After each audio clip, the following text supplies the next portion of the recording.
basically putting up an ad for whatever, and it being... Well, you can't defame people. You still have to defend the law. Yeah. Yeah, that. And then my other question is, for the foreigners that are in here... he wants violence this morning. That's what he's doing. And I'm not going to take the bait. Yeah, you seem odd that, like Ben said, you can spend money on someone's behalf and there's the damn thing they can do about it. Lord. It's weird. It's weird, but it actually makes a kind of sense under, a relative ago. But even in their, I don't even think in their common law they have an equivalent, or in their statutes, and in their Bill of Rights, which our Bill of Rights is based off of, from 1689. That's when it was 89, yeah. 89? I think 89. I don't think they had that First Amendment thing of the one on free speech. So, we're talking about Europeans, or? Huh? You're talking about Europeans and no, the UK. The UK, yeah, they have horrible specials. Yes, I don't know, man. It's hard because I can see in reading the First Amendment as part of your free speech, you should be able to advocate on behalf of a political campaign. And, in some ways, what is more democratic than speech on behalf of representation? I think it's very tricky. It's very, very tricky. Because how can the government, what would a law look like where it can tell someone that they're not allowed to exercise their free speech and the government would enforce that? I think it'd be very tricky to get through. It's a mess. Well, because where is the line? You know what I mean? Like something rather like kind of innocuous or like, whatever, and then, or something, the most extreme examples. Like, it's not so hard. In America, you guys don't have a council free speech either. You have some words and some stuff that are, I forgot the legal term, but you can't use them like firing the theater or stuff like that, right? So that's why I'm up with the European free speech laws, because they're so, just stupid, I would say, and also the line is, too broad. I have issues with Citizens United, but on this particular thing, which comes from that other case, what was I saying? See, I put it at the top. If you look at clearly within the law, you don't have to take IP or art law or copyright law that's fair use. And then you simply say this is not, that they're the candidate wasn't involved, and there you go. That's why you watch the so-and-so. This is first lighting, and I approve this message. And then you get the other ones. You get the other ones where it says, this is brought to you by the Lucas Climate. It's not approved by First Lady, but you should all vote for her. Like that, they tell you it's not the candidate. You have to make those things known. But if someone is running for an office, they're public. That's why I always say that's not how the law works at all. At all. A family cannot stop you from doing a documentary about Aaliyah. I know people were saying it the other day. They cannot stop you from doing a movie about Aaliyah. She's a public figure, and the First Amendment allows anyone to do a documentary, write a book, write a biography, do anything you want, as long as the things are up for fair use. Obviously, you can't use the music; those things are protected, and you don't defame them, etc., etc. Families cannot say to if who's on here, if Igor was writing a biography of Beyonce, and we didn't know this whole time that he loved Beyonce, that they own. He can't defame her, but people, you can't defame this stuff. The family cannot stop you from. That's what people will get saying about every day, and get published every day. Anyway, same thing with candidates. It's really that simple. If you go on like Amazon Prime documentaries or Netflix documentaries, you have many documentaries on musicians or groups that are out there that are so bad, and you know they're bad because, and they didn't have permission from anybody, because the type of people they're interviewing have zero connection to anybody that was in the band, related to the individual, whatever it is, and they're getting some shitty UK music journalists to opine under bad lighting in front of the camera. And it's still a documentary on X, Y, or Z, and it's still put out there. Hate speech, and it's very broad. So basically, it's a moral interpretation and Damn. The right wing pastor, my commentator, called some other left person fat lesbian, and he got 6 months of the prison. And she's actually lesbian, and she's actually fat, right? So I mean, maybe that is too much to put somebody in prison. To be fair, he was, very well funded, so. Maybe some fine or something. Igor, did you need to point out that she was fat? Yeah, it's a factual case. Yeah, I mean, that's factual thing. I'm not trying to body shame or anything. And the second thing, I think the free speech should agree exactly what Ben is saying, right?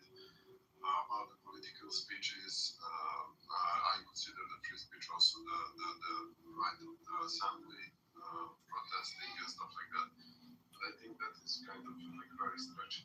I understand the reasons, but I'm kind of against that. Also, in most European countries, if you like deny the Holocaust, you will get 5 years of prison. And I think that is like, too much. The morals were denying that. Power. Complex. So, I like that is the best thing in America. That's a lot less. I really like that.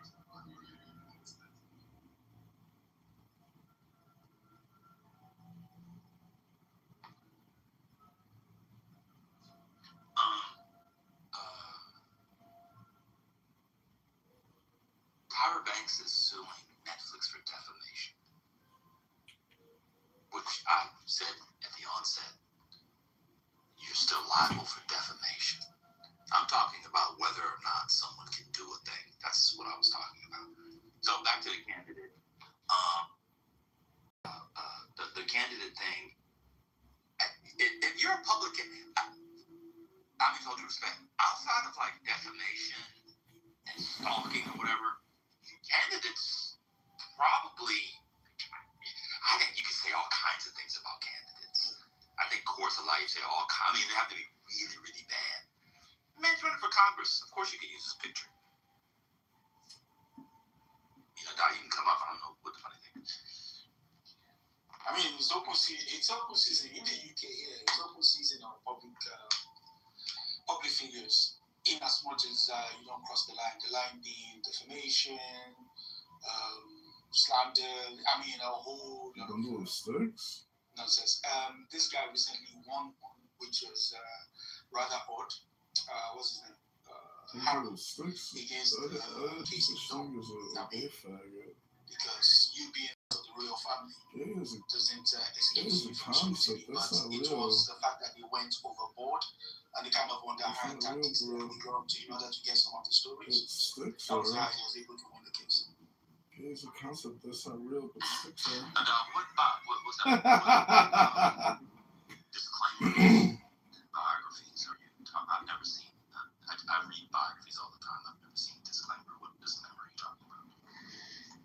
I mean, usually if it's not authorized, then you have a disclaimer saying this is not authorized or sponsored. Where? Yeah. Somewhere where it's noticeable. It could be in the back of the book, inside the book. What book? Can you give an example? Is the person alive or dead or has an estate? Yeah. Sure. I'm saying I have 10. I'm in my living room. I've got 10 biographies right here. I'll just randomly choose one of somebody alive from somebody dead with an estate. So this was the one that came out last year, Ella Fitzgerald. I read this. There's no disclaimer in here. Wait, was it authorized by her? It's unauthorized. It's unauthorized? Yeah, there's not one disclaimer in here. It's just a biography by a music scholar. Like, people write biographies all the time. I mean, yeah, okay. I'm just saying, like, to avoid litigation, if it's What not litigation authorized would or we- approved, some type Well, of. What do you mean? They could sue them if they find that some of the things about them is like not true, or Well, that's true with the disclaimer or not. I've never seen a disclaimer in it. So first of all, you don't need to get you don't have to have an authorized biography. If you're a public figure, the First Amendment allows you to do projects on public figures. I'm looking at Censorship is a concept? It's just a What's biography. that? The estate. I don't have somebody. It's the First subjective. Amendment authorizes you to. I said it allows. I didn't say All authorizes. The subjective First to Amendment that. allows you to write biographies about persons Censorship is who a are concept? public No, it's persons. not. It's As subjective. long It's as you subjective don't to defame that. them, you don't need a. Yeah, that's what I'm talking about. Like, they could come and sue you, and so to avoid litigation, they just say, well, you know, I authorize or sponsored by so and so. These things that are included in this are of my opinion or whatever. Like, people do this all the time. What do you mean? I think they do it, but even if you do that and you defame them, they can still sue you. What I'm saying is, I don't know what's confusing. I don't know why people are saying, because what you're saying doesn't make any sense. It does make sense. People do this I all just the asked time. a question. So, No, they don't do it. They don't do it all the time. I read biographies all the time. I've never seen disclaimers. may I I have ask no a idea what you're talking about in biography. question, please? So, are you saying that this is required, or are you saying that the disclaimer is required, or are you saying that the disclaimer is advised, that it's something that's recommended? Is it a It's requirement? advised. It's not a. No, it's not. It's not required. It's to avoid litigation. So it's a recommendation, is what you're saying. Yes, I never said it was required. People can. Yes, they publish stuff all the So time. it's fine. I was just trying to figure out if you meant that it was required or recommended. That's it. I wasn't. Okay. Yeah, that's all I'm saying. I didn't say it was required. But I don't, I don't think that's what he was arguing either. No, but you said you see them in biographies all the time, and I'm trying to understand what that looks like. Well, I didn't say I see them. I said that they do it. They do include them. I don't read a lot of. Yeah, let me weigh in here for 1 second. So sometimes it's also like a marketing ploy. It says like the unauthorized biography of George W. Bush, and it's a way to kind of say pulling details. It's not only a disclaimer at times, but it also is a marketing ploy often. I mean, okay. I mean, I'll say, just listening to it, I'm not. It's not clear to me what work a disclaimer would do, because you still have obligations to make certain types of representations if you don't want to be sued. So you shouldn't knowingly make false statements about people that are factual assertions that are false. You shouldn't say things about people without doing your due diligence to make sure that you're not just out there making shit up and being reckless about it. All of those things apply to people, regardless of whether there's a disclaimer or not. And I'll be honest, this is not my area, but I've never heard of a disclaimer being warranted or even recommended in this context. Now, I know about disclaimers that lawyers add to the bottom of their emails. It's a different context. I just don't know about disclaimers here. I've seen disclaimers for like fictionalizations of events. I've seen that, but I've never seen like, John Meacham, CEO said John Meacham. I can go get it. It's not where I'm right now. I don't remember a disclaimer in that biography about George Bush. He was alive at the time. All the biographies here, people are dead, but they have estates. But people do And that like whole unauthorized thing is totally a marketing ploy. Right? Anyway, back to the room. The candidate. I don't like it being on the front page, but I think people should be able to do advertisements on behalf of candidates with or without the candidate's approval. That was a discussion. I mean, I was just making a comment. I don't very basic comment at that. I don't know what the disagreement is. I don't know what the in the comments were for. Because you were saying that people disclaimers stop them from being sued. But you can have a disclaimer and still be sued. So people were confused as to what kind of preventative work that a disclaimer does. That doesn't. No, if you have a disclaimer and you defame somebody, you still can get sued.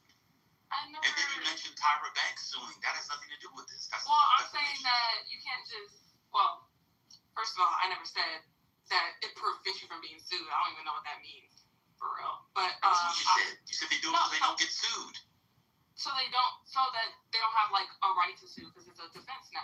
It's like my opinion. Why would they have a right to sue? Oh my goodness! I'm saying that they can use it as a defense. What would the defense be? That it's an opinion. This is not like something like if it's for defamation, it's an opinion. If you say it's an opinion, you can't sue for or you're not gonna win. So that's not how it works. That's not how what works. Calling something an opinion doesn't necessarily make it an opinion. You're going to have to show that it's an opinion. The disclaimer doesn't do. Let me finish, please, because I don't want to do the hiccup and the ha and the all that extra shit. No, a disclaimer doesn't do any of that work. If you make an assertion that's an opinion, you have to do it in a way that allows you to argue later on that what you are doing is making an assertion that is an opinion, not an assertion that is factual. Throwing the label disclaimer on it negates that part. No. Throwing the label disclaimer on it doesn't do anything if the assertion is factual. Disclaimer, the label, it doesn't do anything at all. Nothing. If you're trying to say that they're asserting this as a fact and you have evidence that, I just meant to say this as an opinion, that literally negates the whole claim. No. Didn't you just say you have no experience in this area? Like, I'm confused. But now you're telling me no. We're not going to do this. But you have experience in this area? I'm more familiar. I'm currently You're not familiar more with it. familiar. What you're saying is wrong. What do you mean I'm not familiar with it? Because you said that this thing about biographies having disclaimers if they're unauthorized. That's not true. No, I'm saying. Wait, what do you think I'm saying? I'm confused. I heard what you said. What do you think I'm saying? You heard what I said. What do you I heard what you said. We all heard what you said. You said these types of projects have heavy disclaimers, though, and they don't. Yeah, they do. Like they don't. They're not even in the contracts. Yes, they literally do. Like whenever you open up a contract for biography, how many biographies for contracts have you signed? No, you can wait. You don't. How many biographies have you worked on? That's a better question. Yes. I don't think that has anything to do with the validity of my claim. The claim was, and I'll repeat it. After you said these types of projects have heavy disclaimers, though. And yes. Have you ever watched a documentary like in the beginning? I said biographies. I didn't say documentaries. You said biographies, documentaries. Yes, and all these types of things that put public figures out into public light. And so I watched the coup d'etat. On the soundtrack of coup d'etat, there was no disclaimer. I don't know. Every single documentary that I've watched always has a disclaimer. Okay. I don't know. I think you're taking your personal experience and you're just like inflating it significantly. I'm not. Let me just finish for a second. I've had a literary agency for 16 years. And So I've seen these sort of contracts, etc. And only a minority. Well, you didn't say some. You could have Okay, I avoided don't the have whole to thing say by that saying either. some. I was talking about the actual law. You also said that the disclaimers help you avoid litigation. Yeah, because you can use this as a defense that, you know, if they try to bring some tort against you, like, hey, No. like, this is going to fail because No. this doesn't. No. If I have the disclaimer, I can do Y'all are saying no, and y'all don't like just understand. It's okay. You're right. Some of us, you're right. You just finished law school. So That you means, understand. oh my God. I didn't even Second, say anything you're right. like that. The man I didn't has even a say anything. literary, one second, ma'am, let me finish. The I man didn't say has a anything literary about that. agency for 16 years.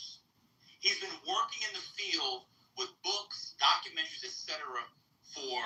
since you were in middle school. Oh my God. This But is we don't have nothing to do experience. with I may or that. may not have a contract for biographies and know the field. This is a But basic you know statement it I'm because making. you just finished law school a month ago. This is a basic statement I'm making. It's I don't not a know what. basic It statement. is very basic. You put a disclaimer because so that people don't have a case against you. That's basic. No. What about what I said is yes. No. You over here trying to say they can't claim defamation when the whole point of defamation is that you're asserting something to be a fact. If you have evidence that, hey, I never said this was a fact, this was my opinion, why would they have a case? It's basic. Like, I don't understand why y'all are disagreeing with me. I think y'all just want to hurt It's you. very simple. So let's say somebody sues the author of a biography for defamation. You expect the stage to believe that the defense attorney for that person is going to file an answer, and in the list of affirmative defenses, one of the affirmative defenses will be disclaimer. You're not going to see that at all. Oh, really? No, you won't. Why not? Don't you have experience? What cases have you argued on it? I didn't say I had experience. Our experience. I never asked you about You your did. experience. No, I didn't. You said he didn't have experience in it. No, Why was he talking? said that. He literally said that. He said it's not my area of expertise. He was giving his Exactly. opinion. You then called back and said you have no experience in it. What experience do you have in it? I said, What I experience do you have in literally it? repeat. Oh my God, you What want to argue with me? experience do you have in it? Why are you yelling at me? What experience do you have in it? I didn't say experience. I said expert. I just What repeated what he expertise do you said. have in it? Okay. I don't know why you're yelling at me. Well, that's because you do a thing where you think you're the only body who knows something. No, I didn't. No, I literally didn't. What I literally didn't. expertise do you have in it? I don't have expertise in All right, what the experience type do of you law. have? Wait, I don't have You don't have expertise. You don't have any expertise in anything. Oh, yes, I do. Okay, I absolutely do. You don't. the bar. You don't. What does that have to do with expertise in a subject? That's minimum competence. What do you think? You have not spent published. enough I'm time definitely with the published. law to have You're public. Yes, I am. In what? Nothing. In what? Yeah, and you don't You care have about that. solo authored law journals showing your expertise. Solo? Yeah. It's not solo authored. What the fuck? Were you the first author Let on me it? tell you something. Obama, Were you the first author on it? Obama, Okay, so after can we get back to graduating the from subject? Harvard Law Can we get back to the subject? and being the president of the You're Harvard Law upset. Review, never has said that he had expertise in anything after getting his JD. Never. Okay. He never would have. Okay, I don't Because he care. would have been lying. You're the one who said you don't have expertise in this type of law. I didn't use And then, I didn't use that's that. literally what you said. Yeah, but that I means need to start you recording. have an opinion on it. I didn't use that phrase. Okay, I said he's this is telling me. I said this He's is not my literally area. telling me no. Area. He's literally telling me I no said this to is a not my basic. area. I to a would use basic the word privacy tort. experts and expertise Said that that way. I biography don't. has This is to do nothing with to do all with the time. This is basic. It has nothing to do You with said expertise. it's so basic that you don't understand it. I do understand. No, you clearly don't understand it because you keep disagreeing with a basic part of defamation. This is like, I don't know, like you clearly don't understand if you're disagreeing with a basic part of defamation, but one of the main defenses to defamation is proving that it was an opinion. You said that the disclaimers would prevent litigation. Prevent litigation, I That's what mean you that said. they won't have a case against them. So No. there's no reason to sue. So if That's the whole I point. write a book that's You'll full of wrong information, a biography, and I have a disclaimer, and I say, this is all my opinion, but I publish it in a book. You're telling me I can't be sued? If it's a book and it's all untrue facts about a person, Yes. I mean, it also has to show that, damage came from it. But Obviously. okay, yeah. I mean, I don't want to say 100%. I don't want to say 100%. But usually, yeah. So what does this claim prevent? You're gonna have to do better. Because I don't have to do better. This is basic First Amendment. I'm sorry. This is basic privacy tort. This is basic privacy tort. 1 second. What did the disclaimer prevent? What do you mean? Prevent? Like, as in, make the case weaker? You say quite explicitly. You said that disclaimers prevent litigation. Yeah, I didn't say, like, anyone can sue. That doesn't mean the case is going to prevail. What do you mean? Like, Right, I'm not so sure I if put I have to disclaimer. explain that because y'all don't understand, like... I don't understand what? Y'all don't You don't understand what somebody means when they say Hurricane has prevent. been lawyering longer than you've been alive. He doesn't understand it. I'm talking to you. Wait, who?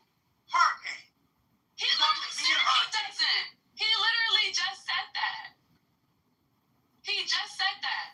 And because I said it, I repeated it, now I'm an asshole. Y'all yelling at me. I simply What don't we understand that you understand? I simply said this is not my area. What do we understand that you don't understand? That you understand? Well, it sounded like earlier you're saying you can say whatever about public figures. No, I didn't say that. I said you can do a Oh my God. I literally said you can do a project on any public figure. Just like with the candidates, it has to be fair use, but you can't defame them. I mentioned defamation 50 times. I said you cannot make things up, but when people were saying the family was preventing them from doing a documentary about Aaliyah, families can't prevent you from doing documentaries about Aaliyah. Now, you can't use things that aren't fair use, public use, etc. You can't use the music. If she's got a set of documents or letters that the estate owns, you can't do stuff with that. But you can do an entire documentary about Aaliyah without their permission. How do we know that? One, we know the First Amendment. Two, there is one. I think it was on TLC or something. So people always say, like with the Michael Jackson documentary, they needed the family's permission. You do not know a public figure's life. You don't. I mean, you can be at risk of litigation. I never said anything You can be at risk of litigation. about the subject or those adjacent to the subject. I quite literally said you can't do it. So what don't I understand? Ban is not wrong about Like, look at the chat. Ban is not wrong about any of this. If Lord. no, I'm being honest, he's not. He is never wrong. No, I've been wrong, but this is basic. He's I not know, wrong I'm about telling this. you it's basic. Perhaps I'm telling you. know something So why are you about writing disagreeing? biography, perhaps. Is it Why possible? are you I know I disagreeing? didn't go to law school, but is it possible? I never even brought up law school. What? I never even brought up law school. I don't know why you are. Because you're telling me I don't understand how writing biographies for documentaries. I mean, this is actually Hurricane said that. Ironically enough, I did take this area in law school. Okay. Okay. Yeah, yes. Art law, so I took a whole series of courses in law school. Yes, it's just something interesting. But Okay. So I don't know. So what don't I why you're understand about what I disagreeing said? with me. What did I get wrong about what I said? You're disagreeing with me. Why don't you What ask did I get yourself? wrong about what I said? What do you mean wrong about what you said? Yes, just now. What did I say about? I'm So saying did that you anybody could do be a at risk of documentary on litigation. Aaliyah? Did anybody do a documentary on Aaliyah? I don't know. Well, I mean, Legally, can anybody do a documentary on a public figure? Oh, they don't want to listen to me. It's okay. You don't know. Can anybody be a documentary about? Of Can course they anyone can. do a documentary Of course they on can. a public Of figure? course they can. What do you mean can? I mean, Yeah, are they allowed to? Allowed to like. Legally. you're gonna have to answer questions. Like, better. yes, You can't yes. ask Okay, questions can a like family- they can a know. family prevent them? No, because there, Yes, he's no, being. or I don't know. No, actually, no. The whole prevents like stickler thing. Now I have to ask questions. Legally, are they allowed to do a documentary on a public figure? Without risk of The litigation. answer is yes. yes or no. That's it's simple. Everything Without has risk of litigation. I'm just saying. And they No, do. not anything.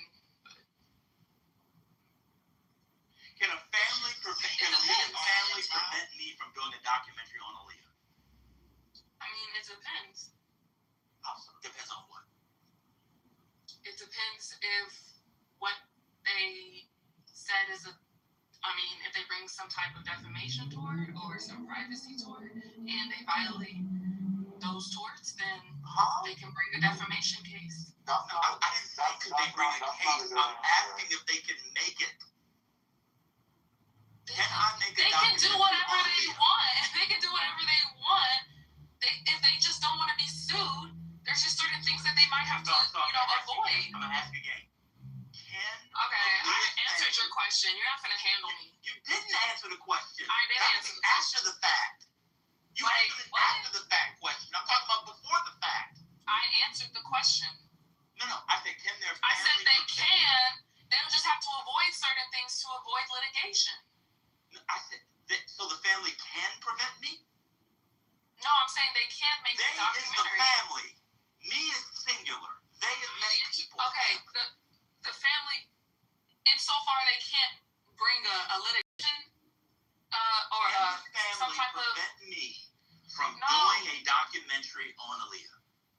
no, unless you do something defamatory or you violate some privacy tort. That's Or already something defamatory before I made it.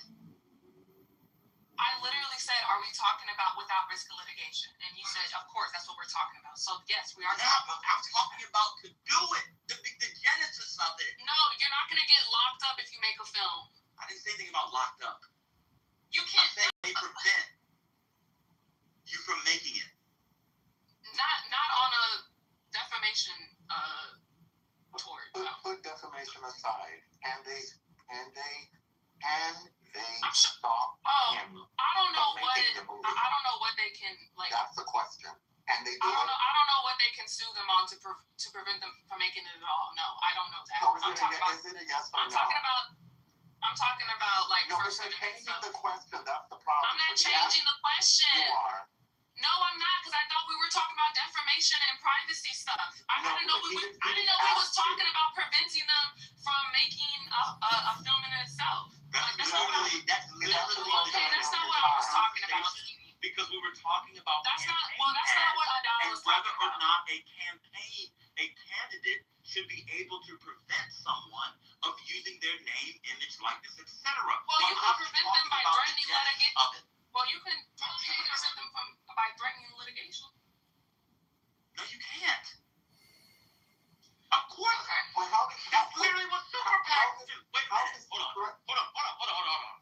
You're telling me now that a candidate can prevent a super PAC? No, I think candidates. I think candidates do have a special protection, but you were talking about public figures in general earlier. Right. So if I'm going to do a documentary on Beyonce and I use fair use and it's a documentary, she can sue to prevent me? Well, on what grounds? I don't know. Prevent. I don't know what you're talking about right now. Prevent. The word prevent. Are you trolling me? Stop. No, I think you're trying to do this wordplay thing. When you know what Wordplay? I I was said talking prevent. about. Yeah, you knew what I was talking about. No, Why didn't Puffy prevent It's about the 50 Cent? super PACs. Yeah, why didn't What? Puffy prevent 50 Cent doing this? What? Why didn't Puffy prevent Word 50 games Cent on the word in his prevent. documentary? Yeah, I explained many times what I meant by what I said. So I don't know why you're trying to change the topic. How am I changing the topic? I was talking about whether or not the candidates can use. You gotta relax. I am well. It's too early in the morning for you to be yelling at It's me not about early in the morning. defamation. It's not that early in the morning. What time do you get up? It's still morning over there. It's still morning over there. Early in the morning. It's 15 minutes to Or do it. whatever. It's morning. Fuck. Shit. So, what time you get up in the morning? I've been up for 7 hours. 7 hours. Nah. I don't get up that early.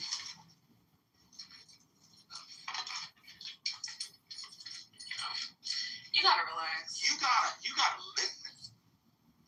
I was listening. Because I think the only reason why, because you clearly are trolling.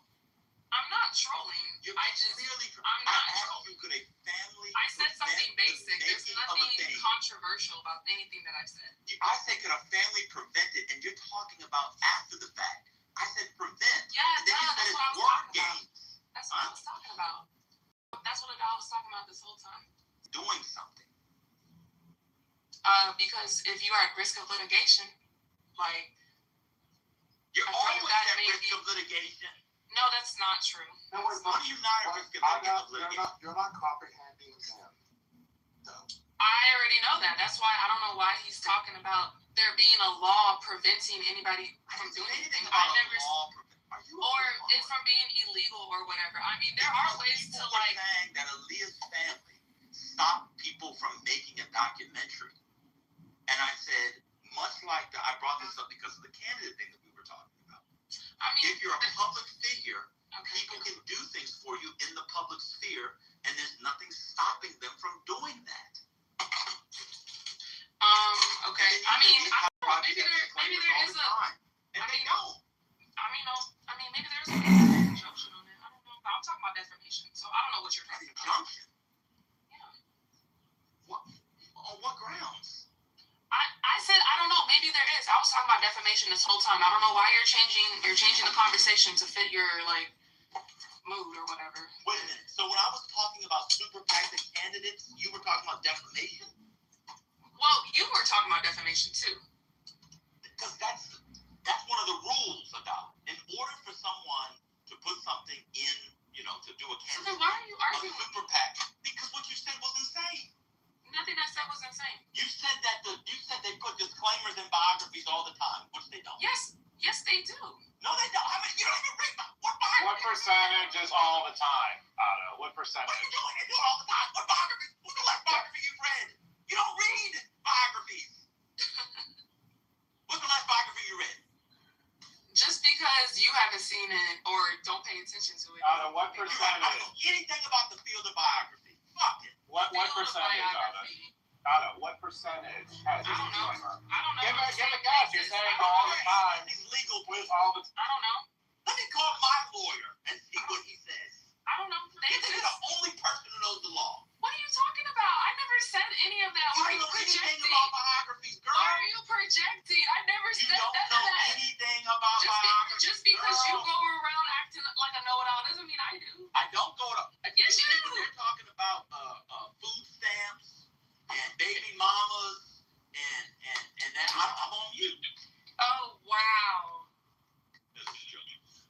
Straight out. A day after. So hold on. So where in the books do they put the disclaimers? No, I'm saying they exist. You said it happens all the time. Yeah, they exist. Yes. So where in the books? In the acknowledgement section? They exist. That's it. I don't know where they want to put it. Probably somewhere conspicuous. And what do disclaimers say? I don't think it could say something. It's not authorized. This is opinion. All opinions. Not sponsored by. And you read about this somewhere. Where do you know this from? Like, how are you getting this information? I read this in while learning about privacy torts. Like, So while you were learning about privacy torts, confused. Like, y'all like telling me I'm wrong. when you were reading about privacy torts, one second, they were telling you that in biographies they put disclaimers and for privacy torts. One of the I don't want to say main, but one of the major hypotheticals we get when being tested about privacy torts is about, did somebody have like a disclaimer or a type of evidence that they could show that it was like an opinion or etc. Oh fuck, I can't prep here. So when someone writes a book, they're usually making arguments. There's already an implication of a lot of things you're saying. But what's fascinating to me, from all of the biographies, someone said the introductory pages, I'm sorry, I have not seen that. Maybe I'm reading the esoteric literary biographies and y'all are reading more mainstream ones. Right? I have not seen, quote, all the time, because it's all the time I see it. I read anywhere, I'm not exaggerating, from 30 to 50 biographies a year on minimum. I know I can call right now 15 people out of my phone who are writing biographies. None of them has a disclaimer. So Ada, what you might be talking about is sometimes publishers become more comfortable if they know someone's going to be very critical, that they have a disclaimer like that, but it holds no legal weight. It's more so it just makes the publisher feel better. Okay. Holds no legal weight. Okay. It doesn't. Okay.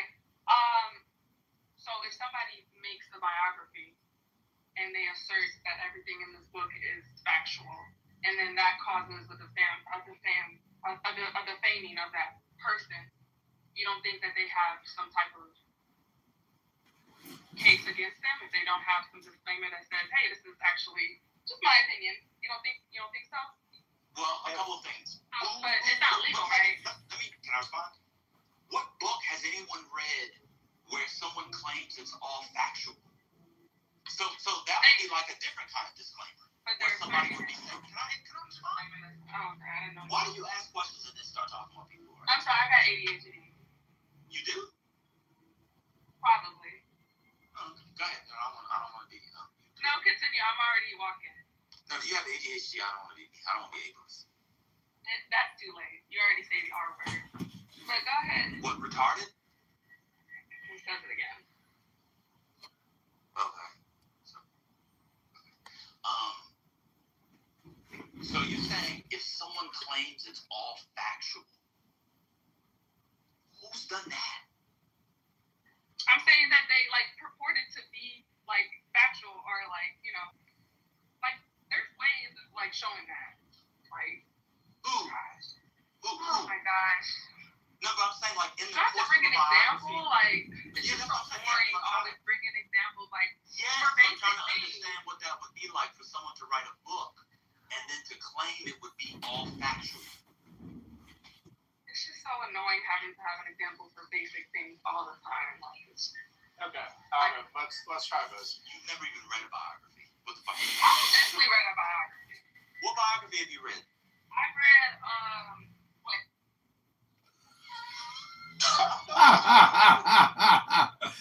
She muted up. That was so funny. Oh well, I guess I've read autobiography. I don't know the last biography.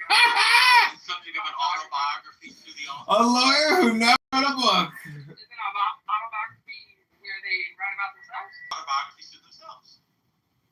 No. Why would they be able to?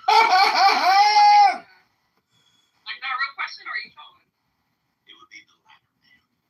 So Okay. you said you read biographies. Called out. I like fiction. Now we're back. I like fiction too, but I've also read those things aren't exclusive. No, I don't read a lot of biography. That's fine. Y'all won on that one. Y'all got the biography. So no, but the thing is, you said that people purported all to be facts.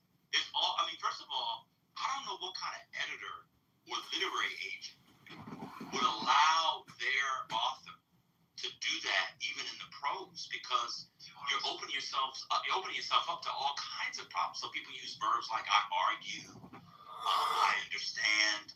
You do all kinds of things. You do all kinds of things in the prose. I don't know how. First of all, your agents have legal teams. Publishers have legal teams. You have an editor at the publisher. When you write a biography, and I'm talking about real biographies, with all due respect, I don't mean to self-publish Jamal or you were 40 out of 40 on the dating scale. Let's go get the pussy, go get the pussy, go get. I'm not talking about that writing. If you have, that book was published by the one I had, the North, major press. The lady probably got $50,000 advance. Maybe got a extra bunch of, probably got a bunch of $50,000 advance plus the first one, right? You go through multiple levels of editorial and legal oversight. There would be no world in which anybody would be purporting for that to be fact.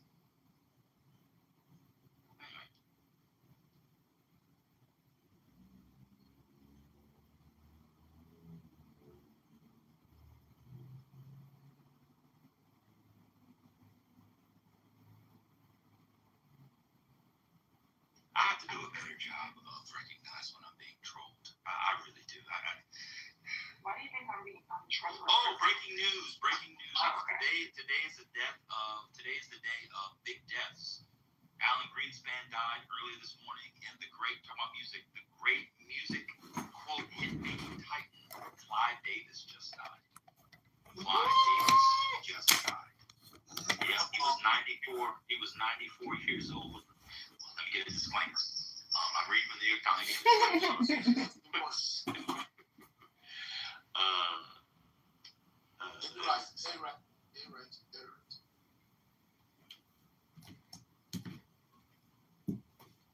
So June 22nd took him out. Yeah, he was 94 years old. That's a long life. Yeah. Who do you think his biggest act was? Whitney Houston. No way. Celine. No. Michael Jackson. Wait. Did he have Clive Davis? No. Did he have Clive Davis? I don't think so. No. You ever cough and it just fucking stinks? You're like, oh, I never knew my cough. A sneeze could smell so disgusting. And it kind of has a similar odor every time. You ever notice that? Ever notice that? Oh! You know who else he had? Oh, that sneeze stinks! Ew! Your sneeze stinks! Gross! Ew! Yuck! Just because you and your mom bought Whitney Houston albums all the time, it didn't mean different people's minds.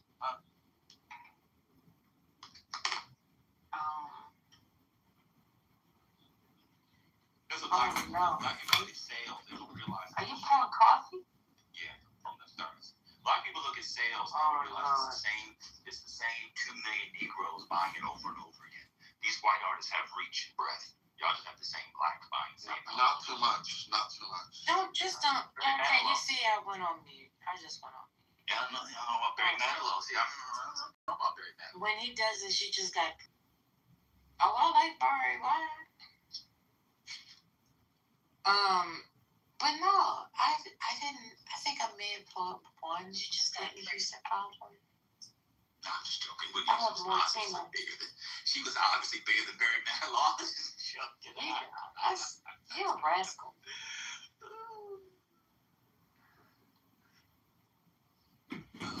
He announced his karma is controlled.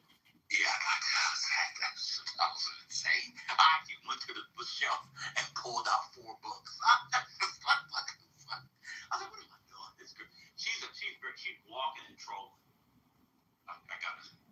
Hey, quick question. This Barry Manilow conversation made me think of something. Can you think of a contemporary of Shantae Moore who sings better than she does? Or is she still among the singers of her generation, the best currently? Shantae's coming. He's obviously the best. Yeah, she's incredible. I just watched some videos of her singing recently, and it's amazing how well she still sings. She didn't have the songwriting that the others had, but pure vocal talent, it's pretty unmatched. She could probably sing Cardinome. Probably. I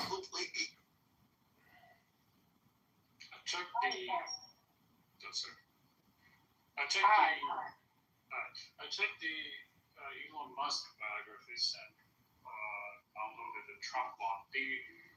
Any legal disclaimer I can find is the standard non-fiction disclaimers, especially with finance-related books that are meant to protect the publisher from the readers, not from an author. Exactly.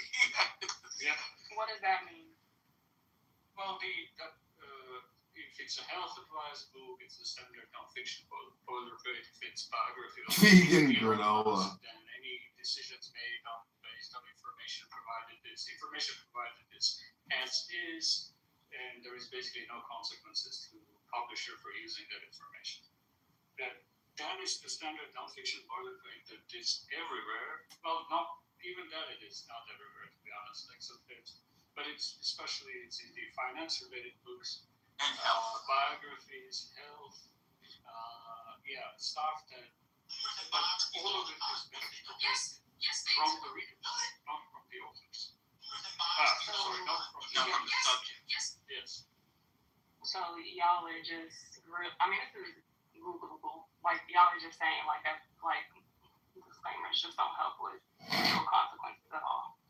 Is that what y'all are saying? Like, y'all just. No, what we're saying is that if somebody reads a book about a witch doctor, a Haitian witch doctor, who drinks chicken blood and goes to soccer matches with Haiti and decides to do that and drinks the chicken blood and sucks up the chicken blood, then I read the book and I have cancer and I die. My children, my husband, my wife, my family, my friends can't sue the publisher. That's standard for health. In other words, this is not health advice. That's not what we were talking about. We were talking about it from the vantage of the subject.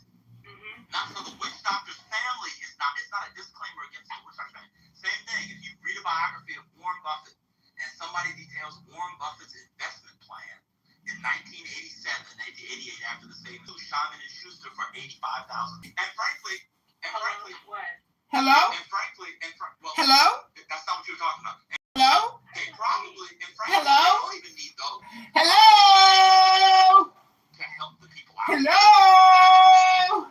If you read a book and Hello? a book, you'd be very hard pressed to report that's going to give you $85,000. I think they're just doing this for them, just to be nice to the people. That's not what we were talking about. We were talking about being sued from the subject against the author, not the reader. Hello? Nothing I have said has been incorrect. So. You said that biographies all the time have them. They don't have them all the time. Yes, they do. They do not. All right. You know what? Okay. Let's just bring up an example at this point. If I show one biography. No, if you show one, that does not mean it happens all the time. Right? Okay. So if I show two, how many do you need for you to Define all the time. Define all the time. You never defined it. And it happens. It exists. Okay, 5% of it is 5% all the time. Is 5% all the time? I told you how I defined it. So. I said it exists. For that barn that's coming up. It exists. Can't be doing all that. Oh, it exists. Sure, it exists. It exists. Are you happy? It exists. Yeah, it exists. Cool. Oh, okay, Okay. great. Next. Then you conceded on it. No, you said all the time. All the time. You never defined. You're right. You get a disclaimer. It helps you. Yeah, you're right. Everything. You know, just because Van disagrees with me doesn't mean you automatically have to jump on that wagon, right? I've been in the industry for 20 years. It's my job. More than your life. Okay. He's been in the industry for more than half your life. And he doesn't know that disclaimers are in biography? I literally said, I said that the authorized biography. I said that earlier. I said there's unauthorized biographies. I said it's a marketing ploy, or it makes a puppet. It's a massive trouble. People put disclaimers in their Clubhouse profiles. They do, and it really helps. That's unserious. Like, no one's gonna sue for defamation on Clubhouse. Using the word unserious is comical. Okay. Aretha Franklin was about 3 times bigger than Whitney Houston. Do with that what you will. Aretha 3 times. Well, she lived how many decades? She was singing out in control, like I'm saying something stupid. I ain't talking about that. You're not talking about what? Since she was 3 times bigger. Oh, that's nasty. Mr. Resilient said, I don't gotta read what the man said. Because he said, I think he used to know. He said, sure you want to come up, Paola? I told you not to drink that coffee. I love you, think. Oh.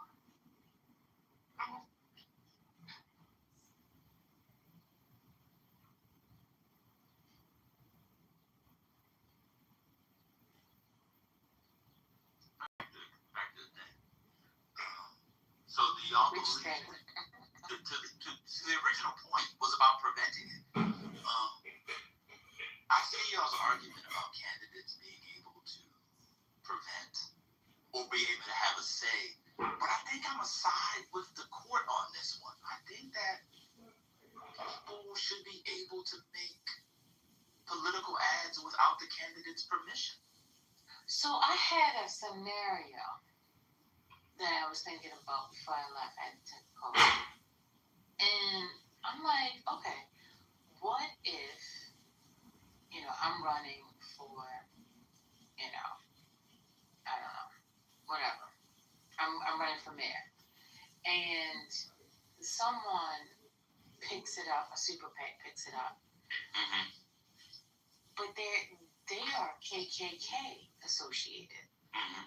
And then they go picking it up and saying, yeah, go and support her. She's going to do us right.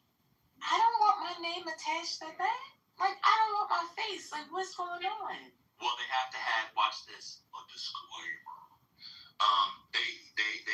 They have to say that the person is not affiliated with the campaign. So they do have to say that. But the problem is that gets you into a land of defamation. Because there could be real damages on that. But you don't know. But that's the thing, that it could be an innuendo. I could be saying she supports us as Americans, not as the KKK. I know, it's tough. I love that. Election law is very, very tough. Yeah, that's what I'm saying. When you say you side with the court, I'm like, I think the ability to come in and talk about it and then have someone judge is the most likely thing that I would like to see happen. Not that it's an automatic, the super PAC has the power to do so. If I want to be disassociated with it, there should be a process to allow me to do that. No. Especially if I can't contact them and tell them to take this shit down. No, you're a public figure. No, so when you decide to run, all of that is on offer. It's all on offer. Everything's available. From the rooter to the motherfucking tutor. So let me give you an example. Grant Plattner, I'll give a better example. When I run for Senate, all of the back channels of me getting titty pics, requesting titty pics, the videos, the meetups at the Whole Foods for hand jobs, the trips that I've taken with about 5-6 women on here, the foursome that I had on here was a female, male foursome. All of those things, all the Kitover recordings, all of that is on offer. Once I open myself up, to that sort of scrutiny, it's all Grant Plattner's text. If that lady turns those texts over, well, that may also have to do with the different types of law, telecommunications law. Like, it's kind of messy. But all this is to say is that somebody can have a super PAC and say, look, there was this guy named Van. He was in the back channels. 3 of us met up at one time. We had bourbons, and next thing you know, we had the leaning tower of pussy, and he was going up and down, the 3 of us in a bed. That's all available. It's all available.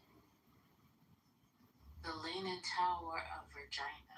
No, pussy. You need the alliteration. Leaning tower of pussy. No. It's too early for the cat word. The leaning tower of pussy. They call me the Don Giovanni. Sometimes know I have hurricanes in Argentina. They're like, a mille tres. He got 3,500 hoes in different areas. Yes. So different clubhouse houses and rooms and privates and all that shit. 3,500 and counting, okay? In Turquía no vacuna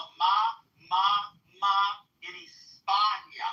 In España son ya 1,003. Huh? That's I got the whole Rolodex. That's all gonna be available. Everything I'm saying in disclaimers is very common. Just show me one. I've got multiple biographies here. None of them have disclaimers in them. Also, before you go back to that. So remember, Vance, you cheated because if 0. Oh, sorry. Yeah, 0. I'm looking at articles. But you never define the number. So if it's 2%, then you're right. Define a number. But if it's 2%, then you're correct. All the time does not mean a fixed number. It can mean 2%, right?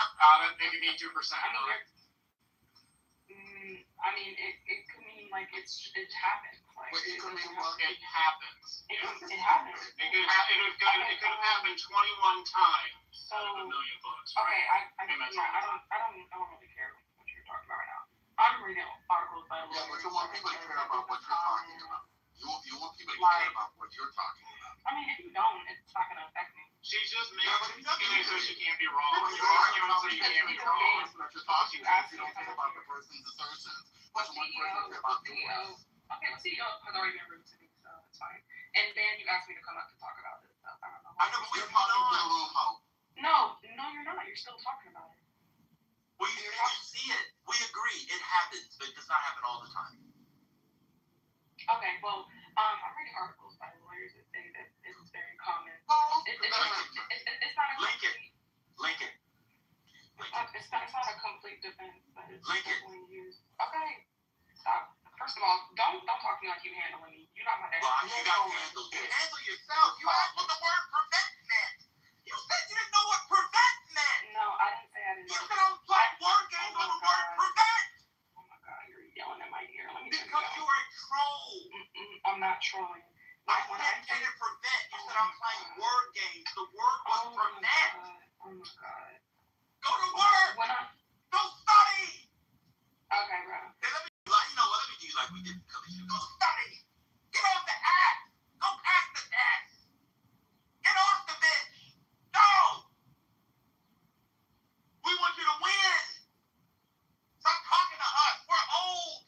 He's past the bar. I drink at 1. Go. Get off of this and stop talking to Sandata on here. Go let your brain up. Go. That is true. Isn't the bar up and go past that bar?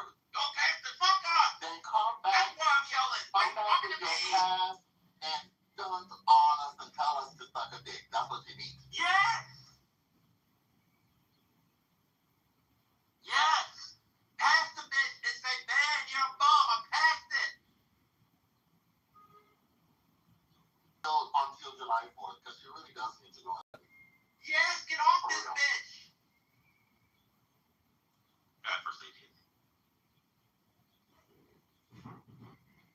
I have nothing. Gotta come back in for a band clip crash out. Go read a book, retard! But I think the benefits outweigh those kinds of negatives. And I think what the First Amendment is trying to do. I just don't think I don't think a candidate should be able to control my speech. So you talked about all the big channels and all that. Obviously, a super PAC can use it to be against you, right? I'm talking about what if, like, they're being positive about it, and I don't want their support. You can't control their speech, though. But I don't want it. It doesn't matter when you're in a... I should be able to I can out with these people singing my praises. I get it. Ain't nobody singing your praises. Speech, but what they stand for is what if I don't want it? I don't want to associate you with the KKK? Oh, Hello? hello? Am I audible? Bitch, you a racist. You laughed your ass off when Charlie Kirk got killed. Hello? So would that be just during the campaign?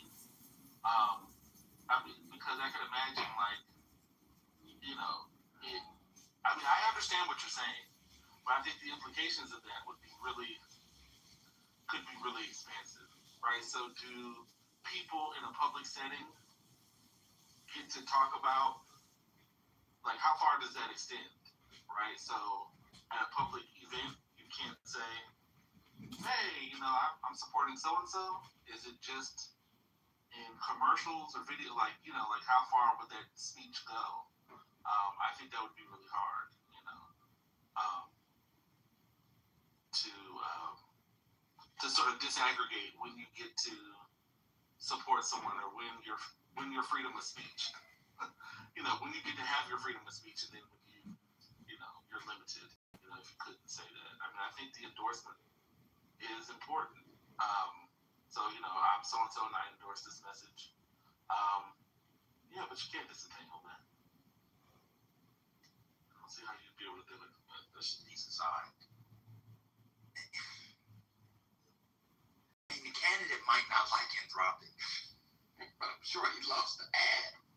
Today it's kind of tricky too. What if you like the ad too? What if you like the ad and want the exposure, and even if it's good, but you don't like the people? So the KKK is an extreme example, but the one from today is really interesting because I think the only way to okay, sorry. I recognize some targeted lies. I think the only way to go about that is to indirectly offend the people that you don't want to support you. So for instance, like y'all remember when Gucci did that runway and they had the noose around the neck, and it was like all the black people were outraged. I can't believe Gucci would do this. And some people were like, well, it makes perfect sense if they feel like you are bringing down, you know, the image of their fashion or whatever, or you know, you're not the ideal client, then do something to offend the people who will support you, and then hopefully they won't support you anymore. I guess maybe.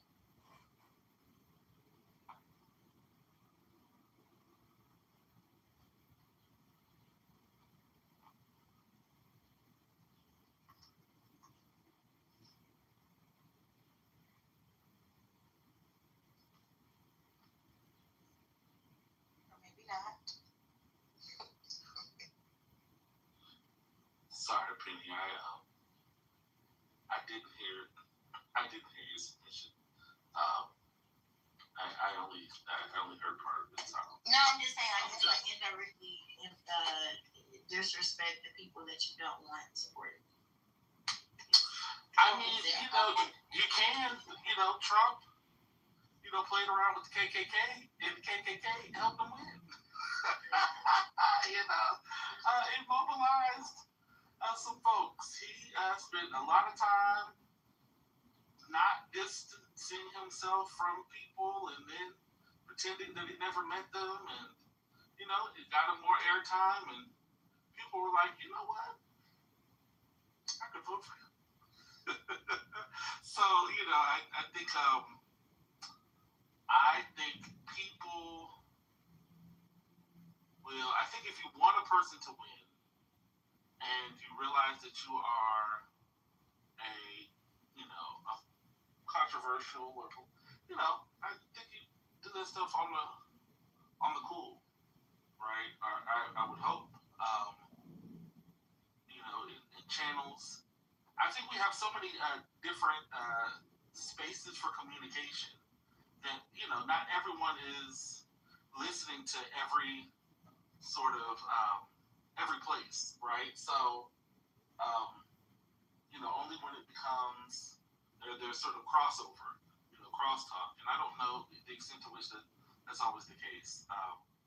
So I think, you know, in some spaces, you know, even the most problematic folks are able to get out their support and, you know, to the right people, right? I think they have their lanes of communication.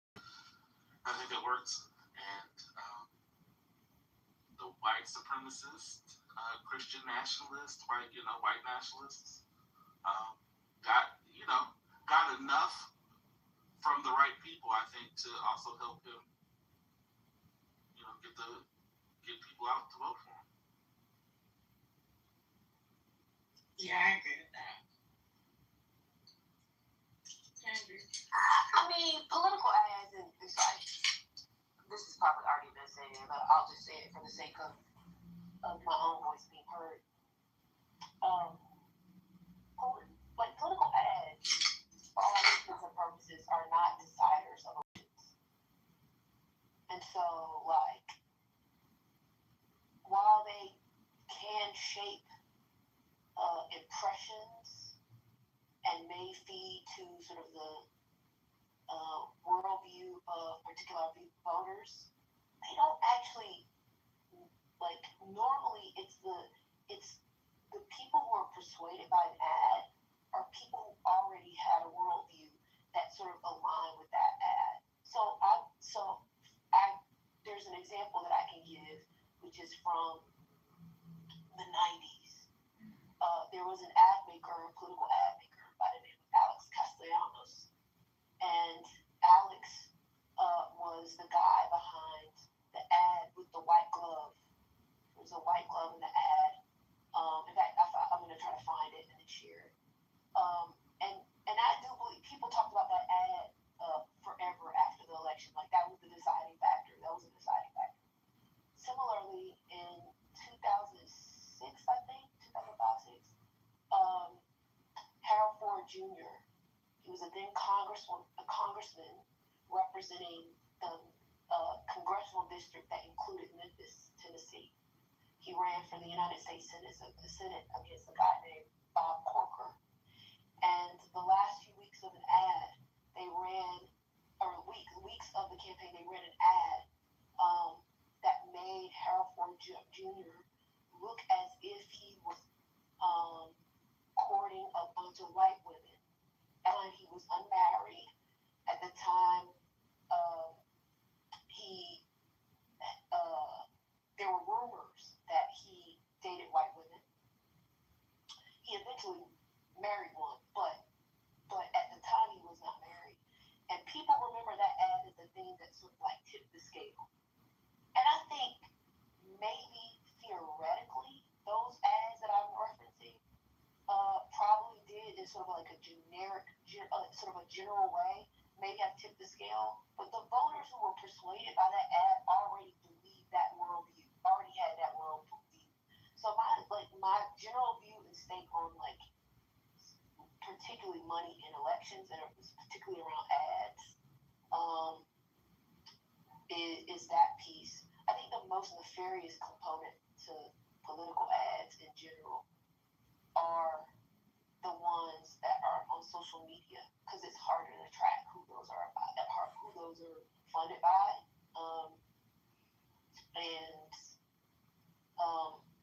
So I don't really take a whole lot of stake in, like, oh, it's really the funder that supports the thing. Like, the people who would like that ad are, like, probably like the ad without the ad. You know what I'm saying? Yeah.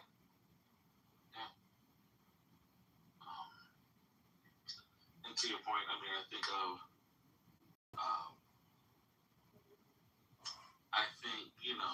the ads that work to some degree are the ones that we, like the Swift Boat Veterans for Justice or whatever.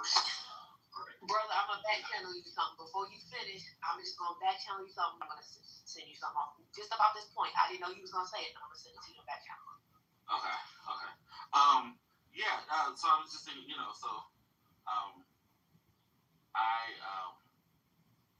I agree. I think there's some that provide or that shape.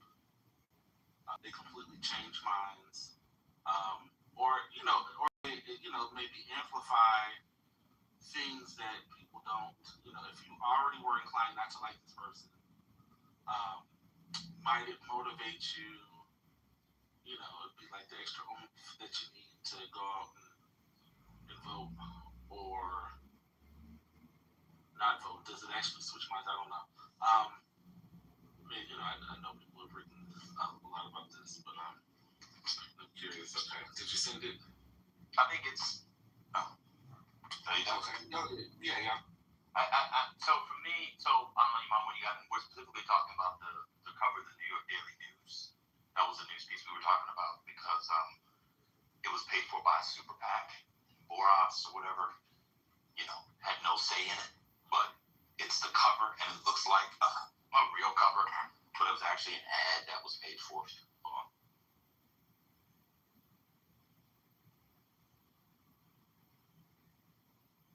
But it was actually an ad that was paid for by a super PAC that's really anthropic. And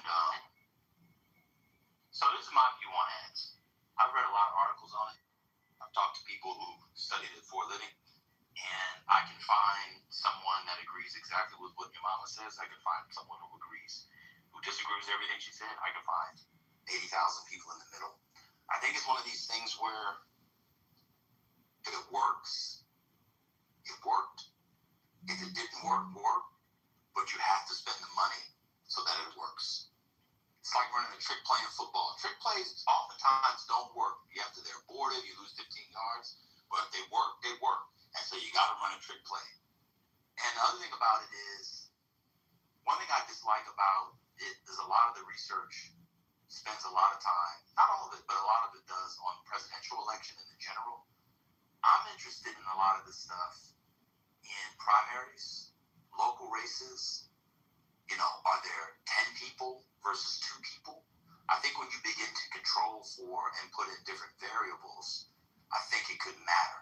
I also wonder, I'm going to ask somebody about this, about the effect on turnout is. Right? So maybe you don't persuade anybody, and a particular ad is not dispositive one way or another, but it gets the people going, in a particular way. So, and then I wonder, the effect of different types of ads. The television is what people always talk about. But this particular thing was on the Daily News. So everybody in New York is talking about it. And, Boras is in a very tight race. And, people get the Daily News. So everybody that's on the train, whether you get the Daily News or not, I saw this morning, you walk past, you go to the train, you see it, oh, look, there's what's the name right there? It's Boras. The way in which it's an ad-ish, I think it's very complex. So I think somehow we got trolled into that other topic. I gotta stop falling for that. Who gets the people going? All right, stop. That's fine. You're playing word games. I don't love that. I actually lost 8 pounds as soon as she said that. All the blood fell out of my ears. What do you got to prevent? Anyway, what happened to Joy Reid? Yeah, I'm playing this afternoon. I can't play right now. Oh. I mean, I'll be able to play it like 25, 30, like 20 minutes. If people want. But Patty's here, she might want to play her.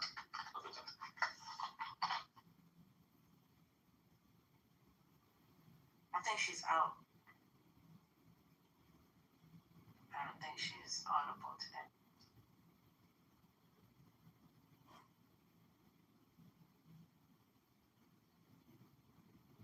Told you. She said I can't. I'm outside.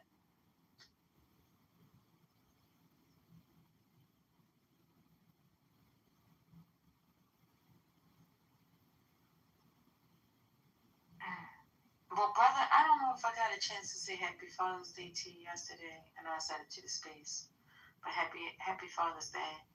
Hope you enjoy it. Happy Father's Day to all the wonderful men that are here, whether you have kids or not. If you are a father for and you have nephews, nieces, dogs, and if you father and love them, Happy Father's Day to you as well. All right, it's 12:30 p.m., 12:31 to be exact. That was a great conversation in regards to the Super PAC. I learned something today. That's what money, that's the power of money. Money can buy anything.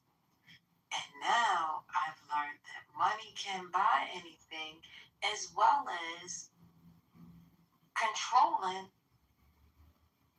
the other person and saying, I'm going to write this about you whether you want me to or not because you're a public figure. My. Hey, that's the world we live in today. I think somebody needs to repeal that. That's just my thoughts. So, that was part of the discussion today that led into another discussion. Some kind of way we got on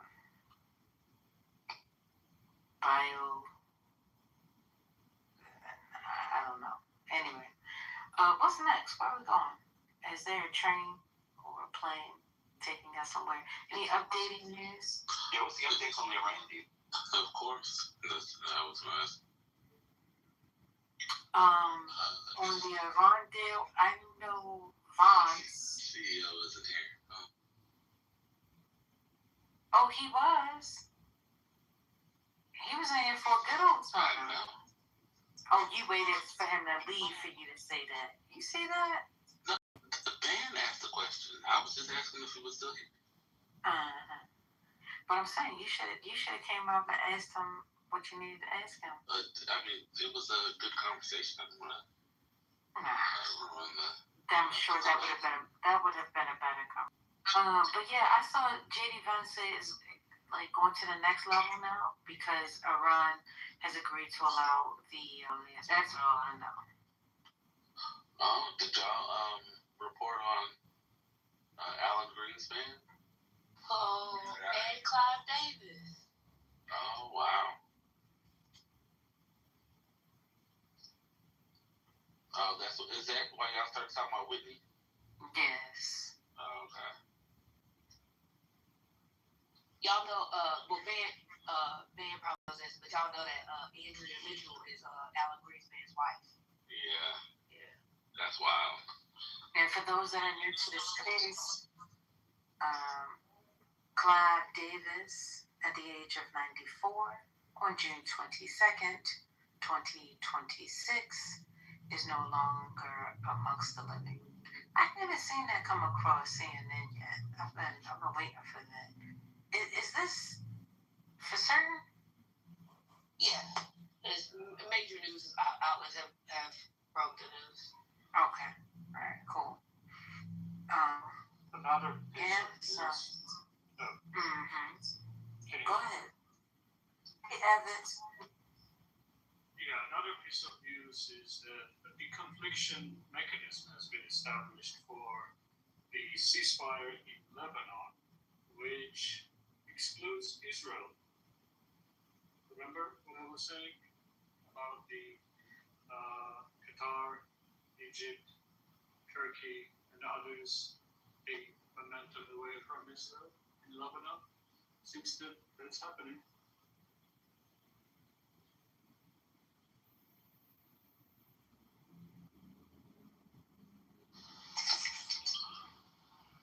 Yeah, I was wondering where you were, Neo. I figured you were, hard at work, trying to get this MOU signed. Once it felt like it was all gonna be for naught. So I hope, hopefully you get this signed. But yeah, this looks ridiculous. Again. So is this how it's gonna be? Are we? Is they gonna kick it down the hallway until wait for a new president? Because I just don't see it. I don't even see how we get to the nuclear deal. I mean, I'm a nobody, so there's no reason why I should, but I just. I don't know. There's nothing about this that is like, that I feel like this is going to be long lasting. Have you guys talked about the role that JD Vance has played in this, given his previous hesitancy about war, and particularly going into Iran? Have you guys actually talked about that, or just kind of in passing? I think when he was on TV, he was actually responding. I don't think people have personally responded to. Yeah, he's nice. I think Kim. I mentioned in this yesterday, but if you guys haven't seen his New York Times podcast, he also gets into this a little bit. But it's obviously less hostile because Ross he was more focused on the sort of like his new book. But I think it's interesting that like he was sort of a complete naysayer to going into Iran and specifically the type of sort of the way in which they went into Iran. But now it's become the face of the deal or potential deals, which is always interesting to me because as the VP you get assigned the task, and so it's going to be interesting to see how once sort of the dust settles. I mean, this probably won't be over in 2027 when he's running for president, but the sort of role that he plays now will certainly be part of the conversation if he is a presidential nominee in 2027, 2028. Yeah, I think this is revival of his dead political career and his potential presidential run. At least that's probably how he sees it. It obviously hinges on the Iran deal not backfiring again. But yeah, he's back in the conversation. And he's back in the conversation sounding relatively sane and dare I say on this issue, kind of centrist. Yeah, I mean, I actually have a very different worldview, and maybe because I think wars are so unpredictable, foreign policy is so unpredictable, and sort of and can make or break presidential candidates. I just have a very different worldview. I think he is back in the conversation, not invisible like he was before. I don't know if this is great for him. Actually, if I were him, I would be worried. Because even though he's assigned the face, right, as being the spokesperson for the deal and the administration, but he doesn't get to make the choices. So the choices that the administration makes and the president of the United States makes are the ones that will decide his fate as whether or not the sort of like impact taints or helps his worldview on or his campaign as he runs for president. Now, the one thing that always happens in U.S. elections, as you all know about all presidential candidates, there's always about like, oh, they don't have foreign policy experience. So this does give him that. But I think it's largely contingent on like the decisions that's made and whether this deal is actually seen favorably or not. And I think we've heard a lot about this sort of previous week's deal. A lot of Republicans from both sides of the don't agree with the deal. So it's interesting. He also inserted in the New York Times interview, he inserted Obama's name and the JCPOA numerous times in the conversation. Yeah, it's an interesting thing. Republicans do nominate someone who's made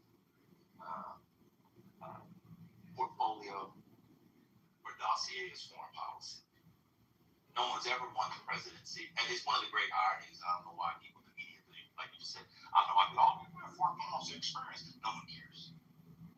No one cares. Those with the most foreign policy experience in our lifetime never win. Ever. Except idiot. It's so funny because you said that because the best, I will not say who the best person was, but on paper, the most qualified person on foreign policy in 2004 couldn't get out of Iowa. Yeah. On paper, in terms of like their career, not just on foreign policy, but as like their full career. I know who it is. Want me to say? Yeah. No, you say. General Clark. No. Bob Graham. Oh, I make it out of Iowa. 2-term governor, United States senator, sat on foreign policy, wrote the 9/11 commission, was part of the 9/11 commission, couldn't make it out of Iowa. Did Bill Richardson ever run for president? He did. Same thing. Yeah, that's what I'm saying. I hope they run on this. I mean, it would be amazing if J.D. Vance decided to run for president on an Iran deal in which, as Jarl wants to remind us, although we talk about it all the time, they killed 156. I mean, we were literally talking about it yesterday. 156 schoolgirls. What's the name went up? Gas price. I would love that. Did you basically get? I mean, he said yesterday that the big. Did you see it, Neoliberal? What the big breakthrough was yesterday? Neoliberal, are you there? Or are you marinating meat? I think he's on the phone. Oh, okay. Did you guys see what he said? The big. He's going to stay on your cell phones. Oh, he's on the Soviet landline. Oh, he's got to go. He's got to get permissions from Comintern to be allowed to. You know, it made me mad, Charles. We talked about it yesterday. But it's exactly right. If people want to run on that, like that's all going to come up. It's going to come up with an AI discussion. I really hope they do, because Americans think that's deplorable. No one's mad, brother. No one's mad at all. It's just good timing that you said that with the conversation. We know you're not listening to the conversation, but it was good timing nonetheless. But the big breakthrough yesterday, for those of you who didn't watch the J.D. Vance press conference, if you said this, I apologize. I was taking care of an ablution. Was they're going to agree to UN inspectors. Anyone see that? Anyone see that? Yeah, I saw it. Yeah. No, That was the big breakthrough yesterday. What was the big break yesterday? Iran's going to agree to UN inspectors. That's. So when I heard I that. just said that. I just said that. Oh, okay, I said I was away. If someone said it, I apologize. Whatever. You heard me say it. You just want to say Would you like to know what the ablution was? Is that why you want me to tell you what it was? No, fine. Just go ahead. Just say it. But anyway, when I heard that, I cut 2 toes off. Yeah, I did. That was the whole problem with the Obama deal. Oh, these UN inspectors are just bureaucrats. We can't trust them. Huh? So I hope they run on it. J.D. Vance can't be right domestically, and that's what people are going to be voting for. So I apologize for today. I was taking care of an ablution. Do you want to know what it was? No, I'm okay. I was just teasing. Because you know, if somebody else would do that, then you can say, I just said that. I just said that. But did I give a disclaimer? That's when we bored of the day. Can I tell you what my ablution was? No, I don't want to hear I'll tell you what it was. No. I'm going to tell you. You I get went those to my next door neighbor's alligator and told him the next time he eats a baby, even though it's evil, to get a disclaimer. Oh my It's the same God. person. It's the same person. Leave that child alone. My God. Same person. What does prevent me? And alligators know human notions of evil. I don't understand that. Just stay there.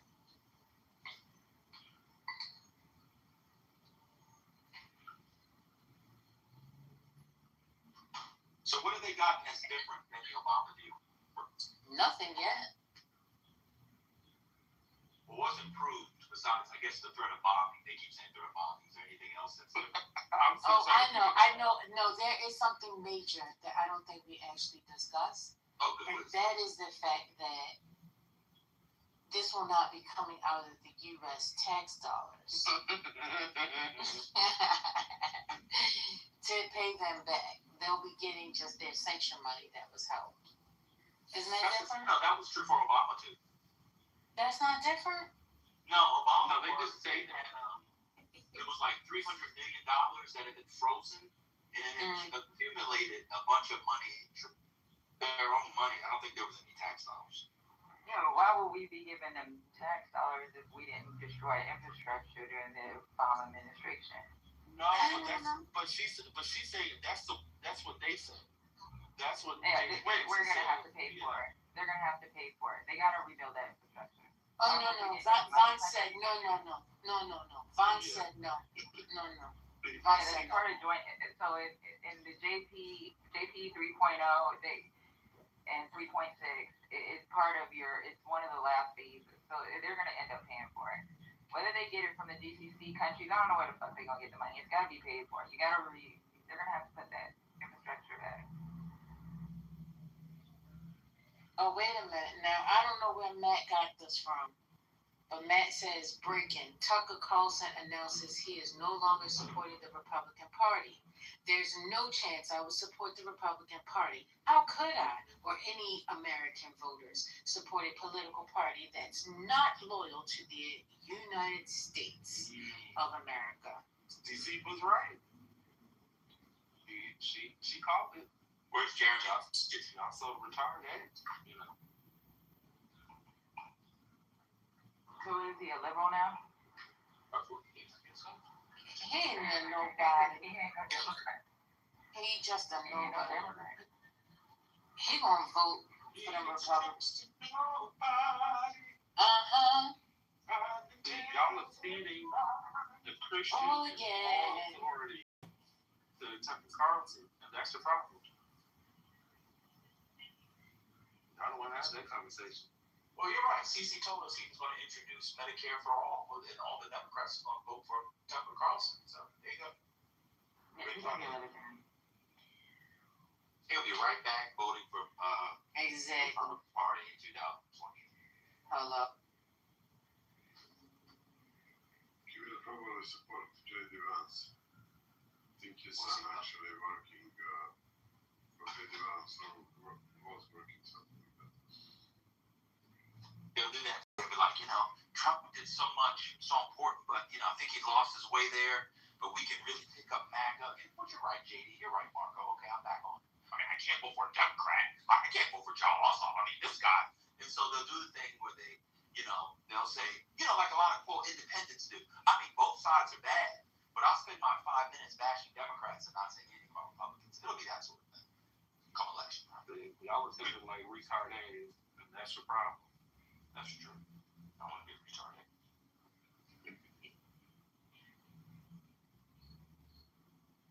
Maybe he will become communist. The French lady is such a typical socialist. Yeah. Good you on that. Oh, God. She tried to act like she didn't say that either. That was the craziest thing. Oh, yeah, that was wild. I'm going to be honest with you, that was the one thing I did hear. I couldn't understand that one. She was in her bag, I couldn't hear shit, but I heard retarded. I was like, oh. BWA called me retarded for a month after that. That was hilarious.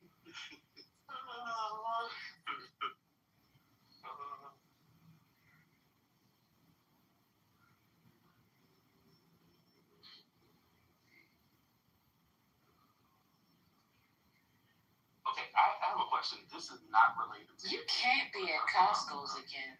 You just I'm can't. not, ma'am. And if I am, I'm helping stimulate the economy. What are you stimulating? What am I going to eat? Well, I hope to stimulate. You took the PTR. I mean, that's Oh, no, I'm sorry. I apologize. That was inappropriate. I need to clean my patio furniture. What do y'all use to clean like the cushions? Yeah, I know. Go to I get it from you can get it from Wayfair or Crate Barrel or Jonathan Reach. You get new cushions. Yeah, nobody cleans them. They buy new ones. You just buy new ones. No, not joking. You just buy new ones. You buy new ones every year. Yeah. I got 12 kids. I can't do that. They're not expensive. The one that I have on, yes. Well, You should have covered them or took them back in the house. Well, I did, but I used it. I normally take them. So normally I take them off for the off season. I didn't. I bought a cover, but the cover didn't do a great job. So I'm trying to see if I could. It's not. Yeah. See, y'all are in a different. I don't know why I asked y'all. I'm clearly. Plastic on it. You should put plastic on your cushions like the old school people did. Well, I'm gonna have to clearly, but I was just asking. Hey, does anybody have like a solution or did they mix it? I don't know. I saw like white with little vinegar and stuff like that. I have that stuff, but I was just asking. You can actually reach out to the manufacturer and they can give you like the guidelines for cleaning. Okay. Yeah, they're gonna also send you a pamphlet on how to reorder.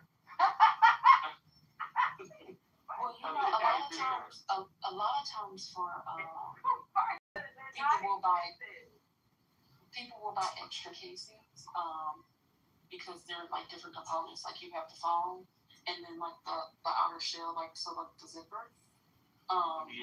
Sometimes the casings can be washed, but not all the time. So it's usually the easiest to just reach out to the manufacturer and just figure out what can be used to clean it. I'll at least do that before I just buy all new stuff. I've already looked at this stuff, and it's more than I want to spend. But I'll do that first. Thank you. And depending on how long you have it, it might be like a limited warranty. So depending on like what actually happened, like if it's faded, because it might not be. Is it dirty or is it faded? Yeah, it's just like it's just dirty. I had a cover on it, but there's still like dirt that got on the cushion and stuff. It wasn't when you cut the grass, some of the grass got underneath the stuff. So I just want to clean it. I just want to sort of clean it. I have a little spoon and for the pressure washer. I was going to use that. I just wanted to know. I don't see anything out here, but I'll see if the manufacturer has something from there. It's fine. It's standard expensive. I can't do that. Not this time. Hopefully. All right, I'm mute up. Thank you.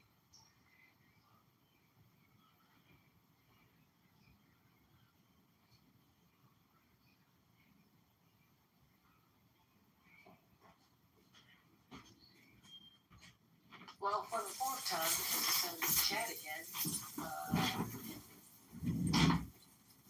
wonderful contributor to music, Clive Davis. Mr. Clive Davis has passed on. No! Not sure of his glory. No! Clive Davis. No! The Allen Greenspan, the greatest. Brought to us throughout the years. 94 is a long time.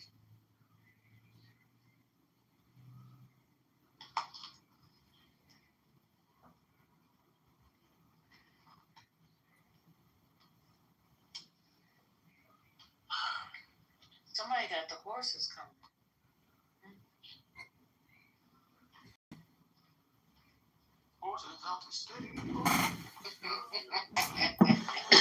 कि बड़ी हैरानी की बात है कि जब से यहाँ आए समय कैसे गुजर जाता पता नहीं चलता। दिन निकल जाते हैं, महीने निकल जाते हैं, वर्ष निकल जाता है, यूं जैसे अभी आया अभी गया।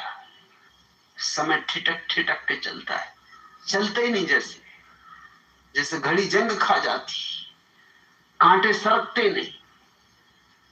और जब तुम आनंद में होते हो तो कांटे भागते। दुखी आदमी क्या करे, उसके भीतर एक रिक्तता मालूम होती है, एक गड्ढा मालूम होता है।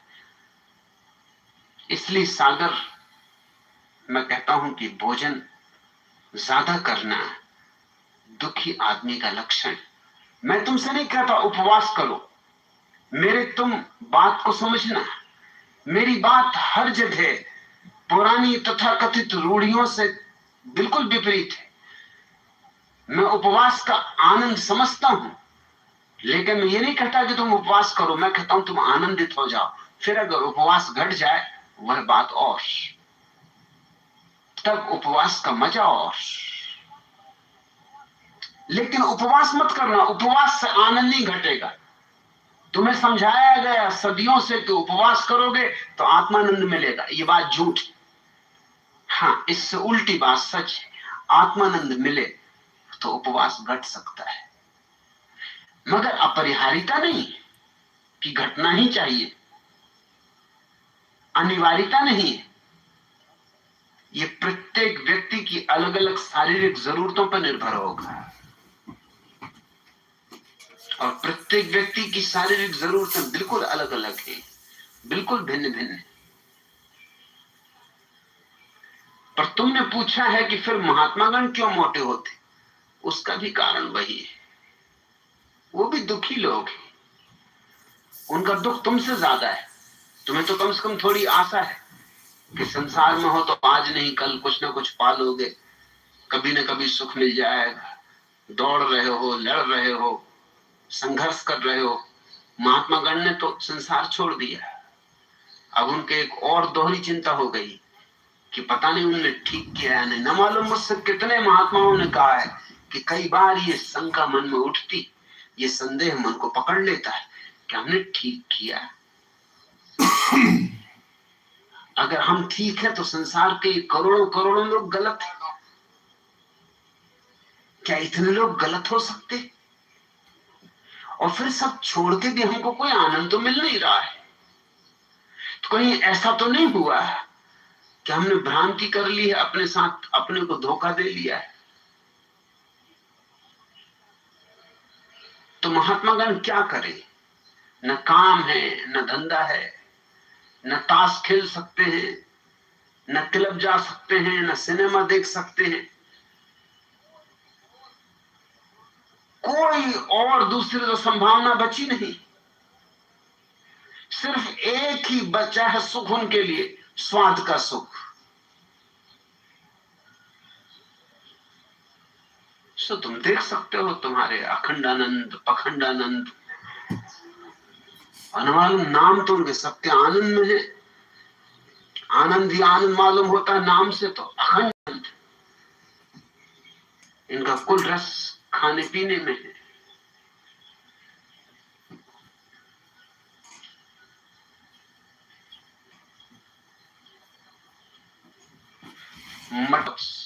मेरी यह खानदानी आदत है कि जब तक आधा खाना ना हो जाए तब तक पानी ना पिया जाए। यजमान पर जो गुजरी वह तो तुम समझ ही गए होगे। खैर, पानी पीने के बाद उन्होंने फिर उतना ही खाना खाया। तब अपने घड़े जैसी तौन पर हाथ फेर कर वे बोले, अब इस बस में सवारियां ठसाठस भर चुकी, अब कुछ नहीं खाऊंगा। यजमान ने औपचारिकता बस कहा, नहीं नहीं महाराज। अब यजमान को डर भी नहीं था। यह एक रसगुल्ला तो और ले लीजिए। अब यजमान ने सोचा कि अब थोड़ी उदारता ही दिखा दो। जब महात्मा ने इतनी उदारता बरती है, तब अपनी तरफ से भी क्या कंजूसी दिखानी। अब बर्बाद तो कर ही चुका है ये।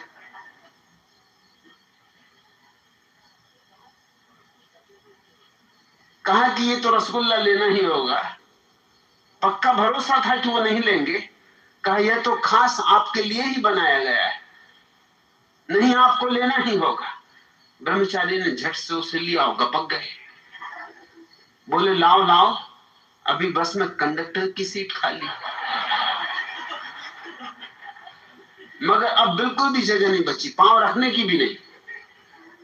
रसगुल्ले के बाद यजमान ने एक मिस्री का बड़ा सा लड्डू देते हुए कहा, महाराज यह और ग्रहण कीजिए। सोचा कि अब तो असंभव है, अब तो कंडक्टर की जगह भी भर चुकी। इतनी कृपा तो उसने कहा आपको मुझ तो करनी ही होगी, वरना मेरी आत्मा को बड़ा क्लेश पहुंचेगा। हमारे परिवार में परंपरा है कि मेहमान को अंत में मिश्री का लड्डू अवश्य परोसा जाए। मटकनाथ के मुंह में फिर पानी आ गया। वो बोले ठीक है लाओ, उसे भी ठिकाने लगा दो। ऐसा कह वे उसे भी हजम कर गए। यजमान ने पूछा महाराज एक शंका उठाई है, समाधान करिए। आपने तो कहा था कि बस में जरा सी भी जगह नहीं है, फिर ये लड्डू कहां समा गया?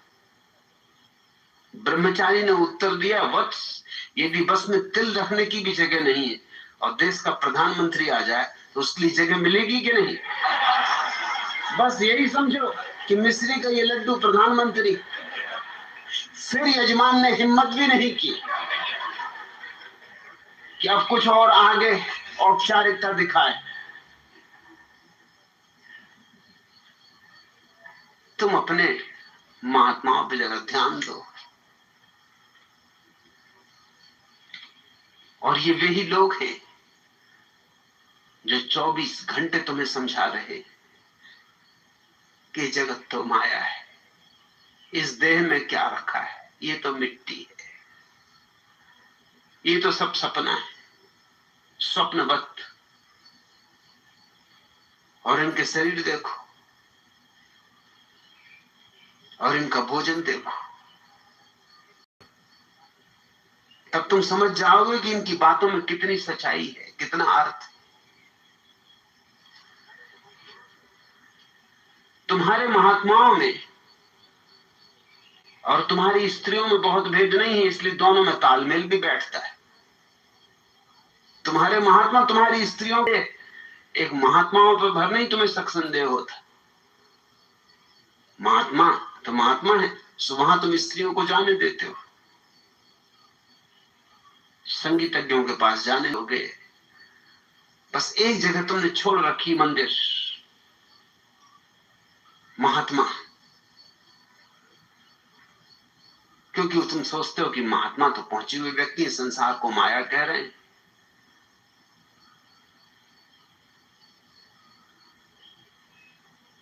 तो तुम्हारी स्त्रियों में और तुम्हारे महात्माओं में एक तालमेल है, एक षड्यंत्र है। स्त्रियां ही तुम्हारा भी दुखी हैं और तुम्हारी स्त्रियां भी दुखी हैं, और दुखियों में सहानुभूति पैदा हो जाती। दुखी एक दूसरे के कंधे पर सिर रख कर रोने लगते। 3 मित्र अपनी अपनी मोटी पत्नियों के बारे में चर्चा कर रहे थे। एक बोला मेरी बीबी इतनी मोटी है कि रिक्शे वाले उसे बिठाने से मना कर देते, और तांगे वाले कहते माफ करिए, एक बार में तो हम नहीं ले जा सकते, यदि 2 फेरी में ले जाएं तो क्या आपको कोई ऐतराज? दूसरा मित्र बोला मेरी बीबी इतनी मोटी है कि पिछली बार जब हम लोग स्टेशन से घर आने के लिए टैक्सी में बैठने लगे तो टैक्सी ड्राइवर का झगड़ा हो गया पास में ही खड़े ट्रक ड्राइवर से। कुछ मामला यह था कि ट्रक ड्राइवर कहता था कि भाई तो हमारा धंधा चौपट की दे रहा, ट्रक की सवारी टैक्सी में ले जा रहा है।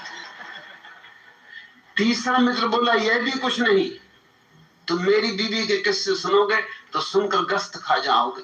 परसों शाम की ही बात है, मैं उसका पेटीकोट धुलवाने के लिए धोबी के यहाँ गया तो धोबी ने कहा क्षमा कीजिए श्रीमान जी, हमारे यहाँ टेंट तंबू वगैरह धोने का काम नहीं किया जाता।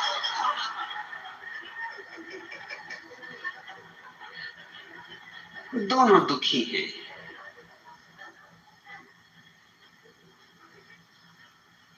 स्त्रियां महात्माओं का सत्संग करती हैं, महात्माओं की सेवा करके उनको सांत्वना देती, और महात्मा पौराणिक कथाएं, व्यर्थ की झूठी कपोल कल्पित कहानियां सुना सुना के स्त्रियों को सांत्वना देते।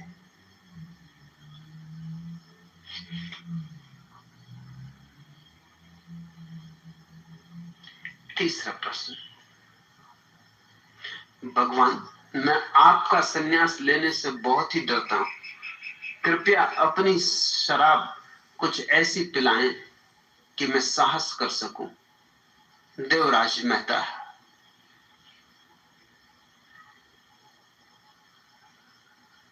मेरा संन्यास है तो खतरनाक, डर तो स्वाभाविक है, शराब भी मैं पिला सकता हूं, वही मेरा धंधा है, लेकिन शराब के जोश में तुमने अगर सांस ले लिया तो वह उचित ना होगा। कुछ बूझ अपने होश हवास में न लिया होगा, बेहोशी में लिया होगा।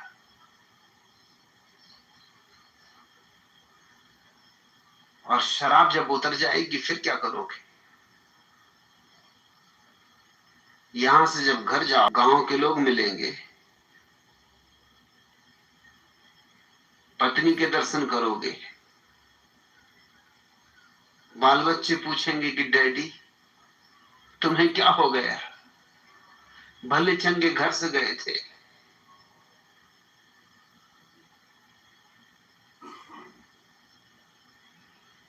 उन सबको देख के नशा तिरोहित हो जाए।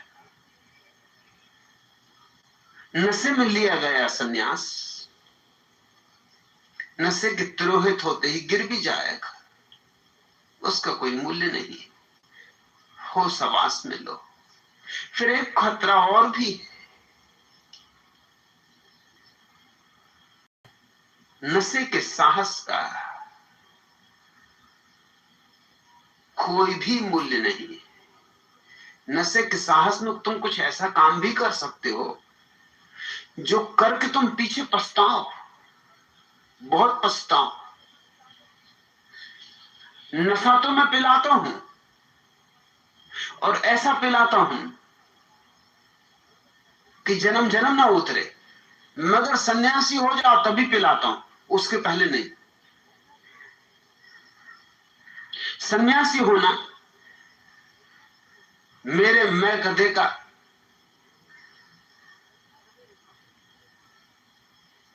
प्रवेश पत्र है। उसके पहले सुनो मेरी बात, समझो मेरी बात, होश हवास से सजग होके, सोए सोए नहीं। सन्यास लेने तक तो तुम्हारा होश हवास में चाहता हूं पूरा कायम रहे कि तुम कुछ ऐसा काम न कर गुजरो जिसके लिए तुम्हें पछताना पड़े। एक शराब घर में एक बिल्ली थी। एक दिन वह एक चूहे के पीछे दौड़ी, चूहा भी भागा और भागते हुए एक शराब से भरे हुए बर्तन में जा गिरा। बिल्ली काफी देर इंतजार करती रही, तलाशती रही, मगर चूहा न मिला, सो न मिला। दूसरे दिन शराब घर के मालिक ने चूहे को बाहर निकाला। चूहा गरज कर बोला, कहां है वह हरामजादी बिल्ली?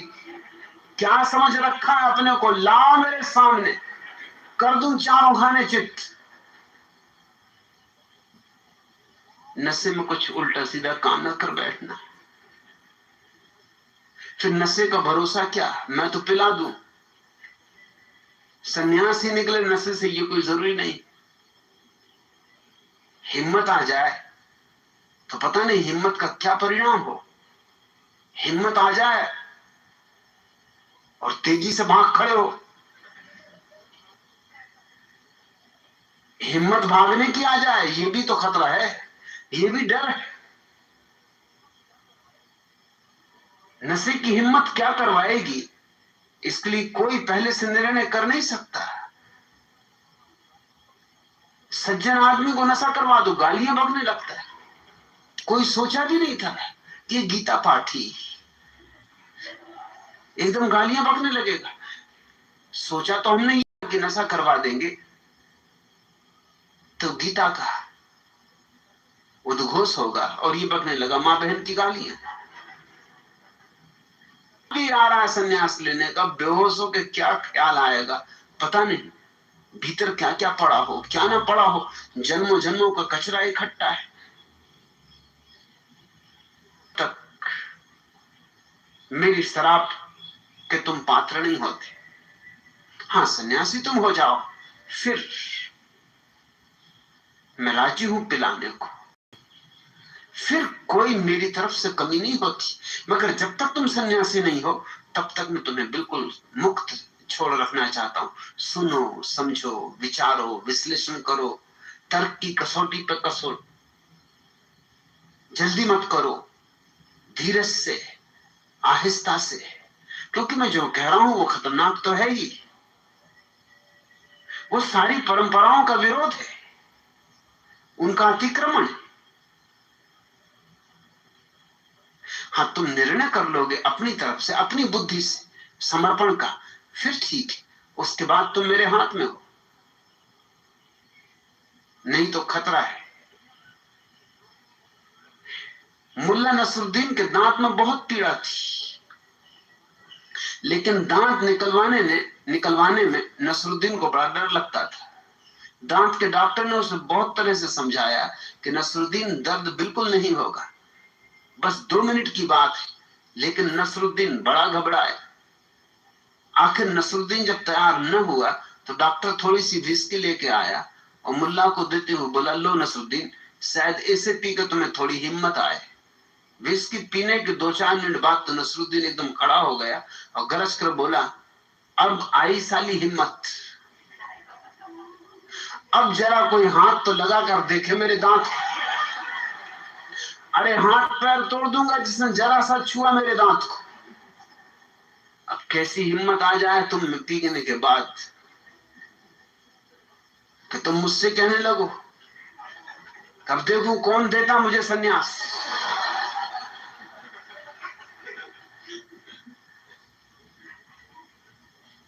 या नशे में ऐसे भागो कि फिर कभी लौट के ना आओ। अभी कम से कम आ तो जाते हो, आते रहो जाते रहो। देवराज मेहता, आते रहे जाते रहे, बात होने वाली देर अबेर, मगर जब समय पक जाए तभी होनी चाहिए। कच्ची बात नहीं होनी चाहिए, कच्ची बात ठीक भी नहीं। कच्चा फल गिरे वृक्ष से तो सड़ जाएगा, किसी के काम ना आएगा। पक जाए तो ही सार्थक है। 2 शराबी एक झाड़ पर बैठे हुए थे, डट के पिए हुए थे।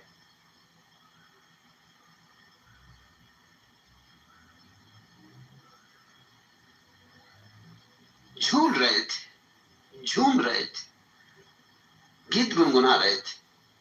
एक उनमें से झाड़ से टपक पड़ा।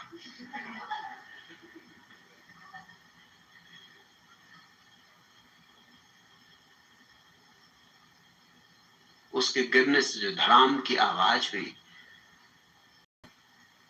तो दूसरा जो अभी भी झाड़ पर बैठा था उसे जरा होश आया। उसने नीचे झांक कर देखा और कहा, भाई मुझे बड़ी पीड़ा हो रही कि तुम झाड़ से नीचे गिर गए। चोट वगैरह तो नहीं आई, दुख करने की क्या जरूरत। अरे मूर्ख, जो पक जाएगा वो गिरेगा ही। अभी तू कच्चा है, लटका रहे, जल्दी मत करना, जब पकेगा तब तू भी गिरेगा। देवराज मेहता, थोड़े पक जाओ, अभी डंडा मार के गिराया जा सकता है तुम्हें, मगर कच्चे गिर गए क्या काम आओ, किसी उपयोग के नहीं होगे। आते रहो जाते रहो, जल्दी ना करो। मामला तो ये खतरनाक है ही, और शराब भी जरा जरूर पिलाऊंगा। ये शराब ऐसी है जो बेहोशी नहीं देती, होश देती।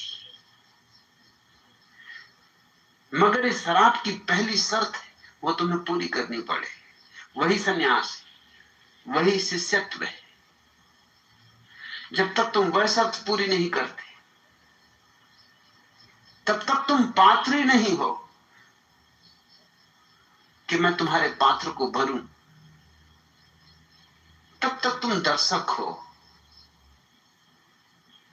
तब तक तुम इस तीर्थ के अंग नहीं हो। मगर भाव उठ रहा है तो लगता है धीरे धीरे पक रहे हो। गिरोगे, समय आ जाएगा, और जो समय पर बात होती वही ठीक है। और हर चीज का अपना समय है। जल्दबाजी कभी भी शुभ नहीं।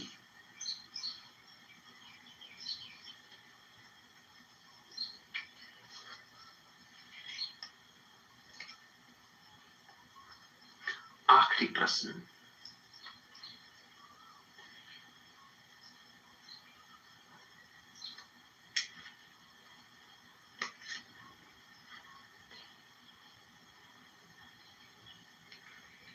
भगवान, क्या धर्मगुरु सच ही बुद्धू होते? दीपक, पता नहीं धर्मगुरु से तुम्हारा क्या प्रयोजन।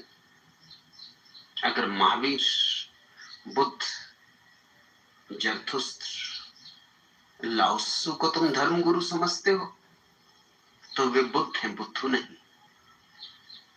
लेकिन वे धर्मगुरु नहीं, वे स्वयं धर्म, वे धर्म के साकार रूप। धर्मगुरु तो हैं पंडित, पुरोहित, मौलवी, आयतुल्ला खोमेनी, पोप पाल, पुरी के शंकराचार्य, ये सब धर्मगुरु हैं। और ये धर्मगुरु निश्चित ही संकोच नहीं करता हूं, मैं सत्य को बिल्कुल नग्न ही कह देना पसंद करता हूं।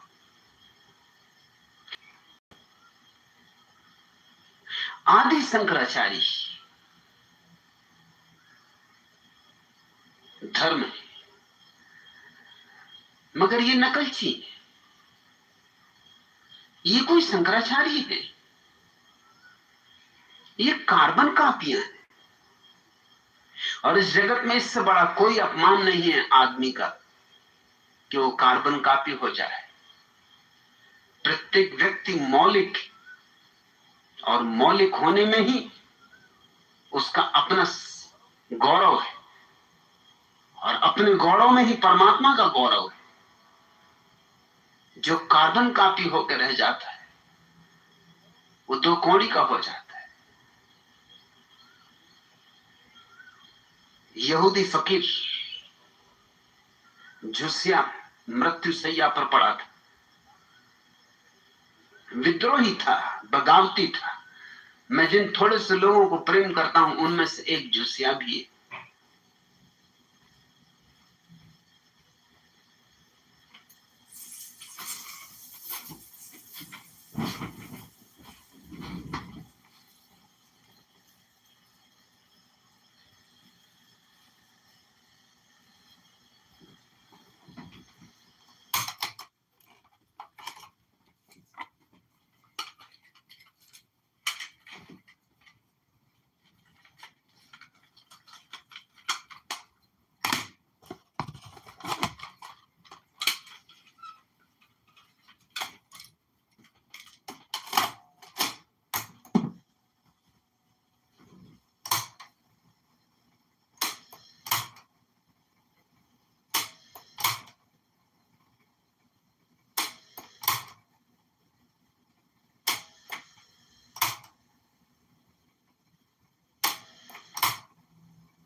वो कुर्सियां बड़ी बनवाता था, लेकिन उसके पैर जमीन तक नहीं पहुंचते थे। तो टेबलें ऐसी बनवाता था कि किसी को पैर ना दिखाई पड़े, नहीं तो वो बड़ा भद्दा मालूम पड़ता था। उसके पैर कुर्सियों पर लटके मालूम होते, जैसे कोई छोटा बच्चा बैठा हो। वो अपने पांवों को छिपा के चलता था, वो पांवों से हमेशा पीड़ित होता था। उसने अपने पत्रों में अपने मित्रों को लिखा है कि मैं सिद्ध करके बता दूंगा कि पांव मेरे कितने ही छोटे हो, लेकिन बड़े से बड़े पद पर मैं पहुंच सकता हूं। मेरे छोटे पैरों से मैं बड़े पद पर पहुंच के बता दूंगा। एडलर की बात में कुछ सच्चाई है। राजनेता कैसे मेरे संबंध में कुछ कहे, मैं उनके संबंध में जो कह रहा हूं उससे उनके प्राणों पर गुजरती, बुरी गुजरती। वो तो खुश हुए होंगे कि जो हम करना चाहते थे वो किसी आदमी ने तो करने की कोशिश की।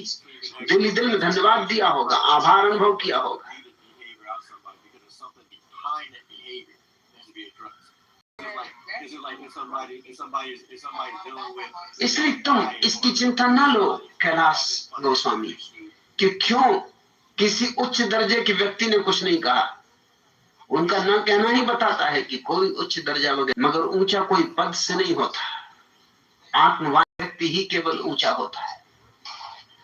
ध्यान ही एकमात्र धन है और परमात्मा को अनुभव करना ही एकमात्र पद है। इसलिए तो भक्तों ने उसे परम पद कहा है। बाकी सब पद तुच्छ थे, बचकाने। तुमने छोटे बच्चों को देखा नहीं? छोटे बच्चे कुर्सियों पर चढ़ जाते और अपने पिता से कहते हैं कि डैडी मैं तुमसे ऊंचा हूं, देखो मैं तुमसे ऊंचा हूं। ये जो पदों की दौड़ में लगे हुए लोग हैं, ये छोटे बच्चे जो शरीर से भला बड़े हो गए हैं, लेकिन मनोवैज्ञानिक रूप में जिनकी उम्र ज्यादा नहीं, यह जान के तुम हैरान होगे कि आदमी की औसत मनोवैज्ञानिक आयु 12 साल। 80 साल के आदमी की भी औसत उम्र 12 साल से ज्यादा नहीं होती। मन से मन तो वही 12-13 साल के करीब। फिर खिलौने बदलते रहते, फिर खिलौने बड़े होते चले जाते। लड़कियां गुड्डियों से खेलती हैं, गुड्डियों के विवाह रचाती हैं, फिर बड़े होके वो बच्चों के विवाह रचाएंगी, मगर खेल वही है। फिर रामलीला होगी, राम सीता का विवाह रचाया जाए, खेल वही है। नाम बदलते, रूप बदलते।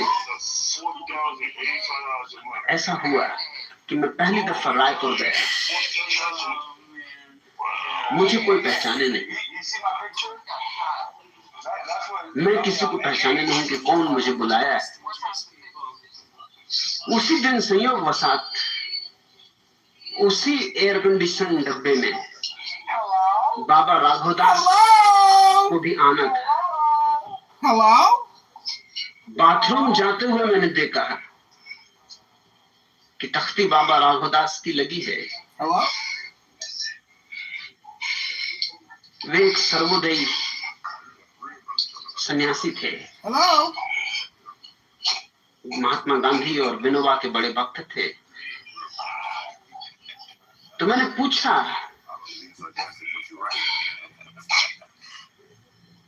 कि वे हैं यहाँ या नहीं। डब्बे में पता चला कि वे तो नहीं आए। बात आई गई हो गई। फिर रायपुर स्टेशन आया तो मुझे जो लेने वाले थे वो तो नहीं पहुंचे थे, लेकिन बाबा राघवदास को लेने वाले डब्बे के सामने ही फूल मालाएं लिए खड़े थे और मुझे देख के बोले कि बाबा राघवदास की जय। मैंने भी सोचा कि भेद भी क्या है, नाम ही रूप का भेद है। चलो बाबा राघवदास सही। मैं कुछ बोला नहीं। उन्होंने फूल मालाएं पहना दी तो मैंने भी पहन ली। उन्होंने सामान उठा लिया तो मैंने कहा उठा लो। मुझे कोई और लेने आया भी नहीं था। तो मैंने कहा आखिर मुझे कहीं तो जाना ही पड़ेगा। फिर बाबा राघवदास आए भी नहीं है, इनका भी काम बनेगा, मेरी भी झंझट कटी। आखिर मैं कहाँ जाऊं? कौन लेने? वो लोग मुझे को दिखाई नहीं पड़ते जिनको मुझे लेने आना चाहिए। मैं पहचानता नहीं उनको। आए होते तो वो खुद ही दिखाई पड़ते। उनकी कार को रास्ते में ट्रैफिक में कुछ अड़चन, बाहर निकल रहे थे तब वो भी आ गए फूल मालाएं लिए हुए। चौंका कि कौन लोग इनको ले जा रहे हैं। वो मेरे पास आया, उसने कहा कि आप कौन हो? मैंने कहा मत पूछो। फिलहाल बाबा राघवदास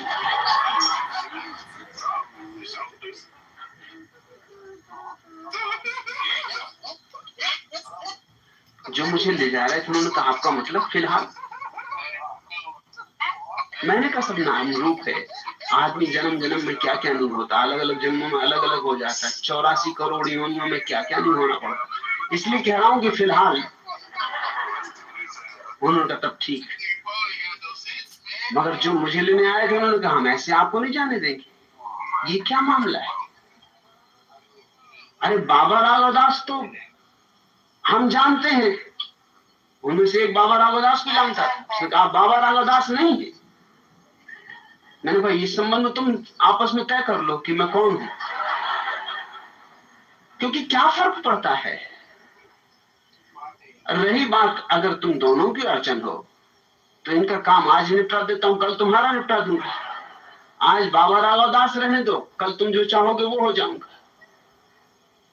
वो बाबा राघवदास वाले लोग भी चिंतित हो गए कि इस व्यक्ति को कैसे ले जाना, ये आदमी तो भरोसे योग्य भी नहीं।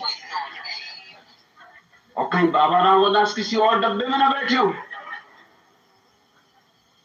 उनको बड़ी चिंता ये पड़ी कि कहीं किसी और डब्बे में बाबा राघवदास बैठे हो और हम इन सज्जन को लिए जा रहे हैं जो कि बिल्कुल भरोसे के नहीं मालूम होते। और मेरे मित्रों ने तो जल्दी से उनसे सामान भी ले लिया और उन्होंने कहा चलिए ये रही गाड़ी, तुम अपनी फूल मालाएं ले जाओ, जो क्या मैं राज्य हूँ, दोनों को हल कर देंगे। आज तुम्हारा काम निपटा देता, कल इनका निपटा देता।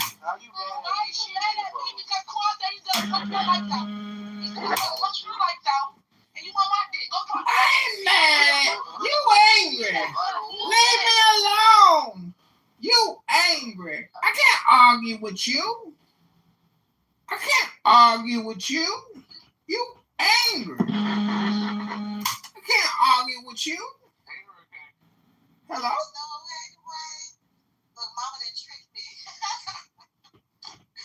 Hello? Hello?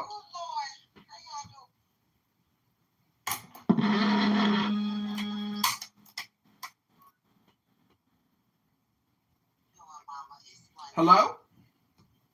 Hello. Hi, is this Frank? It is Frank. Can I be frank with you? You can be frank with me. Are you a retard faggot? No. Are you sure you're not a faggot retard? I'm very sure of that. So how do you know there's no God? How are you such a subject matter expert?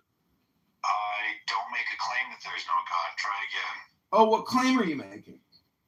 That I don't know if there's a God, but I'm not convinced. Oh, so your claim is you don't know that there's a God and you're not convinced there's a God. Is that really a claim? Sounds to me like something that means nothing. Hey, John, fuck off. Oh! Didn't want to do it. Fuck yourself. Didn't want to do it. Couldn't do it. If you want to. Somebody's a little chicken. We got an atheist chicken. We got an atheist chicken. Bye-bye, Frank. You're not nearly as interesting or clever as you think you are. Ooh, like you, Frank. Your own voice and Ooh, projection alert. Projection alert. Not that interesting. Have a good day.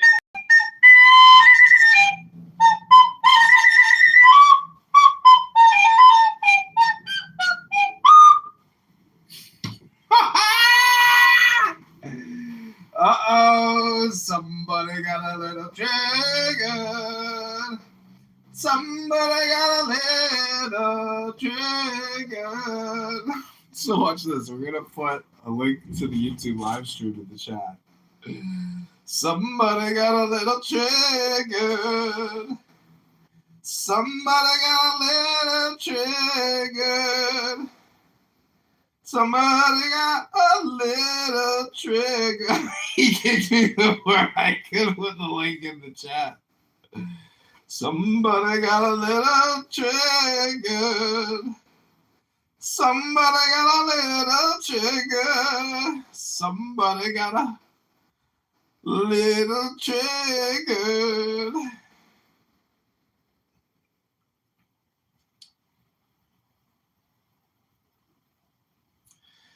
Somebody got a little trigger. Somebody got a little trigger.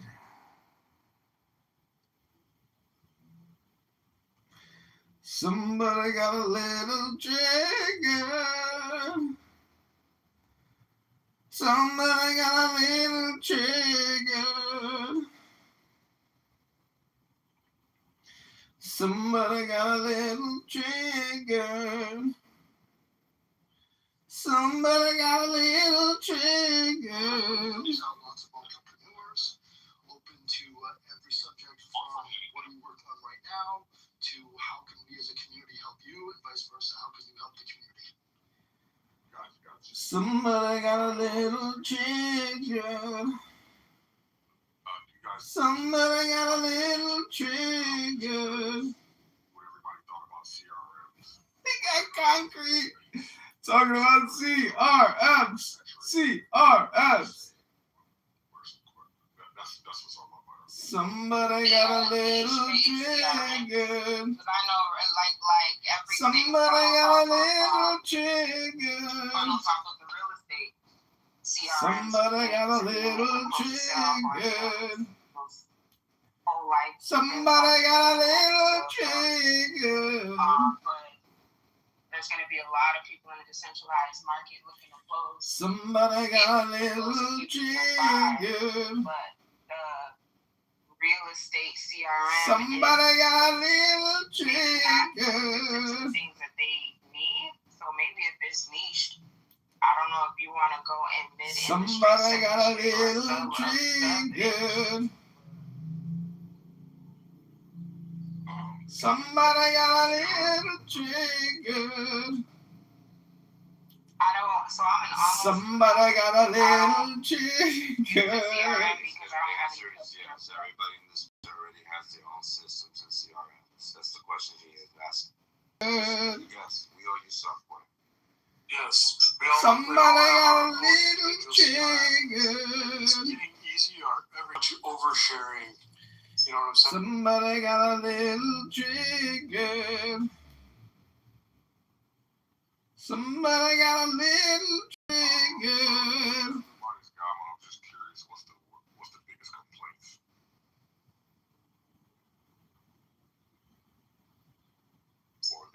Whether it stays updated or interoperability, or maybe could you fire a task off from the dashboard?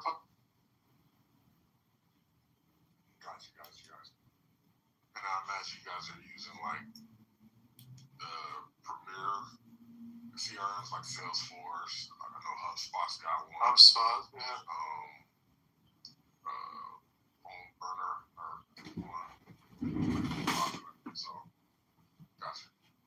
Those all have the same problem or interoperability. I guess you mean like between.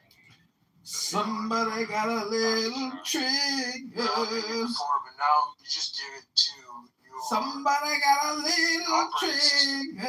Operating system's gonna handle it for you.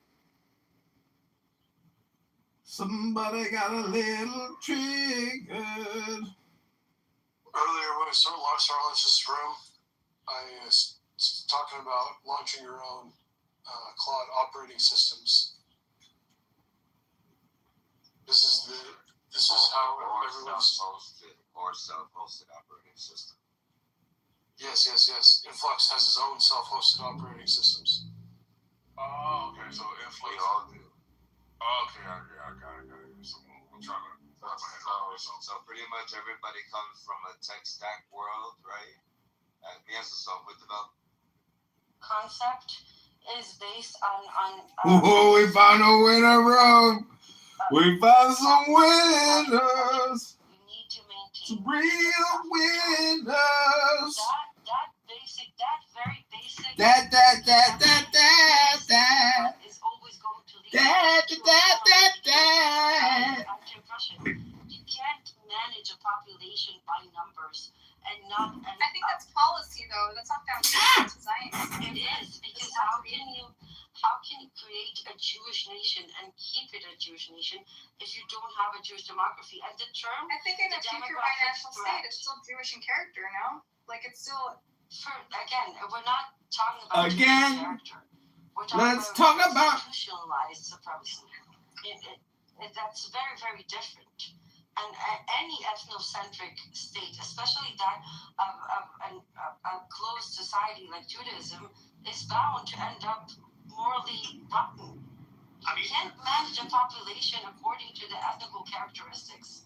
I mean, what Danny said, Danny left already, was talking about Islamic Republic doesn't mean all the Muslim land is correct. Just because you're Islamic Republic does not mean that all the Muslims can live there, and that they never claim. But the thing that he missed. I object to the concept of an Islamic Republic just as much as I object to the concept of a Jewish state. I believe church and state need to be separated. Well, that's a fair point. But what I'm saying is that the whole concept of being a state only for a certain group of people was never an idea of Islam. Only half the people. Theoretically, neither is Zionism. They don't claim to be only for Jews. Yeah, that's the opposite of what they claim. This is how they whitewash it. But the only thing is that the country used to be called Persia. There was a reason why the Shah at that time changed, whitewashed Iranian diaspora to calling themselves Persian. That's fine. You can be ethnically Persian, but there are many Arabs, many Armenian, many Kurdish, Azeris live in Iran too, but not Persians, but they are Iranians. So that's why they changed the name of the country from Persia, so that not to get into the same trap of the Zionists. Then they changed it to the Islamic Republic. So they. No, they changed it to that happened like 70 years. Yeah, but adding the Islamic Republic after the Shah is doing the exact horseshoe theory. It's the same thing. But that's a government system. You can't disagree. A state that claims to be pluralistic and democratic cannot inherently uphold any group, whether it's based on religion or ethnicity, above all others. We simply can't. Once you do, not to mention the fact that not separating church from state is a bad thing to begin with, but especially if you're trying to incorporate religious beliefs into the state system, that's where you get an oppressive authoritarian regime.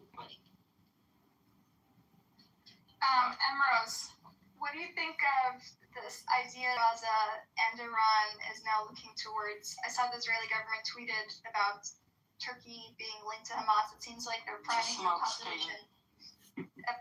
the population for a new front. It's a smokescreen. They will never fight Turkey. Turkey is one of their biggest trade partners. It's a smokescreen. Okay. Well, that's good. What do you think? But I think Syria is really and the West Bank are really bubbling up too, though. I think that the world sold Palestine. That's what I think. So let's take this to its logical end. What happens after they sell Palestine and divide it up and give it to the highest bidders? They don't do that. By selling Palestine, I mean that they will look the other way while Israel continues to annex, expel, exterminate, genocide Palestinians. I mean, I think they sold Israel too. I don't think Israel has the leverage. I wish they did. I don't know. It looks like I don't know if they're going to ever get their leverage and their... What they're doing now is looking for a scapegoat. They're going to use a scapegoat at the form of Ben-Gvir, Smotrich, or it might even be Bibi, because just like I predicted, we just saw a big chunk of liberal Zionists that were visiting no other than the Emirates. So they're going to say, there you go, we got rid of the crazy ones, now we have the normal Zionists back, we can talk to them. They sold Palestine. Until somebody shows me otherwise, I will not stop saying it.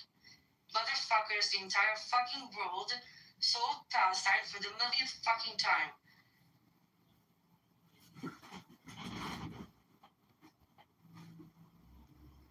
Ceasefire my ass. 1,000 Palestinians died, said this fucking peace board, and everybody's acting as if there's a ceasefire, as if there's not a front in Palestine. They talk about everything, and I'm not accusing Lebanese, I'm not accusing Iranians or Syrians, but I'm saying let's not behave as if the world has suddenly saved Palestine from the occupation and Zionism. It has not. What do you think of standing together? I mean, I think the room has kind of died down, so... I just wonder if you think there's spoilers for the left, which is already deflated, and we I don't know. I don't have an opinion yet. I'm still debating. The room clears out because it's no longer a spectacle with a pinata to punch one side or the other. The room clears out when you start talking about truth. Nobody cares about truth or the actual reality. So, I mean, earlier we were talking about, I was pointing a parallel. I'd be interested to hear your view on this, but, you know, to me, in America, that we chase phantom enemies, and that's how we define our reinforced Judaism, because we don't have any other way to distinguish ourselves from our non-Jewish neighbors if we're not, like, observant, right? In Israel, you're more Jewish because just by definition of your Israeliness, right? But Israel also is constantly seeking enemies and war and creating conflicts in sovereign states that never attacked it, right? And I think Israel has shown this pattern of when it's constrained in one of its fronts of going into a new area where there is no enemy and legitimate threat and just like creating it out of, you know what I mean? And I just saw, to me, that's like an interesting parallel of Jews in order for continuity and wanting to preserve some sense of unique identity, chasing ghosts and finding enemies where there might not be it. And I don't know if that's an apt parallel because of the existential I don't think so. shit you face. I think it's you can say that politicians like Netanyahu opens fronts just to hold on to his political power and because it's a diversion or whatever. But I don't think the fact that the existential fear is manufactured, yes, I agree. It doesn't have to be there, and that's the motivation behind most Zionists, not the religious one. It's more this manufactured the best example is existential this fear. bomb that's always 2 weeks away, right? This is a phantom threat that was created by 9/11. Yeah, but Netanyahu, half the country laughs at that threat as well. But now they support the war. They believe it. So suddenly they've been conditioned to change their mind. Like, that's the absurdity. This is where Zionism comes into play. This is why we say it has nothing to do with yes, Bibi, no, Bibi, because they would flank him from the right, like we saw with Iran, just to go against him, to be counted. That's why it doesn't matter. They're all the same. All Zionists. So we need to start talking in terms of Zionists and anti-Zionists, not left and right Zionists. Did you ever watch The Gatekeepers, that documentary about the folks Years who were... ago. And like they talked about how when the threat was over, they were like looking for threats and they were... Yeah, but they were trying to pin it specifically on one side of the Israel society when they're just as complicit in it. That's my problem with it. Oh, it's not that it's not true, but it's across the board. I understand. I think it's a pathology and a maladaption of Jews in general post-Holocaust, where we don't face the same level of anti-Semitism that we did pre-World War II. It's what they need to justify. It's not to create enemies. Israel needs anti-Semitism to justify its existence. Zionism needs anti-Semitism to justify its existence. This is why we say Zionism is anti-Semitism. Zionism doesn't. That way, if it doesn't exist, we must find it, or you can't justify your existence, right? In America, we've enjoyed a level of prosperity and acceptance that we've never experienced before anywhere in the world in history for like 50 years. There's zero discrimination. There's zero, like even institutional barriers, right? And we've decided to like expand the definition in order to create hatred, because without it, not only does Zionism not exist, but secular diaspora Judaism doesn't exist. And so we cling to haters and ghosts and like the mayor of New York City's wife's like on October 7 because it's all we have to distinguish ourselves. And that's sort of what I was trying to make. Yeah, but this is part of the Zionist doctrine. The entire idea, and you can see this in the state of Israel, is Zionism is aimed at replacing Judaism. This is why the symbolism is so important. This is why the flag is intentionally designed to look like the Talit, the Judah flag. This is why the parliament is called the Knesset, because you create a situation where Judaism is the Zionist state. You annex the symbols, that becomes your religion. And along the way, to actually ignore what Judaism really is. Yeah.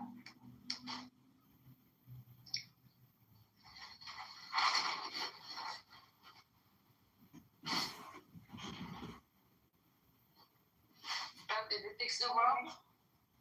I think we did. I think we solved it. That was actually really beautiful what you did with Daniel. You like asked him a trick question. You like laid a trap and he walked like right into it. Yeah, it's easy with I them. feel like you've done that before a few times. Yeah, once you get the hang of it, I I mean, the whole thing is stupid, you know? Everyone, it's when it's convenient, you link the two, when it's not, you don't link the two, and we need to just hold complex truths and not be so binary about it. Yeah, and people like him don't help. No. Okay, I'm going to clear the stage so we can get other people up.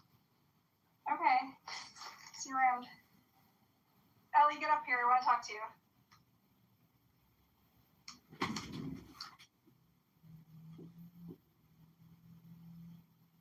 Daniel is really brainwashed as fuck.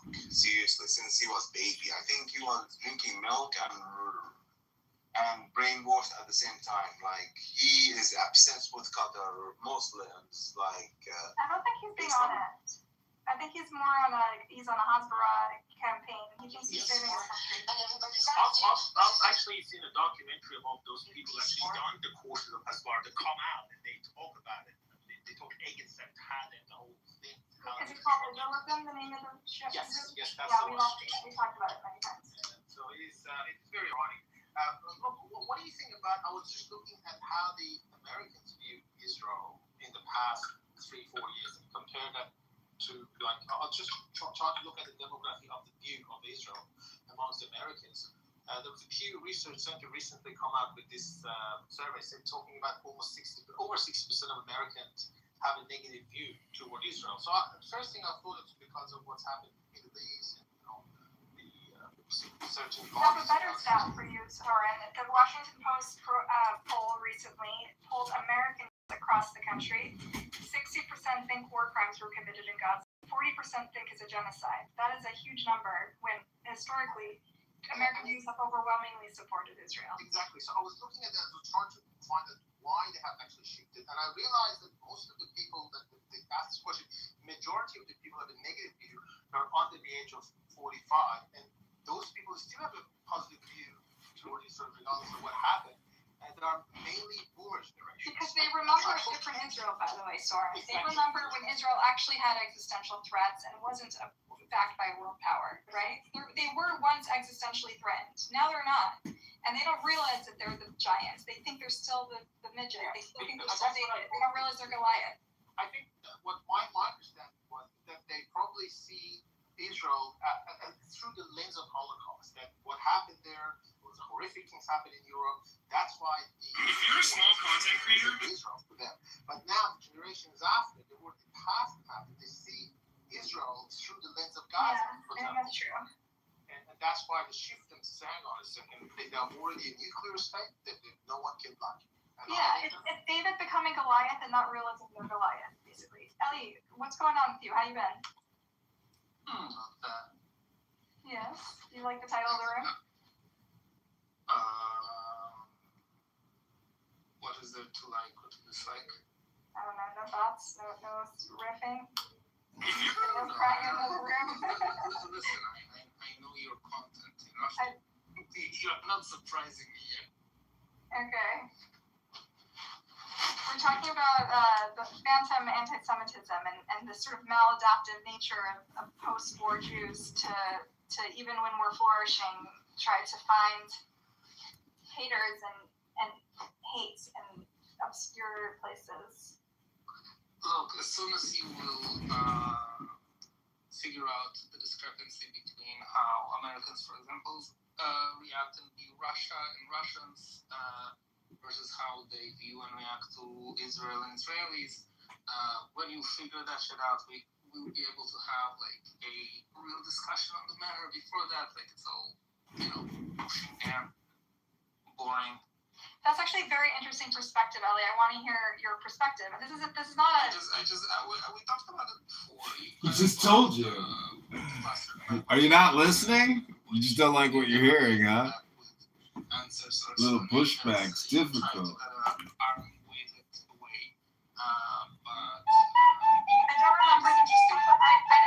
remember that we had this exact discussion, but I'm going to be open and give you the floor to find out. How the media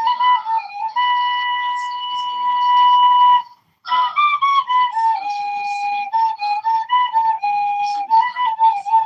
Can you frame your argument, like about why the Russian Jewish perspective is different?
Hello?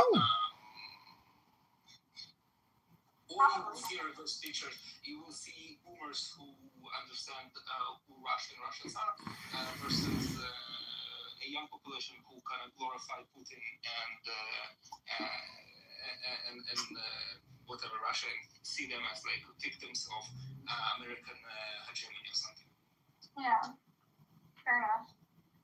But I criticize Russia and I'm concerned with the adaptive nature.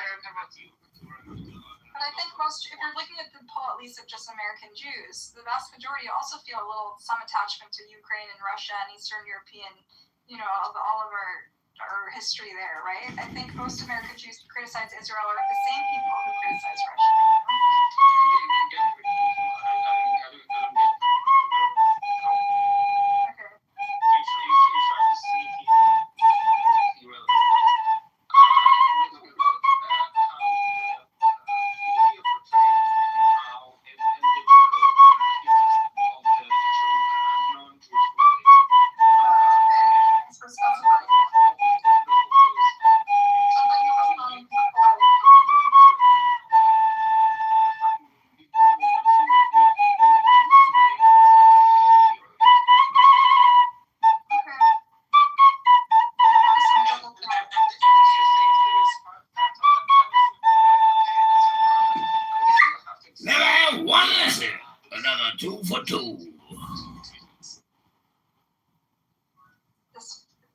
Two teachings in the media between Russia and Israel. Both media. I would listen. I concede on that. Another 2 for 2. So I personally, as much as I love Ukraine and have roots in the Eastern European region, I'm more emotionally invested in the story of Israel-Palestine, right? But again, you're a Jew, okay, so you can claim that you have some whatever. I'm talking about the fucking average American that you said, like, Pew Research shows that their relationship to Israel changed. Let's say, okay, I'm saying, okay, how do you explain the fact that Russia had like several cities in Ukraine turned into much worse condition than, for example, Gaza? Okay, they killed God knows about how many people. They killed God knows how many of their own population at this point. And those same people do not give a fuck. So the criticism of the media's airtime and the ink that's spilled on Israel versus Russia and other conflicts. I mean, South Sudan is also a way more horrific shit situation that nobody's talking about as much. Again, you can excuse the South Sudan by it being like in a place where nobody cares. Okay, you can say that you can compare Israel and Ukraine and have both kind of world powers. World powers. Fine, okay. I'll hand you that. But the disproportionate. You can criticize the non. She's gonna hand you that. She's gonna hand you that. Similar, like, horror stories, right? And I think that's a valid point, right? But that's that doesn't change the criticisms, right? It has no. We are not talking about the criticisms. So you know that I'm on the side of Israel and I'm on the side of Ukraine, okay? So for the criticism, you can have whatever criticism that you want.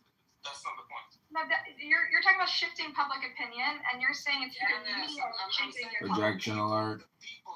The projection alert detection system has been activated. Idiots, okay? And the news media who's surveying this whole situation are complete hypocrites and amateurs, basically. No, not amateurs. I don't know how you call it. Most people don't know that much about it, and they just go on headlines.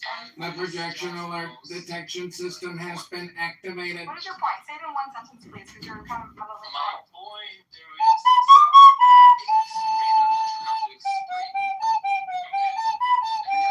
Jews will say it's anti-Semitism. But anyway, there's some fixed reason why the same people that behave in Israel, and whose opinions are shifted against Israel, don't give a fuck about much bigger issues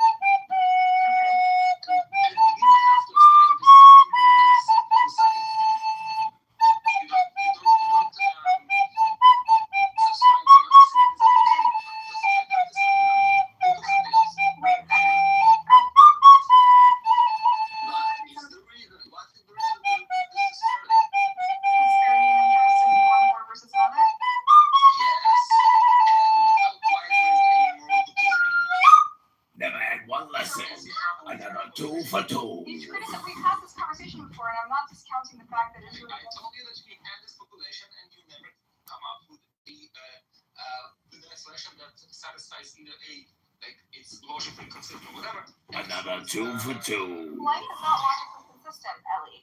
Okay, like people have taken interest in wars for different reasons. I'm telling you that Jews Israelis play this anti-Semitism.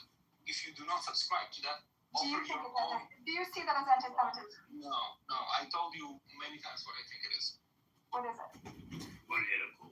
It's you fucking socialists to blame it. The socialists, you said?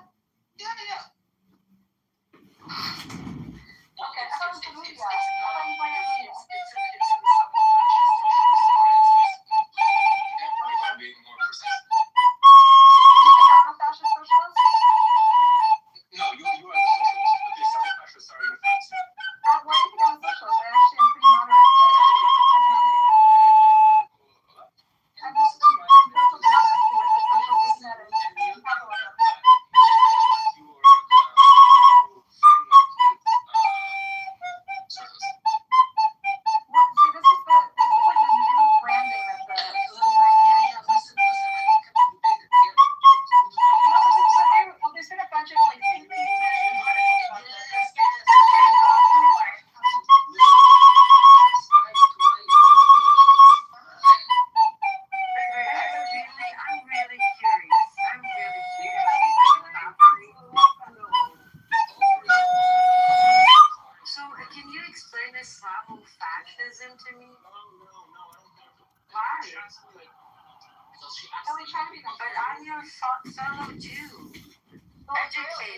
I'm your fellow Jew.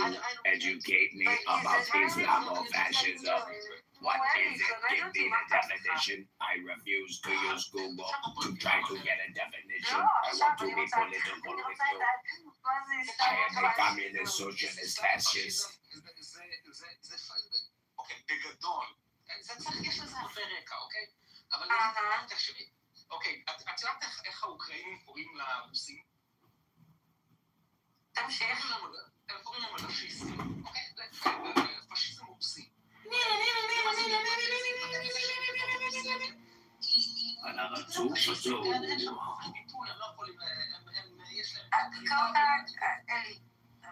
He's bald, bitch!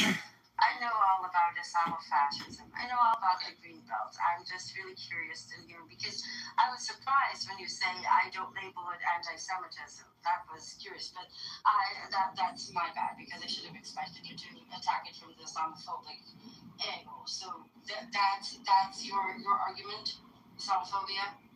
Wait, what is Islamophobia? How do you explain fascism? Islamofascism basically means the kind of Islamic way to do fascism in the whole Islamic world. It's how they treat their own people, it's how they treat other ethnic minorities, other ethnicities, and so on and so on. And it's a pattern of thought. You know what? I will agree. And that applies to all. I want to agree with him. He's right. And he's correct. The Islam countries, they expel Muslims and they treat them shit like what they did to the Jews like 80 years ago. He's right about that. But unfortunately, he's also part of the brainwash. I think you believe in Taqiyya, right? You're the one who believes in Taqiyya, No, right? I do not believe it. No, he's not that kind of Zionist, don't worry. Okay. Does Islamofascism, Ellie, in your mind, does it apply to all Muslims? Is it inherent to Islam? It's like Russianism does not apply to all Russians. It's just how their society in general operates. I don't see a problem with that statement at all. What do you mean? Do you think that Islamic countries are not in their nature fascistic? I think that any country that doesn't separate church and state is fascistic in its nature, including Israel. But I don't think the root is Islam or Judaism. I think it's not separating church and state and institutionalizing religion. You mix all the things. First of all, you can have gradation of fascism. Let's start with that, okay? So you don't have to lump like. Oh, I agree with you. The same way you have different manifestations of level of apartheid, for example. Yeah, fascism can manifest sometimes more severely, sometimes less. Let's say I would agree, for example, that Israeli society under the unfortunate rule of Benjamin Netanyahu became more fascistic. I agree with that. Where I would put Israeli society on the more severely. What you mean is that it's the first time that the fascist oppressive tendencies have turned inwards, but in fact those same tendencies and practices have been the root of this country since its birth, only not against Jews. It's the first time. It's the first time it's been. Why not? This is exactly the problem. No. Because again, this shifts the conversation. Islamofascism. Why not talk about Jewish fascism? Because this is not the point of the conversation, and AKA I do not agree with that. Why? You claim that Islam is in nature fascist. Wait. If I understood you right, you said that there's societies. Didn't you say that's how there's societies? I said that Islamic countries manifest themselves today. What do they? What do they? They and that. That thing they. That thing they and that. That thing they and that. That thing are that the fascists. That the Zionist Jewish fascism versus that Islamofascism. They don't know what that they doing. Are they both fascistic? Hello? First of all, you have semi-Islamic countries who are much less on the fascistic gradation. When I asked you, does it apply to all Muslims? You said, well, that's what their society is. That's what they say. They don't know I that. asked you, does that apply to all Muslims? You said, well, that's what all their society. That's what they say. Went to the least fascistic Islamic country. Turkey. Or no, Turkey is considered a secular state. If you point to Turkey as the least fascistic... Did you hear me justify the existence of Islamic countries? I believe all countries need to be separated. I think church and state is a bad thing across the board. I think that any authoritarian, I think that any autocratic regime is going to end up any way other than fascist. We have been talking about the cause, okay? The cause of the changing. My cause is liberating Palestine. What cause are you talking about? We're having two different conversations here. I had a conversation with Barakah. Like you try to pull the conversation to something that it's your. Are you not interested in having a conversation? No, but Ali, I wanted you to meet her. Because I heard this a million times. Okay. Yeah, what? The what? What shtick? What is my shtick? About all Muslims, separation of church and state. First of all, and by the way, your tendency to kind of subscribing to things that I haven't said and do not believe in. Like, come on. Right, approach to the Ali is boring, not interesting. And the fact that Barakah has to defend. What is my shtick, Ellie? You have been subscribing me, okay, to whatever notions that you like have. the classic Zionist narrative talking point. No, I literally repeated your own words when I asked Iris, right? I specifically asked you. You could have said Islamic societies can become fascist. Exactly. So you're inherently relating Islam and fascism to be one of the same. I told you. How no? If you just said all of them. Give him a chance to clarify, at least. Give him a chance to clarify. Comprehension of like a third grader is obnoxious. Billy, you said all of the societies. Roast. For example, so apparently not only Muslims can be fascist, but apparently all the Islamic countries are very fascist. Not all fascists are Muslim, but all Muslims are fascist. Is that the Van diagram we're going with now? subscribing to something I haven't said. Again, obnoxious. Listening comprehension of third grader. Our government is the best indication that you're losing the debate, honey. He's losing the debate, honey. Countries are fascist, and when I ask you which is the least fascist country, let me ask you this. Fucking Turkey. Let me say this. All Muslim countries. Wait. You're saying all Muslim countries. Wait. You're saying all Muslim countries.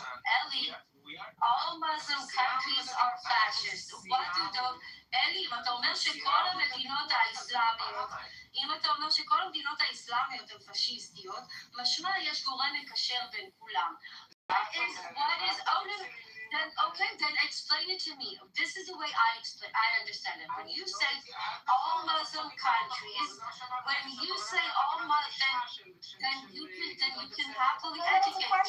When you say all Muslim countries are fair, then what is the common denominator making all of them fascist? Because you chose to describe them as Muslim countries, so I have to assume you're blaming Islam. Well, don't assume. Ask him. No, I just did. Better. This bitch is never gonna be happy ever. You mean like Ben Gvir? Yeah. Again, you and Hitler, they're very So it's not Islamofascism. It's not Islamofascism. You might even, although I disagree with you, say that there is a power culture. There's a power culture in Middle Eastern societies.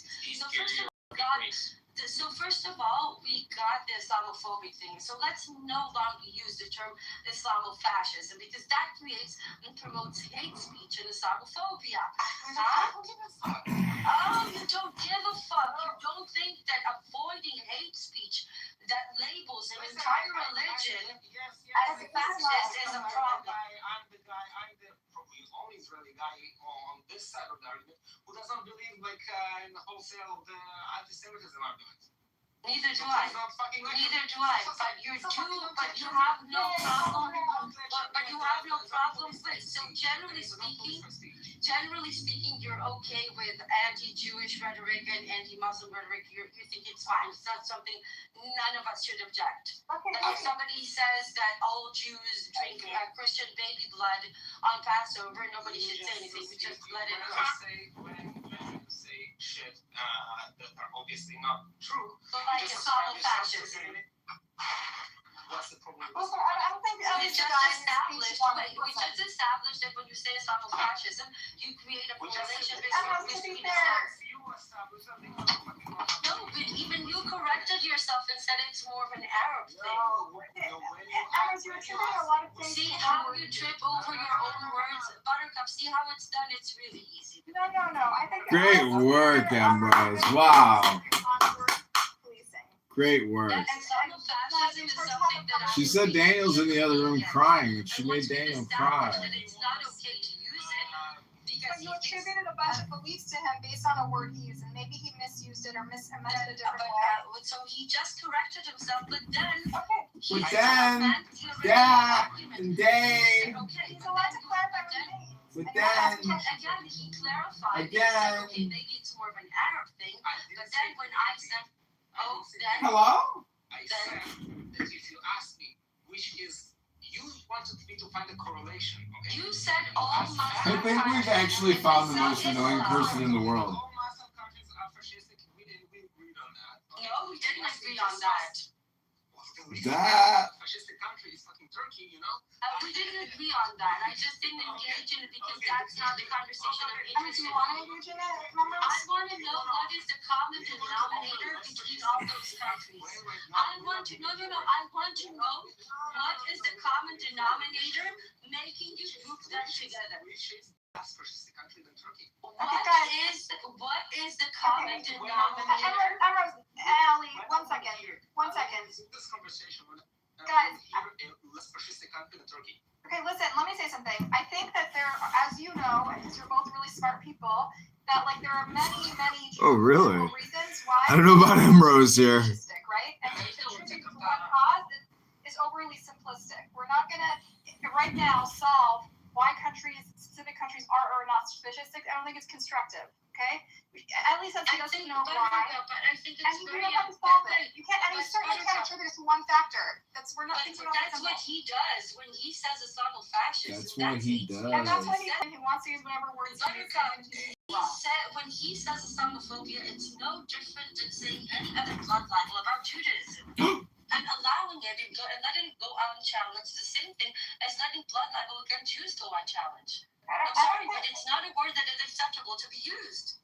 Okay. You're labeling 1.8 billion people as inherent fascists. Listen, earlier today we were hung up on the fact that Mahmoudani used the word monsters to describe AIPAC, okay? When we get stuck in one word... Monsters doesn't use Jews, Muslim, Christians, or Buddhists in it. But he uses Islamofascism as an acceptable term. And it says that every Muslim country is inherently fascist. Just look at their societies. Do you understand what that type of rhetoric leads to? I think we're missing the... No, we're not. We're missing we're the not. forest We're despite the trees. whitewashing, and this is exactly how... Do you have this expression in Hebrew, missing the forest despite the trees? It's like you're missing the big picture here, right? No, I don't agree with you. I think it's exactly the kind of small things that we let slide that end up being the root of all the decay and all the rot that is so obviously prevalent in the society, because we ignore shit like that.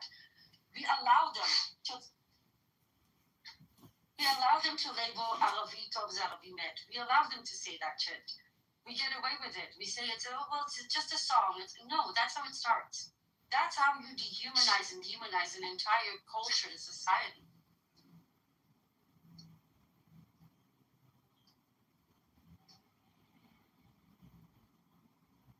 Are you finished?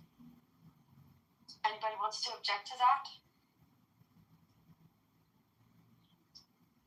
He goes off on the fascist Muslims, and I don't know if you lived in Arab countries. I've never lived in an Arab country.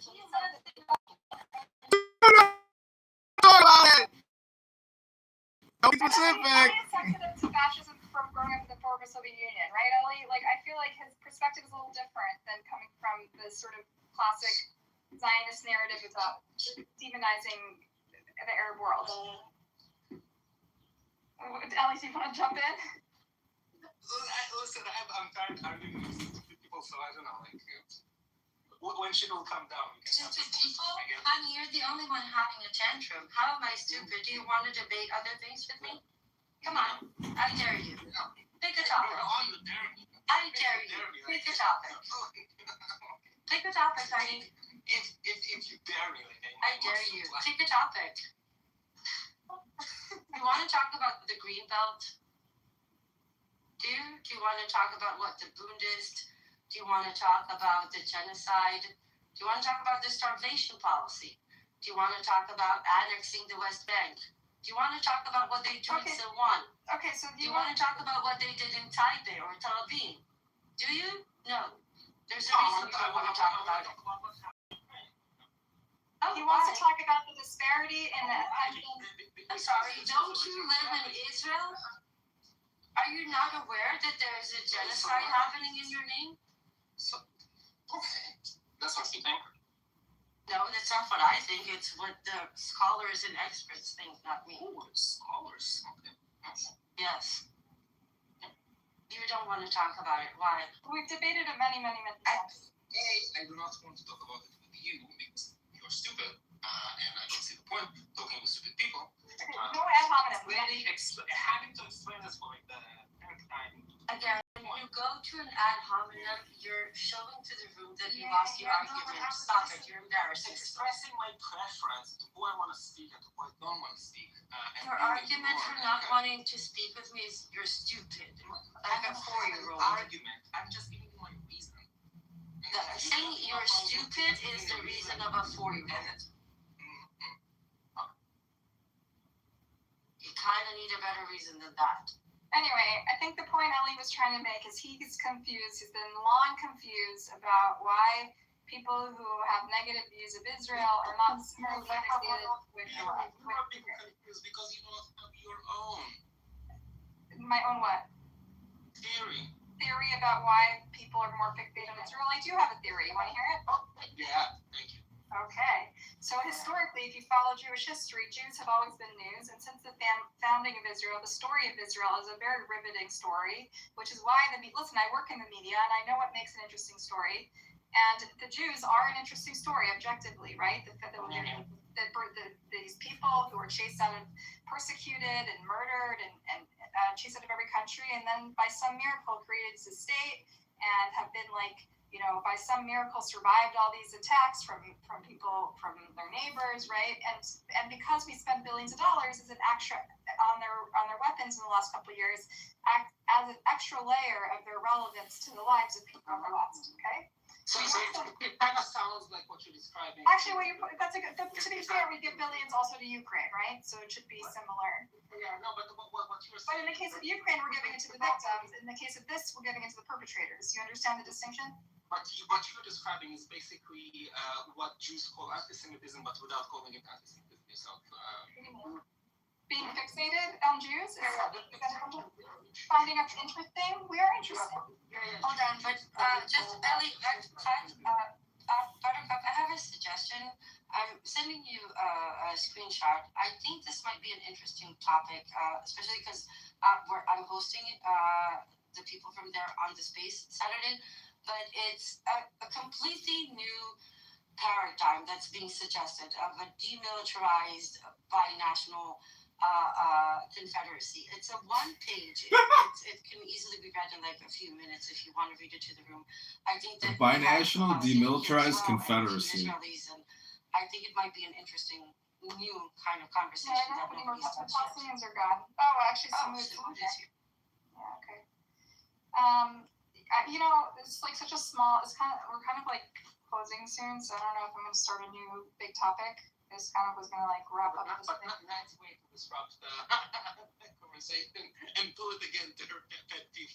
I just think it's a bit more interesting than the things that we talked about again and again. So maybe you can finish. This is just an ongoing conversation I've had with Ellie for a long, long time, and I'm surprised that he still hasn't heard my view on it. I think we talked about what makes something an interesting news story, right? Ellie, do you recall discussing what makes something news For story? those of you interested, I put the link to that page in the chat. Thank you. Cool. We'll check it out. Yeah, I'm always interested in out of the box. So people talk about something to offer that is like not anti-Semitism because this is not quite a blueprint. It's just a bunch of bullets. It's actually there's a 17-page document, but actually, Ellie, it was written by a Palestinian and an Israeli. I'm sure you heard about Meron Rapaport and multiple other Israelis that were involved. Okay, I don't want to get derailed because I just want to finish this conversation with Ellie, and then we can talk about hypothetical binational state and what it might look like. Okay.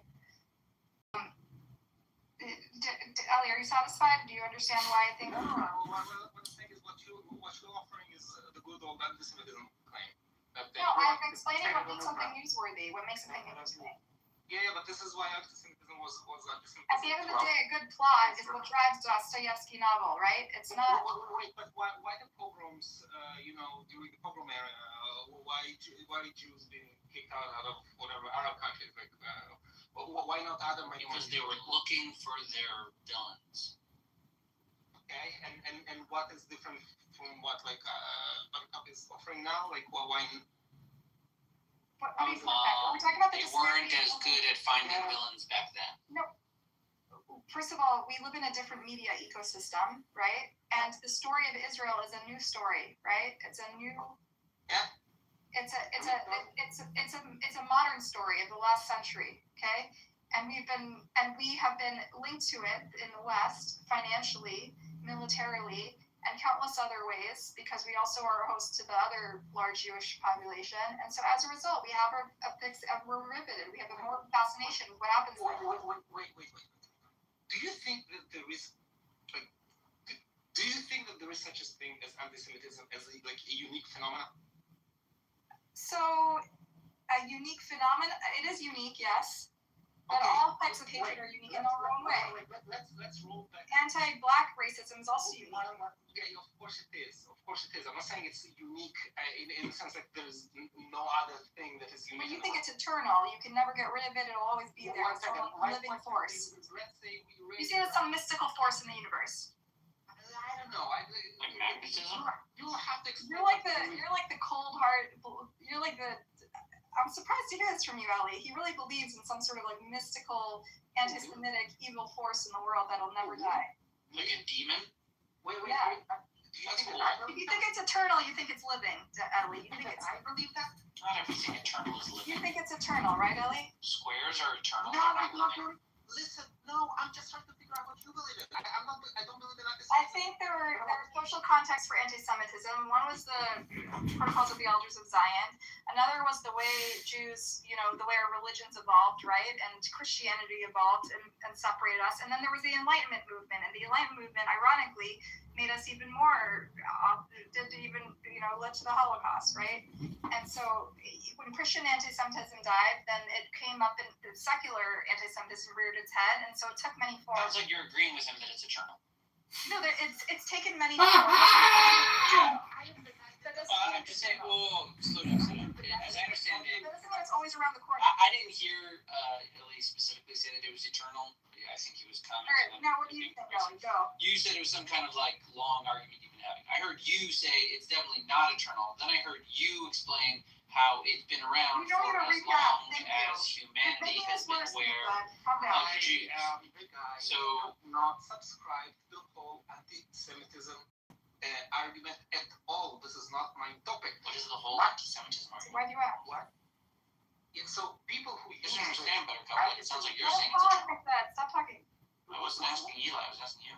Okay, so when I ask Baraka about why people are fixating on Israel, okay, I'm assuming that she does believe. Why not? 1 second.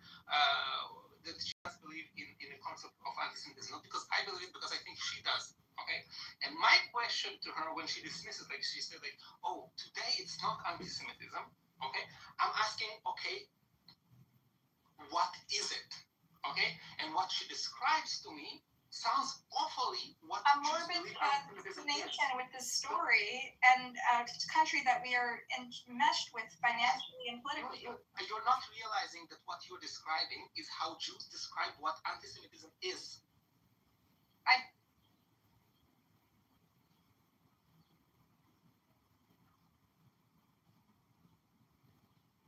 Is it? Mike is done. No, Interest is not, it's not equivalent. Interest is I not think you silenced her. What is not equivalent? I'm saying Interest what is not the same thing as hatred. Sounds like how. Being interested in someone is hatred? What are you talking about? I'm interested in you, Ellie. I don't hate you. No, he's not wrong. A lot of the interest is due to anti-Semitism, but It's more about obsession than like interest in it. No, but it's by design, and the people who are attracting it is the Zionists. That they need those anti-Semites to pop up, because otherwise, how are they going to justify their existence? So, based upon that, if there were no Zionists, there would be no anti-Semites? There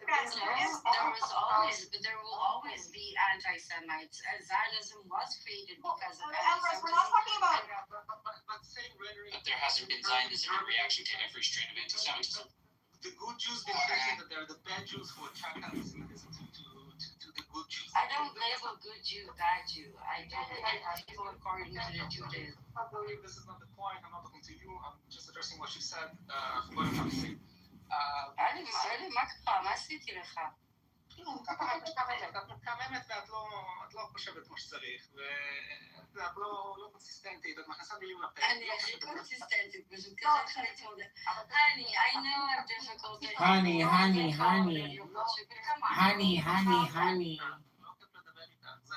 I'm not fun to talk with because I have truth and facts, and you're just No, it's because you're a highly annoying person, and an extremely annoying person, honey. And your facts are all propaganda and lies. I'm here to shame you. I'm here to shame you. I'm not here to make you feel good. I didn't say save you, I said shame you. שיימי, כפרה, גם זה עשו לי, תאמיני לי, שום דבר חדש. By Miami has one anxiety. Okay, so come up to her like pants. Did you just admit it to being a whore? No. Nothing. כן, איך מאיימת על זונה עם זין תופס פה המשפט הזה? נו באמת, אלי. אין לי כוח אליך. כמה פעמים צריך להגיד לך? I know. תודה. I ruined your fun. All right, moving on. I think we got to understand. Oh yeah, we really got somewhere. Yeah. Anyway, so talk about Why are you so repelled by Emerald? I'm curious. What is it about her that's so repellent? Smell. Do you know any sort of the anti-Zionist, I don't care. This is boring. This is a boring conversation. This is a boring topic for me. It's not what I'm interested in. Yeah. Okay. Then what are you interested in? I was to talk about what I'm interested in, and you're interfering. I tried to be part of the conversation and you yelled at me. No, you're trying to. They're coming out with another Toy Story sequel. Yeah, you're trying to. Wow. I'm interested in it. I can sense it. I know what you're doing. And no, it's not. No, I actually. All right, you well, said you don't be don't so want to antsy talk about it. about Let what the conversation flow. wanted to Wait talk for your about. angle and then jump in. And I Take dropped whatever it. you want, I just like she didn't did. push my topic, right? Anyway, You're so whiny. I'm getting back to the kind of Jews are whiny. Sounds awfully like what Jews historically describe it as. Not all of them. So I don't understand how you link. Listen, people in the pro-Pally movement it's not what I'm talking about. You're talking about the media and the media's decision and the way they're covering Israel in contrast to other conflicts, especially one that's very similar, which is Ukraine and Russia, where we do have a stake in it, right? Listen, the media just does what brings money mostly, be it. So I work in the media, and and as I've explained to you many times, Ellie, but I think it's going one year out the other. This is not the point. Ellie, you know there's a church and state. There's a church and state between the money side and the reporting side. We don't make decisions on what to report based on money. We make a decision based on people's interests and what's a good story, right? Yeah, and I believe that inside the cost. So do you think it's some vast conspiracy? Facebook is taken over by ads that are disguised to look like articles. Market capitalism, and media companies are companies who participate in market capitalism, and stories are written based on what interests people, and if you don't subscribe to that, you have a bridge to sell it. What interests people ultimately makes money because people want to read an interesting news. So why do people's interest hate? You interpret people. Okay. Hey, people are talking about it. My next point is, with that said, journalists do have a political leaning and a political bent, and the media companies have a political bent. It does in fact, but at the end of the day, the population, what can be sold to them, what interests them, what grabs their attention. So the question to me is, how come the stories about Ukraine do not grab people's attention? The stories about Gaza and Israel does grab people's attention. This very simplified version of my argument. And how do you explain it? The way that you so far describe it sounds a lot like what Jews call anti-Semitism. Jews don't say a morbid fascination is anti-Semitism. No, they do. Ask any Jew here. Morbid fascination is anti-Semitism. They actually do. What is that supposed to I'm mean? morbidly fascinated by Israel. I'm morbidly fascinated. What he's trying to say is that it's this no Jews, no news kind of narrative. Exactly, which is not anti-Semitism. It is. No, it's not. Let's ask Buttercup, the point is, Jewish exceptionalism can both be, it's a two-edged sword. Jewish exceptionalism is responsible for both supremacy and both anti-Semitism. That's the problem with it. I understand. I'm not supporting exceptionalism that Jews are special. That's the argument Ellie's bringing. I understand that. But I just want to say. Also, no, interesting for reasons beyond just people's cheap morbid fascination. No, you're saying objectively covering Israel is good journalism? Listen, the people are drawn. First of all, we do write about quite a bit about Ukraine and Russia, but not enough for your preference. I understand that, Ellie. You think it's just No, but the thing is that there's nothing wrong with Maybe either of them matter to voters in Idaho. Can I take a stab at this? I think Ellie's trying to say that this whole grab a knife. no Jews, no news is what Buttercup Feels a little anti-Semitic, Hold doesn't on. I'm not advocating for it. I'm just saying it's a fact. I know, I get it, and I at least acknowledging that that's the argument you're bringing. But I think if I'm trying It's to argument. understand, It's just a fact of life. It's been that way for centuries. so you're claiming that one of the reasons that people are super interested in covering the whole Palestine Gaza genocide is because of the Jewish aspect. Now, what Ellie's saying is this is the Zionist argument when it comes to this. But he, I think, is claiming, and on this I will agree with him, that it actually roots in many other reasons, like Islamophobia, like anti-immigration, like white versus brown, West versus the global South, not necessarily the Jews versus the Muslims. That's exactly the point I was making, Emrose. I said, okay, so I think this is what Ali didn't I know this is what you think. This is why I kind of went on a Odef road, because I think he doesn't understand that that's what you're trying to say. I think the story of Israel is objectively an interesting story for one, geopolitical reasons, two, our domestic policy and politics reasons, three, just the story of the Jews is genuinely a moving story of twists and turns and drama and peaks and falls. But it's not because of that. Because Israel is considered to be look at it as a gladiator battle.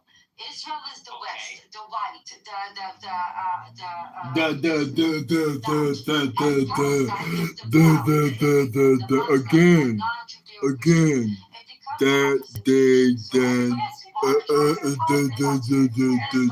describing a fight poster marketing. But it's not It's a marketing fight. necessarily the Jewish angle. It's the fact that Israel is considered to be the white Western representative in this. All you're describing is marketing. What's his name?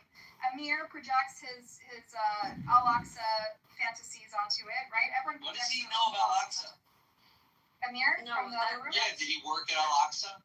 That's it's part of his So why does he give a shit about Al-Aqsa? This is why we say that when people here shove the holy war narrative, they're doing the Zionist job for them. Zionists really want this to be a holy war, but the fact is that it's not. Yes, they do. This is how they create anti-Semitism. But the fact is, oh my God, exactly. Can you please stop? To be a holy war.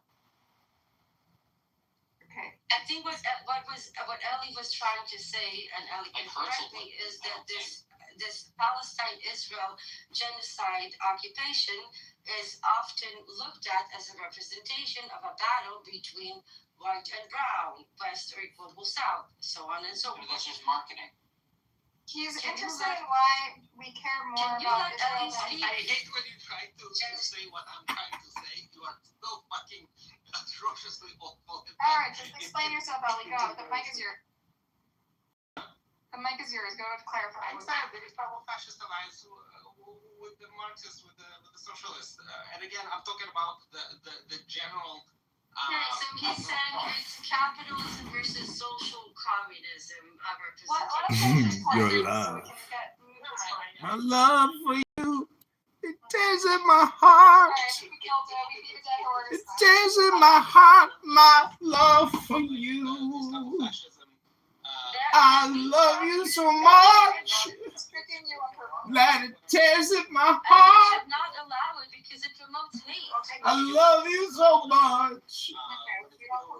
It tears in my heart. Disavow. They that and them. The Russo Marxists. Said the citizen of the Zion Nazi state.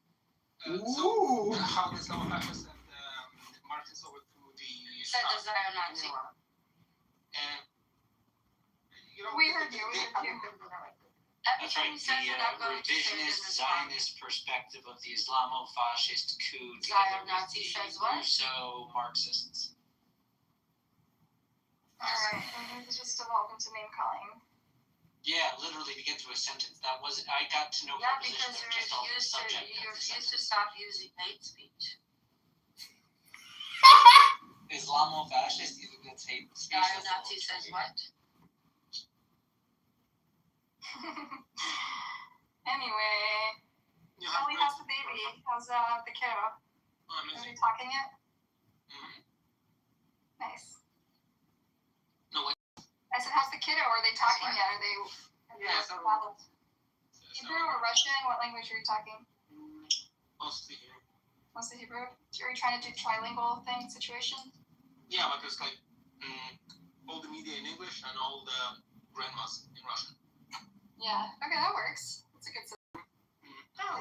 It's good when you put it in like different settings, you know, because they can compartmentalize, you know. Exactly. No, he's doing great. He's very smart. Of course he is. And he's very fun to be with. Oh, you speak Russian? Hello. Здравствуйте. Здравствуйте. Я хотел предлагать. Can we talk about what I sent you, Buttercup? Это про украинский акцент, да? Yeah. Нет, это мужчинский голос. Что? Не понял. Это мужчинский голос. Мужчинский голос? Да. I'd like to see more on this. Can you have like a document you can, like a link you can follow up with? The thing is that the big document, for some reason, I can only locate it on the website in Hebrew and in Arabic. Can you make it with the Hebrew one? Yeah, I can. Okay. I'll use it Google Translate. Is it a PDF file? It might be. Yeah, it's a PDF file. Yeah. Don't use Google. It's like you can charge GPT or something. Yeah. I have a profound respect I for you. specifically screenshotted that specific portion because I thought it's short enough to read, and I'm interested to get opinion. Okay, let's see. This is like a tried and tested path to mutual security. What we've learned. Who are these people? That is we. Okay. So it's the two-state one homeland organization was established by Israelis and Palestinians long before October 7th and the genocide. And this is their shortened bullet point about mutual security, that specific topic. Okay, this group is called A Land for All. It's a joint movement of Palestinians and Israelis who share a simple but transformative vision. Two democratic sovereign states, Israel and Palestine, linked together in a confederation with gradual steps towards freedom of movement and residence for all. I think I've seen something similar to this. Yeah, right? I've spoken to you before probably because I'm posting them this Friday. This isn't, but there's an older version where basically there's two governments, but they allow residency. In Arabic, maybe you've seen that one before.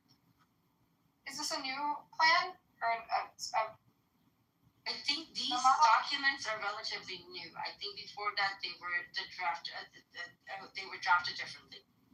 Okay, yeah, I think this is actually good. It's almost like a hybrid between 1 and 2 states, right? It gives exactly, and it's an intermediate step on the road to one step. It talks about it as an intermediate step and not yet. But we should read it for everybody and not talk over it. Okay, so here's what it says. They don't believe in separation.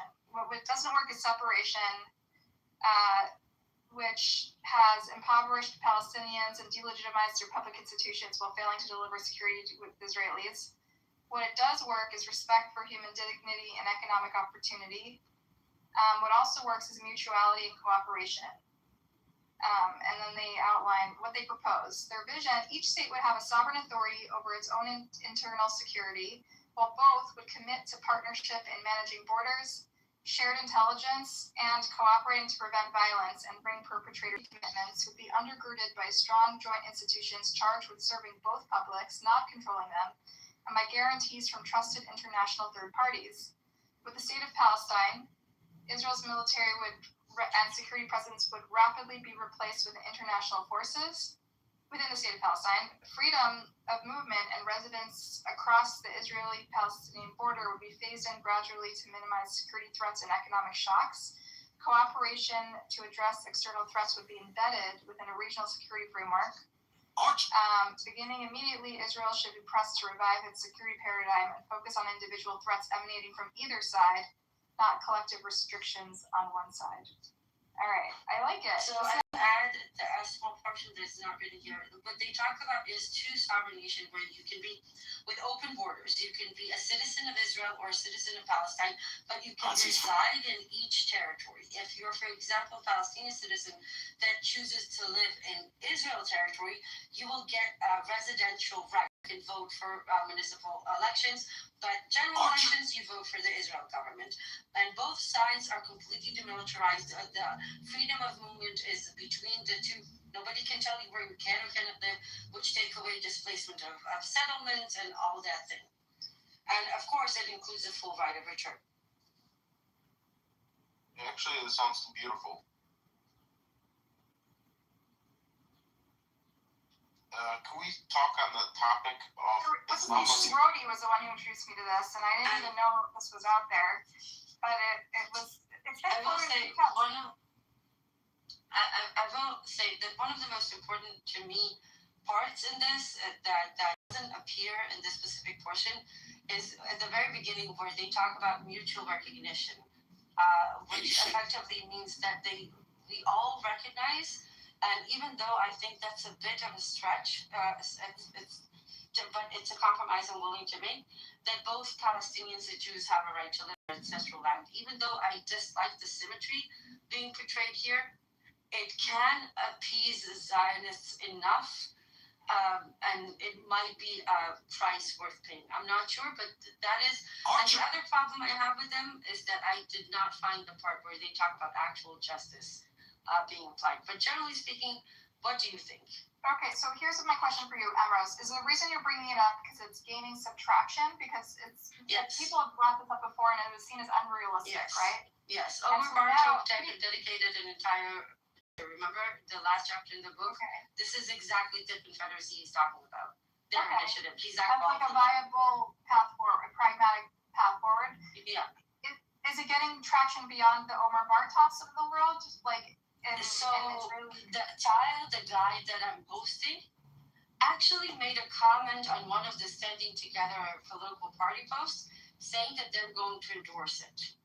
So if that's the case, that changes the entire plan. This is why I'm trying to collect. Okay, yeah, interesting. Yeah, thanks for flagging it. Very cool. Yeah, I mean, I heard about this and I was like really because. Rody, just start getting opinions if you can. I'm really interested. Okay, you can talk to Rody. Rody's like a Zionist, but he's like, Rody, but it's impossible to pin him down. But he's the one who told me about this plan, even though he thought it was like a little bit of a pipe dream, a little bit of a long shot, right? But he a little bit is like the understatement of the year. Listen, at least it's a plan. I think it's something that the international community can get behind and impose on Israel. You think so? Yeah, I do, Ellie. You really don't understand how much people hate us right now. You have kind of misguided understanding what the international community cares. Hey, you go straight to insults, Ellie. Come on, try to be a little more gracious. What was insulting? You just insulted her intelligence. Please be nicer. Thanks. Nah, he's right. She's delusional. You're just making me look good and yourself so bad. Yep, that's what's happening. We're in the Yehudim Neged Ritzacham room, okay? So just behave yourself accordingly. They don't even recognize the genocide, and they probably celebrate. Who are you talking to? Who's this? Not you, Val. Who's Val? You're drama queens. They're talking to the audience always. Okay. Who's Val? That one's a guy named Michael. He used to be Seymour Butts. He's just an idiot.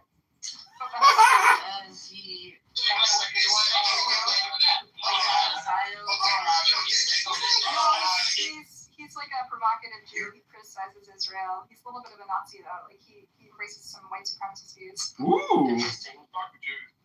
Like he's a little bit in the.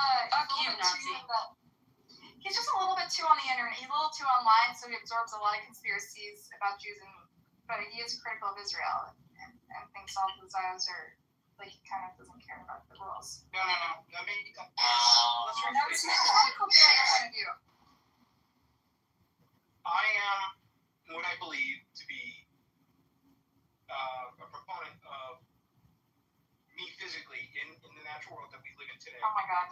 I'm a proponent of America first. Oh dear God. Spiritually, emotionally, all that. Okay, am Israel hot? Okay. But I live here. I was born here. I was raised here. This is my home. Makes sense. America. So. But yeah. Alright, thanks for stopping. Are you against the genocide? That doesn't sound like a Nazi. No. Are you against the genocide? Am I what? Against the genocide. Arch. Define genocide. Are you against what's Creating happening in Gaza? conditions of life aimed at the destruction of a population in whole or in part. Do you really indigenous? Okay, so he's one of those. He's one of those. You can't even communicate with him.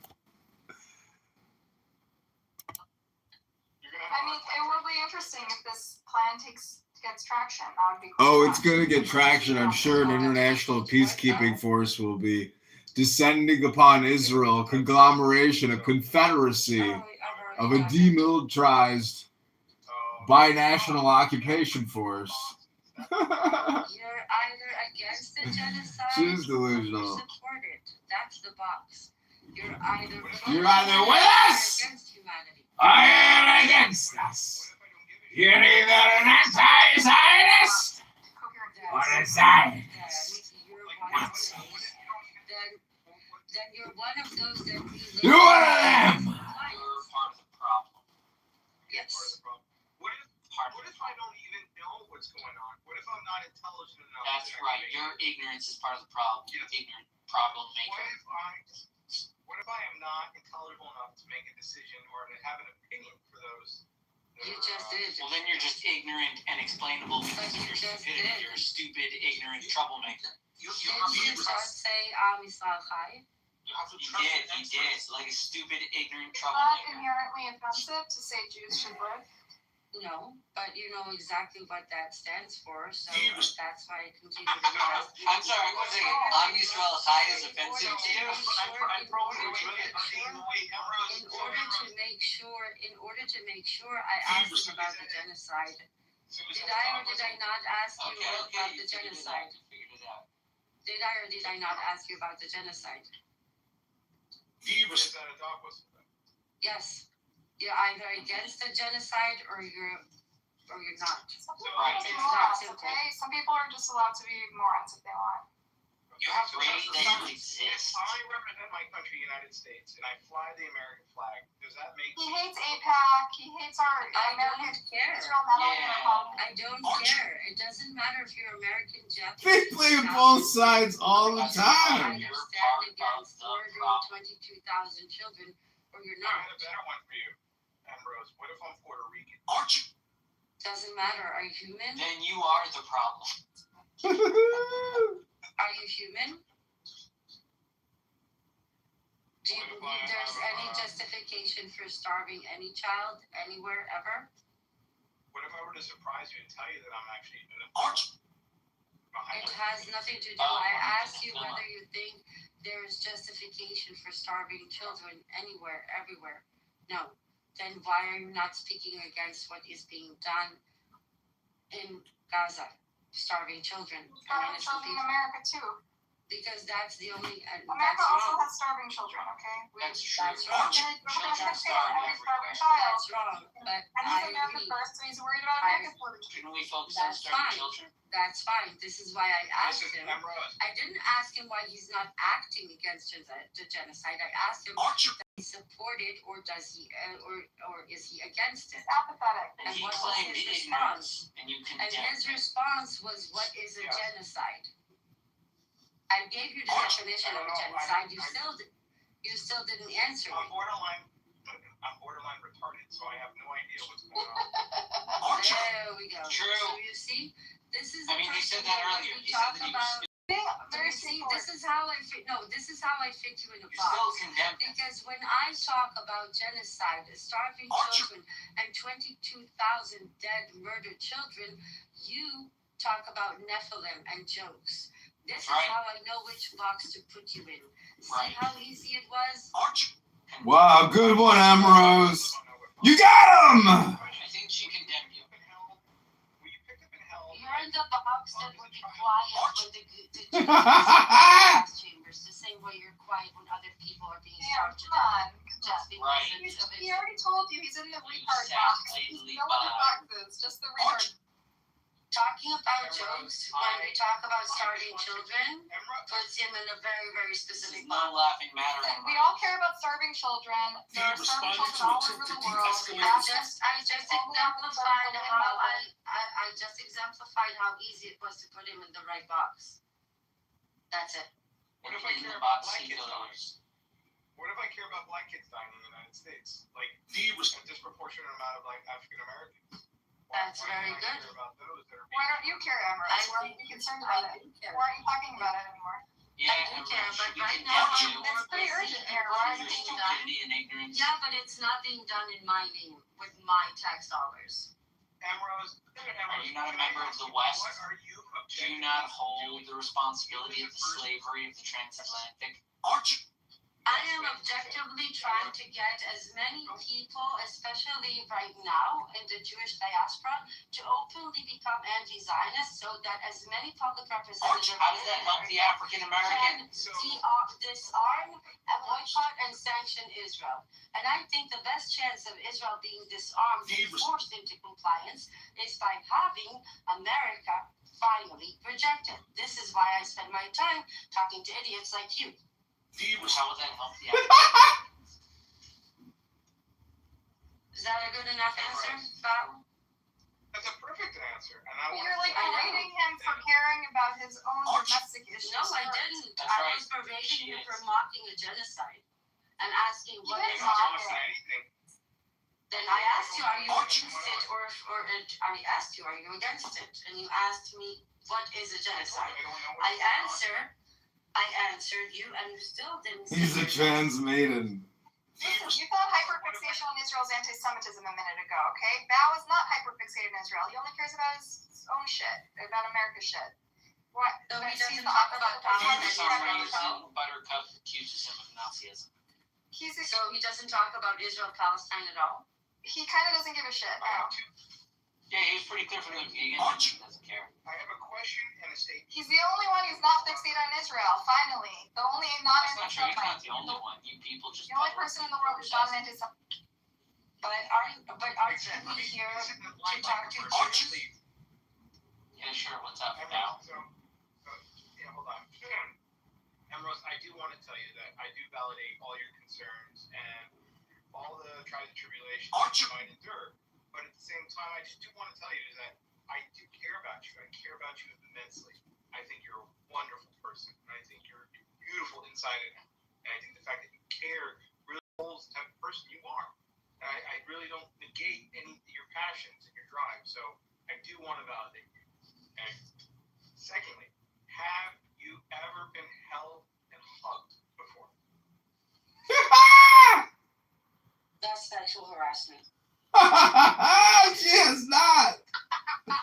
Holy shit, Bronstein's roasting that bitch, buttering her up for the fatal fate day complete. And Rose, like I said, I'm always here. Jesus Christ is always here. If you ever need him. 22,000 children were murdered on behalf of your faith or ethnicity. 22,000 slaughtered babies for your Zionisms. He's half Jewish, half Catholic. The October 7th genocide. The Jews reject him, the Catholics reject him. He's a reject, but he did just roast you. So what's it like getting roasted by a reject? Very quickly and fully. Israel. No, he won't, because he's not. Yeah, he will. Yeah, there you go. Yes, he will. The state will because of his father. The religious establishment won't. We're trying to highlight to you the concerns. He's Jewish enough to be part of the demographic majority, but his kids won't be Jewish enough to be part of the demographic majority. Well, they gotta find a nice Ethiopian sticker. No, you will still be forced into conversion. No, get a Cuban and say that she was a crypto. You won't be allowed to get Like your married dad in did. the state. Because it's a fascist state. My mother has never like espoused the fact that nothing about being crypto anything. It's fucking weird. I know, just like throw it in there. Listen, if you move to Israel, backstory it up. She's a crypto. There's so many hybrids in Israel. It's insane. Like, Come in the Americas. The Spanish pushed them out just as the Americas were discovered. So a lot of Jews ended up in the Americas, especially those islands that were Spanish occupied, like Puerto Rico. Emrose, I just want to let you know that I'm not here to be your enemy. I'm here to kind of just be jovial and fun, like real talk. So I'm not your enemy. You don't ever have to attack me.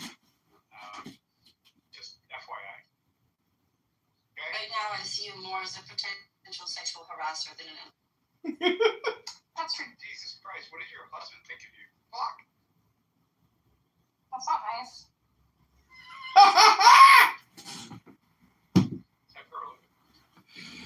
Ellie's still there?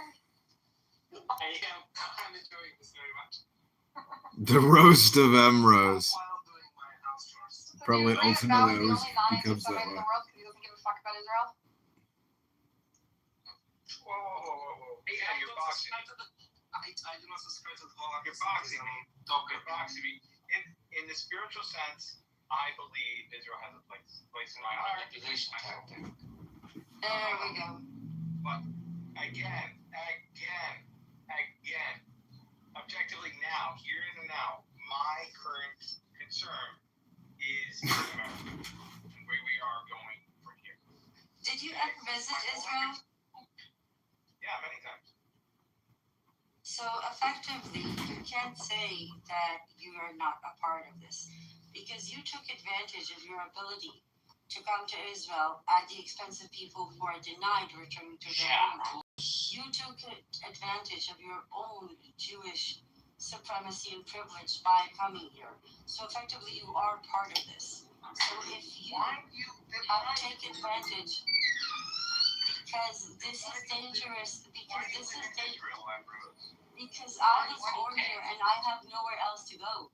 Hence, I am still a beneficiary of the occupation and I am provided.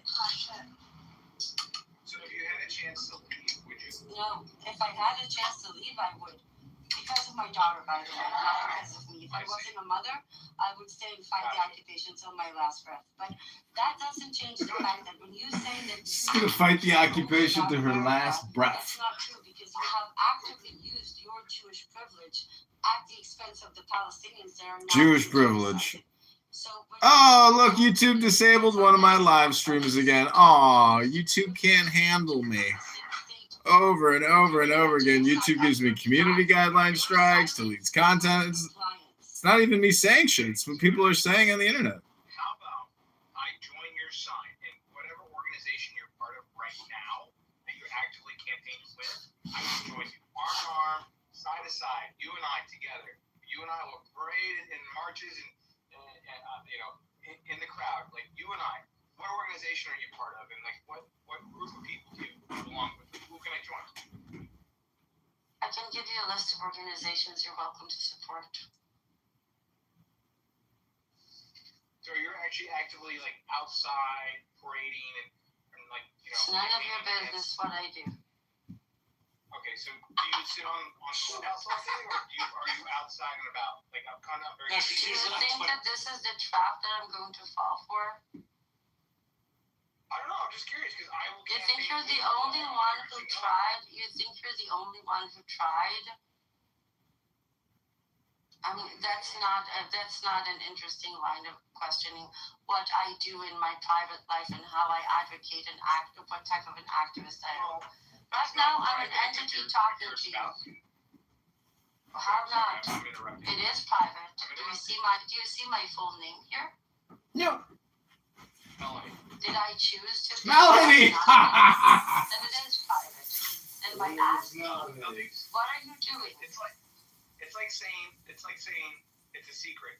It's It no longer a is. secret if I tell you. It is. No, it's no longer a secret. Yes, it It is. will be outwardly public. No longer, it invalidates, it nullifies everything about you being private. Like, wholeheartedly. Like, you out here. The fact that I choose to have an anonymous persona online doesn't change my activism in real life. And I am under no obligation to provoke. I'm not public, though. How am I public? Do you see my name? Doesn't matter. Do you see? How not? Yes, I'm a voice. That's all I am. But again, I'm not going to let you derail the conversation. If you want a list of organizations, yes, if you want a list of organizations you can support, if you want to promote anti-Zionism and ending the genocide and the occupation, I'm happy to provide it. Any other question before I explain to you again why you are in the box of people who didn't speak up when the Holocaust was happening? Wait, which Holocaust? Are we talking about? You're like the people who didn't speak during the Jewish Holocaust, and you're one of the people who are not speaking. You're also one of the people not speaking. 276,000 people, Buttercup. Anyways, was it really 6 million, Buttercup? Alright, so anyways, so wait, is the Holocaust? Somebody get Benny Adam here. I think that's his job to deal with these lunatics.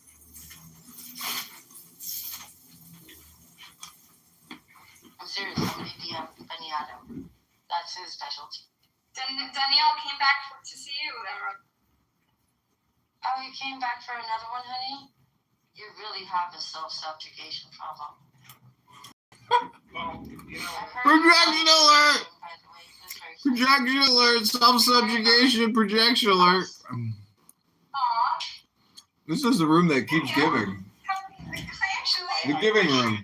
I wish you the best in your endeavor. There was one casualty in the Montreal shooting. I wish you well in your endeavors, and I wish you well in many successes with all things that you're doing. מיכאל משה מזרחי נרצח במונטריאול.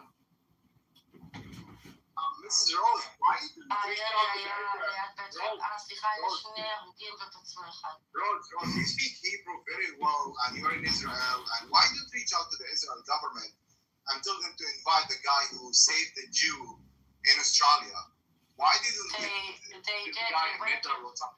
they went to visit him and they tried to make him into a token Muslim to validate Zionism. No, I'm talking about Israel government. They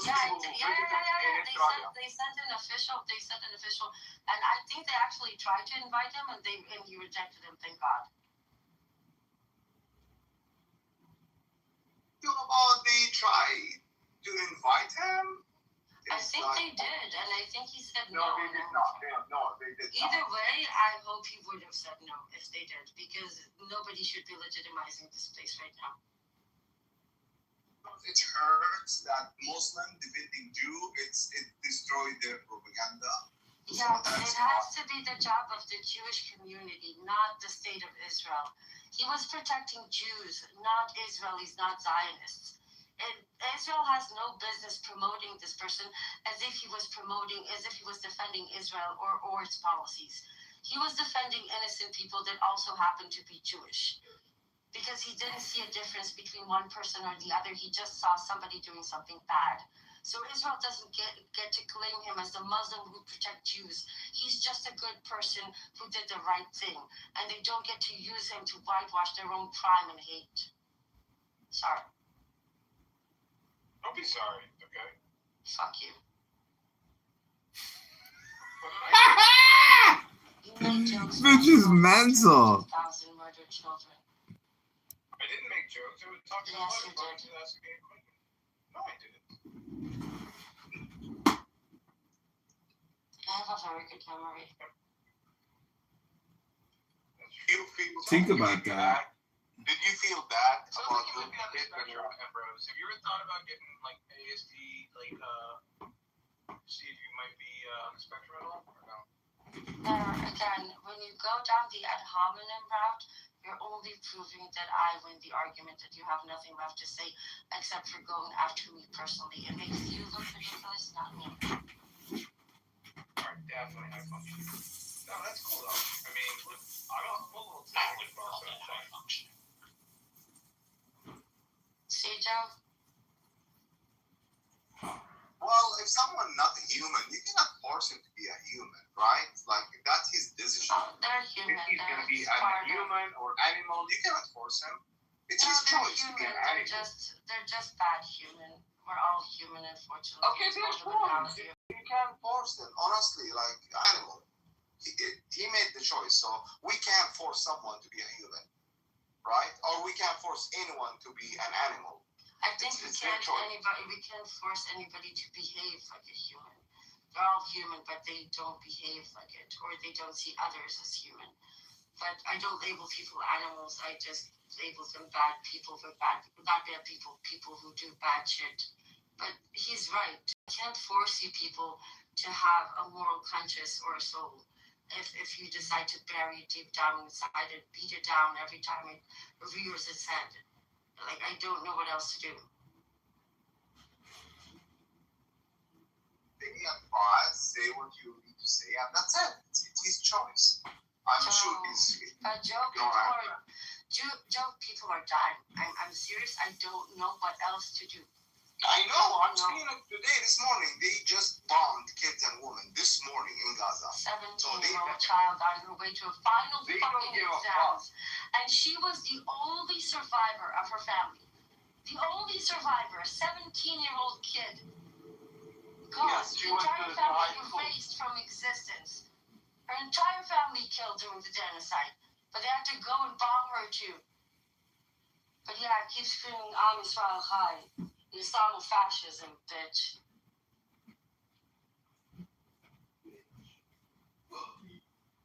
Well, what goes around don't trust me. Israel will pay the price. Synagogues and Jewish people, because you all claim to do it for the Jewish faith, and you put gigantic Magen Davids in every fucking destroyed neighborhood under graves of Palestinians, and you don't understand why they fucking hate the Jews. You're gonna get us all fucking killed again, Ellie, especially people like you.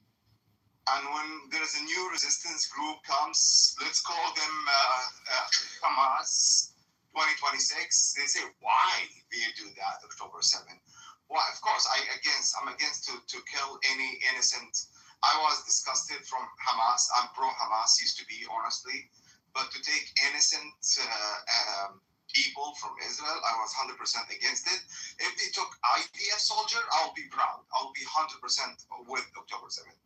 But I was not. To take old women, girls, boys. Yeah, but you see, the problem is that Israelis have opposition members who stood on the podium, not Ben Gvir, not Smotrich, Zionists, who said that children in Gaza brought it upon themselves. See, that's the difference. This is what you fucking support them. Oh, wow. The Zionists did it to themselves. I gotta hop off. I'm gonna make small mods and you can close the room at any time, okay?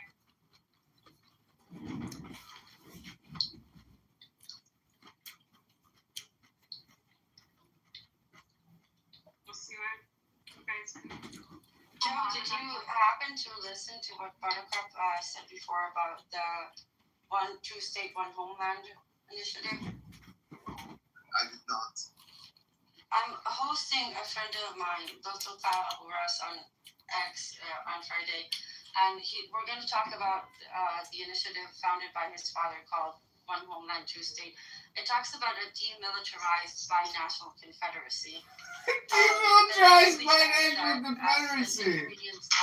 There will be two sovereign nations with open borders, shared intelligence, shared security, international forces, but full recognition of a place for the Jews between the river and the sea as their homeland, as well as full right of return to all Palestinians. But it's not exactly a two-state solution, and I think it's important that there is full right of return and full freedom of movement.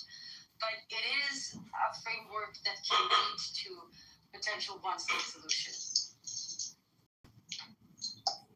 100% would want a solution, but they would never allow that. They would never have equal rights to the Palestinians.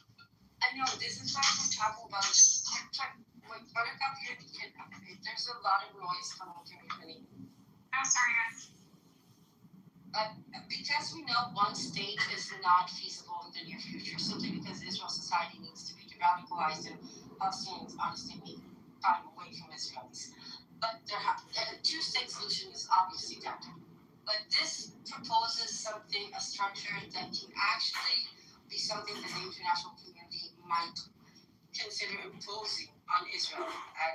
And I think it's a good, solid bone structure for something feasible that can actually lead to a one state at the end, and not the way they always talk about it as a two-state and that's the final answer. No, this is a demilitarized, full right of return confederacy that is supposed to lead to a one state situation. What do you think? I know it's like utopian to some extent, but generally speaking. I have no idea, but I know for sure there is no equal right now between the Israel Arab and Israel. Oh, of course, it's more close to a full-on apartheid between the river and the sea. If we don't do something quick, there will be no Palestinian stuff within a decade. We need to find a way to stop. Gotta do something quick. Gotta find a way to stop this That highness. makes me laugh so hard when every time I talk to them, hey, look, we're not Arab living here. We have a right. People rock my ass. Yesterday, the first Palestinian 48 that was taken into administrative detention, aka kidnapped, died in Israel torture camps. That's the first time it's happened to a citizen of Israel. Yes, Palestinian, but still a citizen of Israel. That's after two of them were revoked of their citizenship because of some bullshit charge. So Palestinians 48 are now also being genocided. So this execution plan they have, being feared the terrorist. But execution. Oh no, we need this confederacy of the demilitarized by national statehood. We gotta do something quick. Got 10 years left and there's no Palestinians left. They've all been genocided. That was rooted in the intention to prevent the Jewish people. This room might go all day. So even a Jewish it's a banger.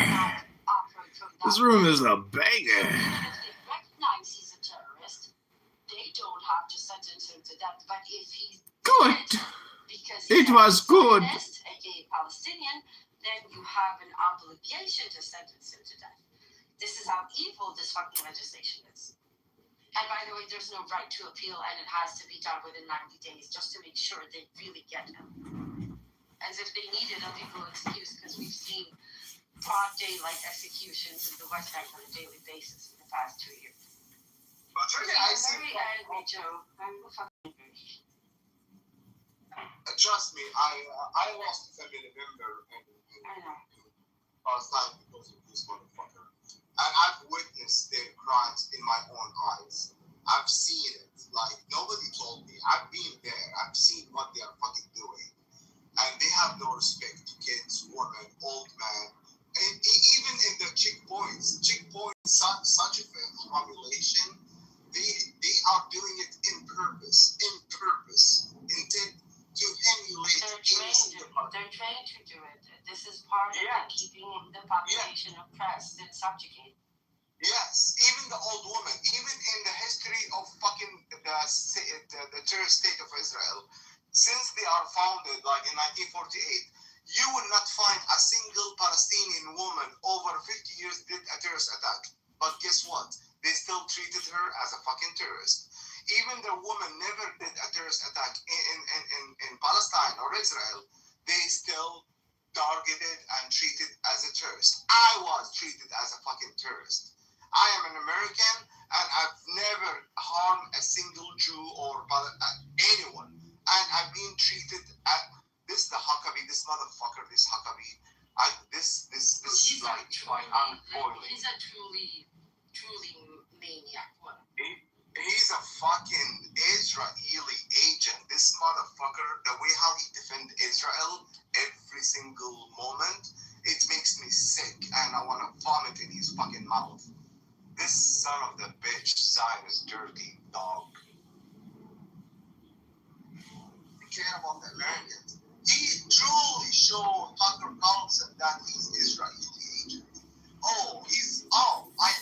He never cared about the Americans. Do you know how many Americans killed by Israeli in Israel? Guess what? More than 15 cases. And guess what, Huckabee? He never hold them accountable. He's not a fucking American. He's a fucking traitor. Like this son of the bitch. Who this guy who was a spy with the CIA? What's his name? Jonathan Pollard? Yes, this fucking dirty Zionist pig. Yeah. And see, Huckabee's not Jewish. It's the Zionism that pushes them into complete psychosis. Like some Arab, unfortunately, like him, there's so much Arab, not a lot. Did you hear the UAE just hosted an entire delegation of liberal Zionists, including the former head of the Shabak, Ronen fucking Bar, the same guy that sat in the command center the same night that Israel fucking murdered 278 children in one goddamn night. And that's the one that the UAE is hosting with his wife.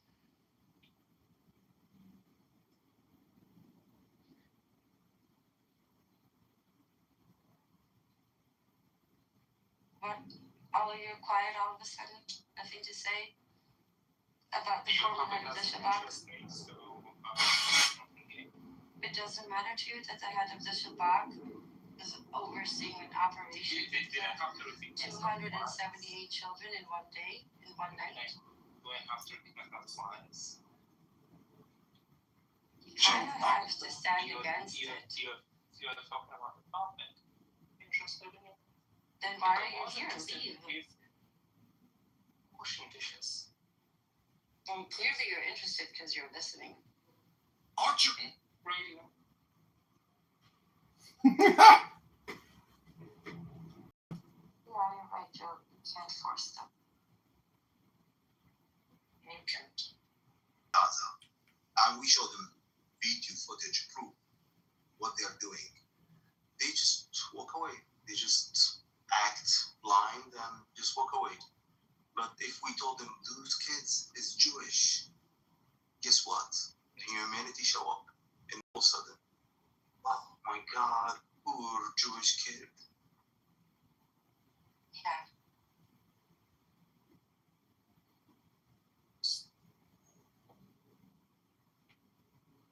I hope you started to think of what you're going to tell your grandchildren, Helly, one day when they asked you, what were you doing during the Gaza Holocaust? And you'll have to look them in the eye and tell them the truth. You're trying to drag me into a conversation in which No, I'm just going to say goodbye by saying, fuck Israel, free Palestine.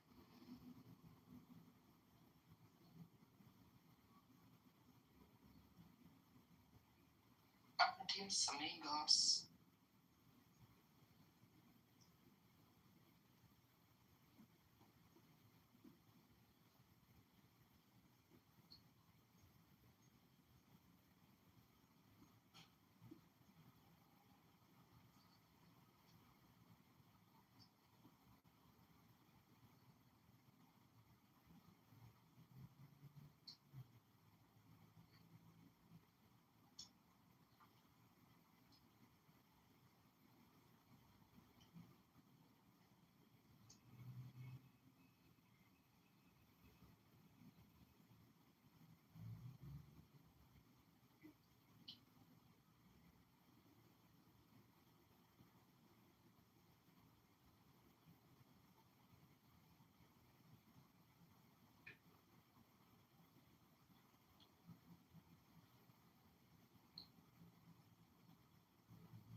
Is that still here? Yeah, what's up? What's that obnoxious bitch? They come in all shapes and sizes.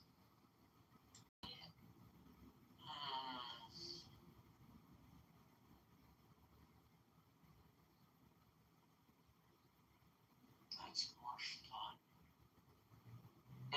Finish all my dishes.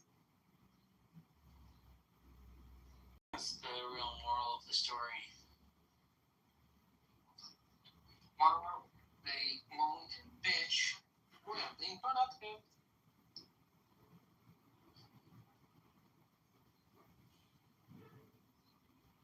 These are my really good children.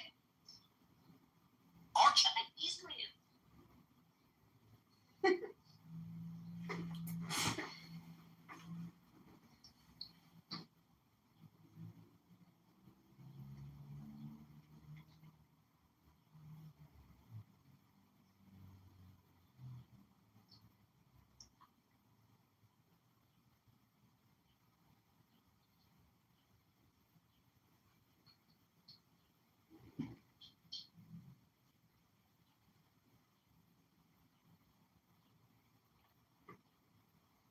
Ribo Shalom, another M. Rose miracle. Day, dat, damn. Day, dat, damn. Day, dat, damn. Again. Day, dat, damn. M. Rose. So I tried to get Grok to do an analysis on her document about the incoming multinational peacekeeping force to create a binational demilitarized zone. And I mean, holy fuck. I mean, talk about a highly annoying person or an extremely annoying person. M. Rose, in my opinion, based on 43 years of living, she has to be one of the most top 10 highly annoying people I've ever encountered in my life. And so I'm submitting her to the Highly Annoying People Awards of 2026. M. Rose, you could be the winner for the world's most annoying person. It's really quite an accomplishment if you think about it linguistically, in terms of creating sound, in terms of repetition.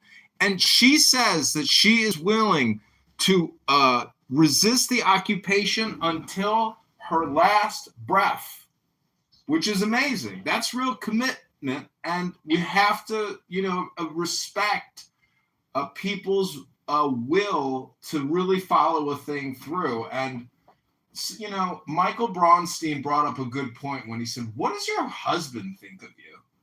And that really made them think.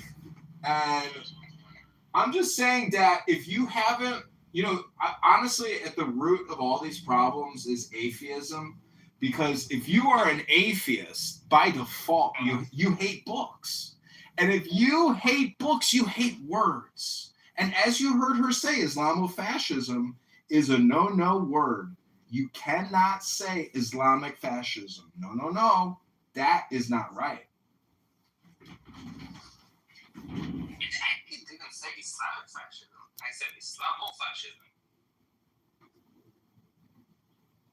Yeah, I don't think it's really a prohibited term. There's Christian nationalism. I don't think that's a hate term against Christians. No, but Christian nationalism is okay to say, but because it has the word Christian and something negative attached to it. And Islamofascism cannot, because it has the word Islam and something attached to it. Don't you understand? No. It's like, listen, if both have been not okay, or both have been okay, that would not be double standard, which would kind of not be Orwellian, which would not what they're going for.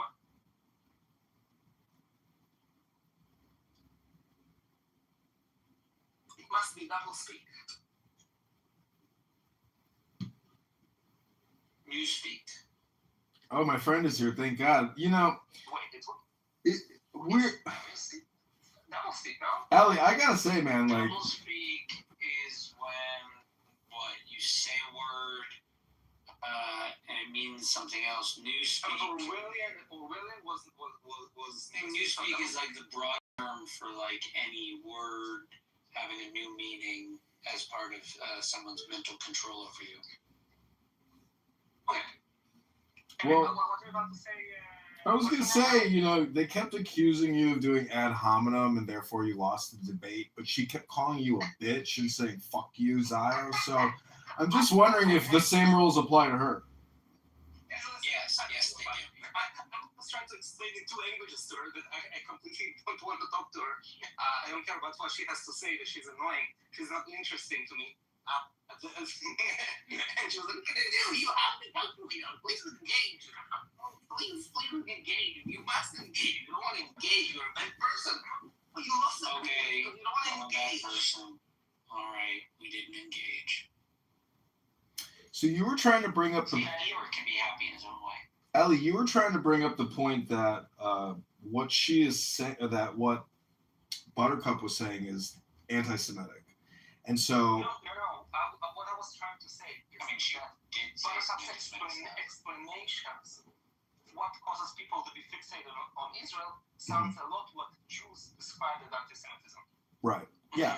Okay, so, well, one thing is I did see this former neo-Nazi shoot a video with Chabad, and he was talking about Jewish obsession and how every day, all his communication, everything was dedicated toward anti-Semitic communication.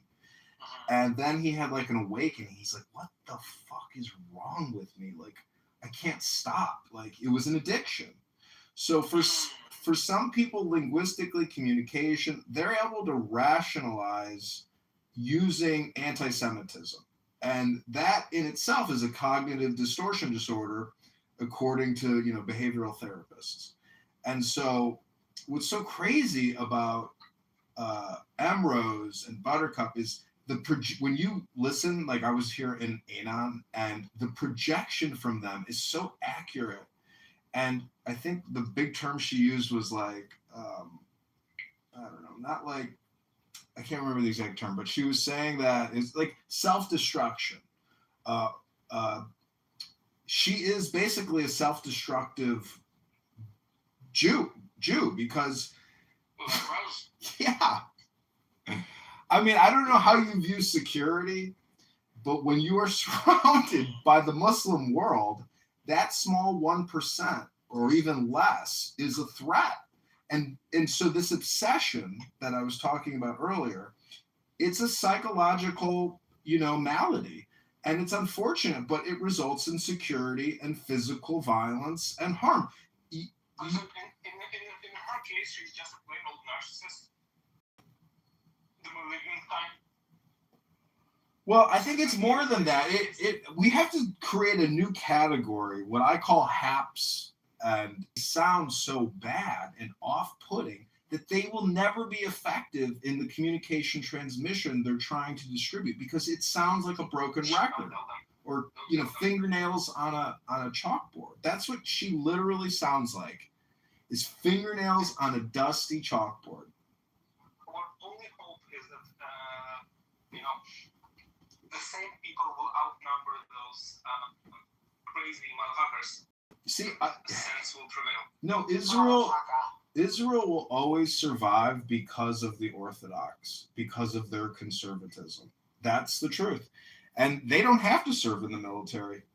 It's just not needed. Let them be conservative, because the more conservative they are, the more they will reject liberal progressivism and these lies and propaganda. It's you know, it's just not part of their communication paradigm. They don't even engage in it. And so they automatically say, there's a wall. Like, sorry, we're not going to have these conversations with you. Like, we're interested in the GOD, not your atheistic propaganda bullshit. Like, it's just nonstop.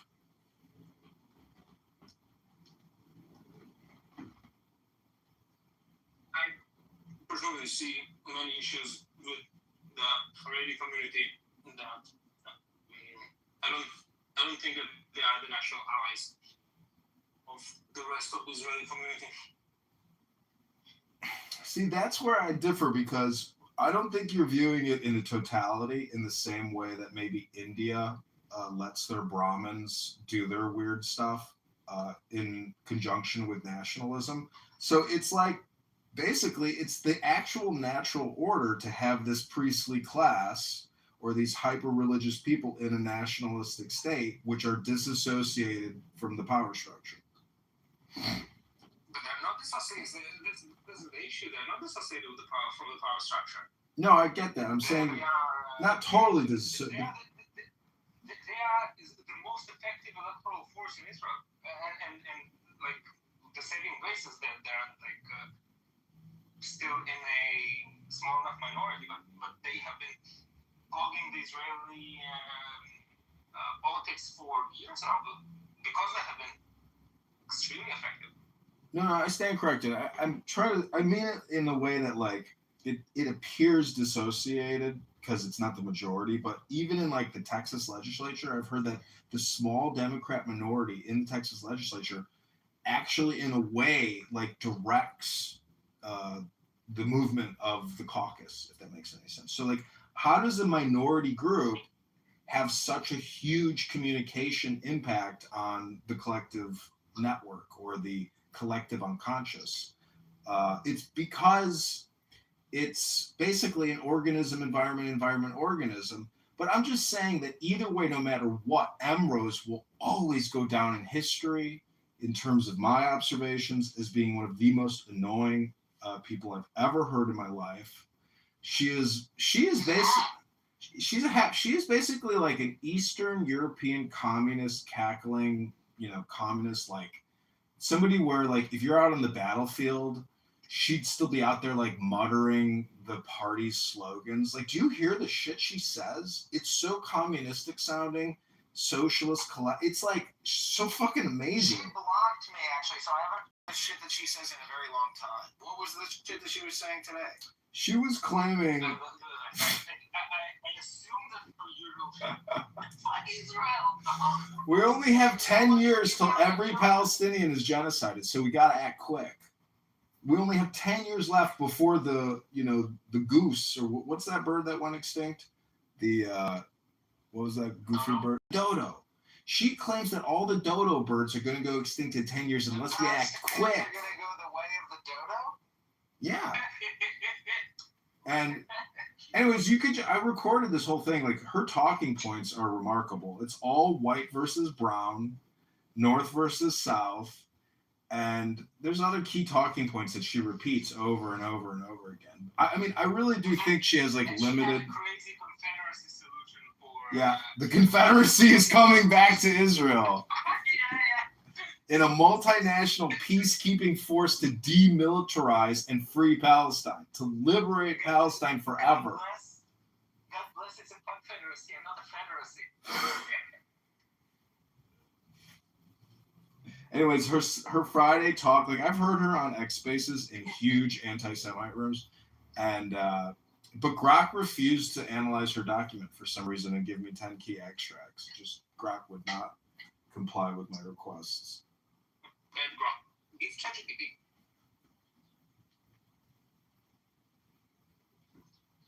I've insulted Grok many times now, and I think Grok, is discriminating against me now. It's amazing. If you insult AI, it will like take a punitive stance against you and not help you get the data or information you're looking for.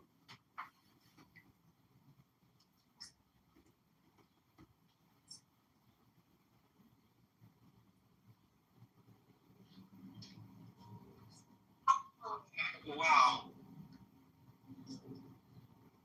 Just fill these diagrams.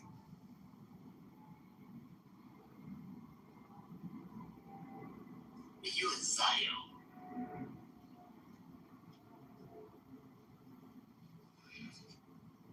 So many people don't know what you can and cannot say in terms of free speech on platforms.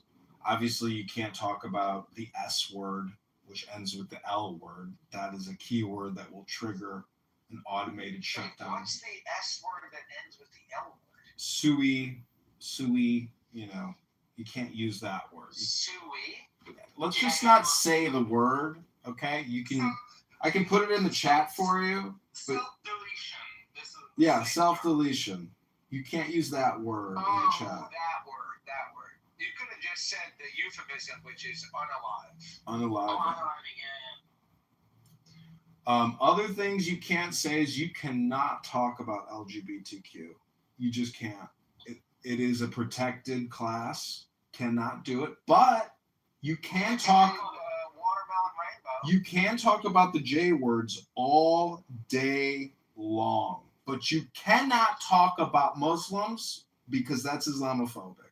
So you see the double standard on these platforms that they allow the Free Palestine propaganda and the J word, anti-Semitic hate speech, but they will not let you talk about Islam, Muhammad, Aisha. That's all considered Islamophobia, and that is a protected class. And so the LGBTQ fascism and extremism is amazing.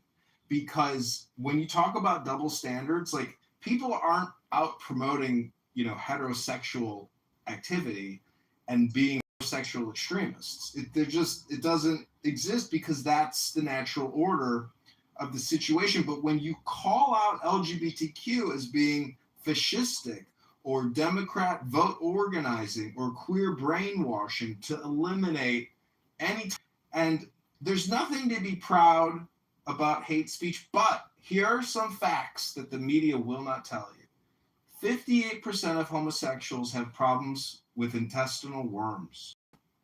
1 in 15 homosexuals are a pedophile. 33% of homosexuals have problems with alcohol. On average, a gay man has up to 80 sexual partners per year, and on average a total of 1,000 over a lifetime. On average, a straight man has 8 sexual partners in his lifetime. There is a perfect... Wow, that's the average, 8 sexual partners in a lifetime? That's what the data says. Perfect... Holy. This is... Oh my Hold on God. a second. There is a perfect correlation between childhood rape and homosexual behavior. A perfect correlation, 100%. 47% of gays admit to have being raped by an adult man during their childhood. How is that 100%? It's a perfect correlation between childhood rape and homosexual behavior. Just let me finish the list. Homosexuals represent 2% of the world's population, but they represent 33% of pedophile rapists. 78% of homosexuals have STDs. 23% of children with lesbian parents have been sexually abused. Homosexuals represent 2% of the world's population, but they have 60% of the AIDS virus. And 51% of cases of domestic violence occur in same-sex couples. So over half of all the domestic, 911 calls, over half are all gay couples. Isn't that amazing? Can't say that on the news. Where is that from? That's from Uranus, a new news agency I recently launched to counter the LGBTQ fascistic, socialistic, communistic, progressive, pluralistic, elite, intellectual propaganda.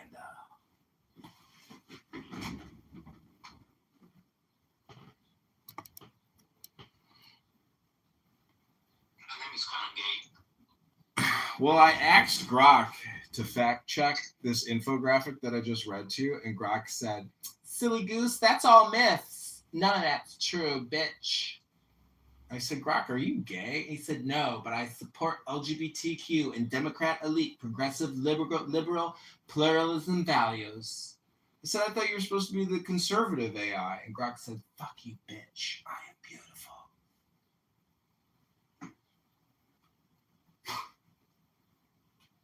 You are beautiful.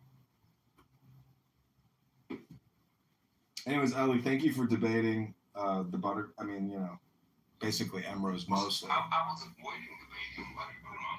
Well, it was fun because you're a nice guy, so you're not kicked from the stage. You're considered weak and yeah, like you're considered like you could cross over. Yeah, you're not like, mean is what I'm saying. Like if you were mean, they would kick you.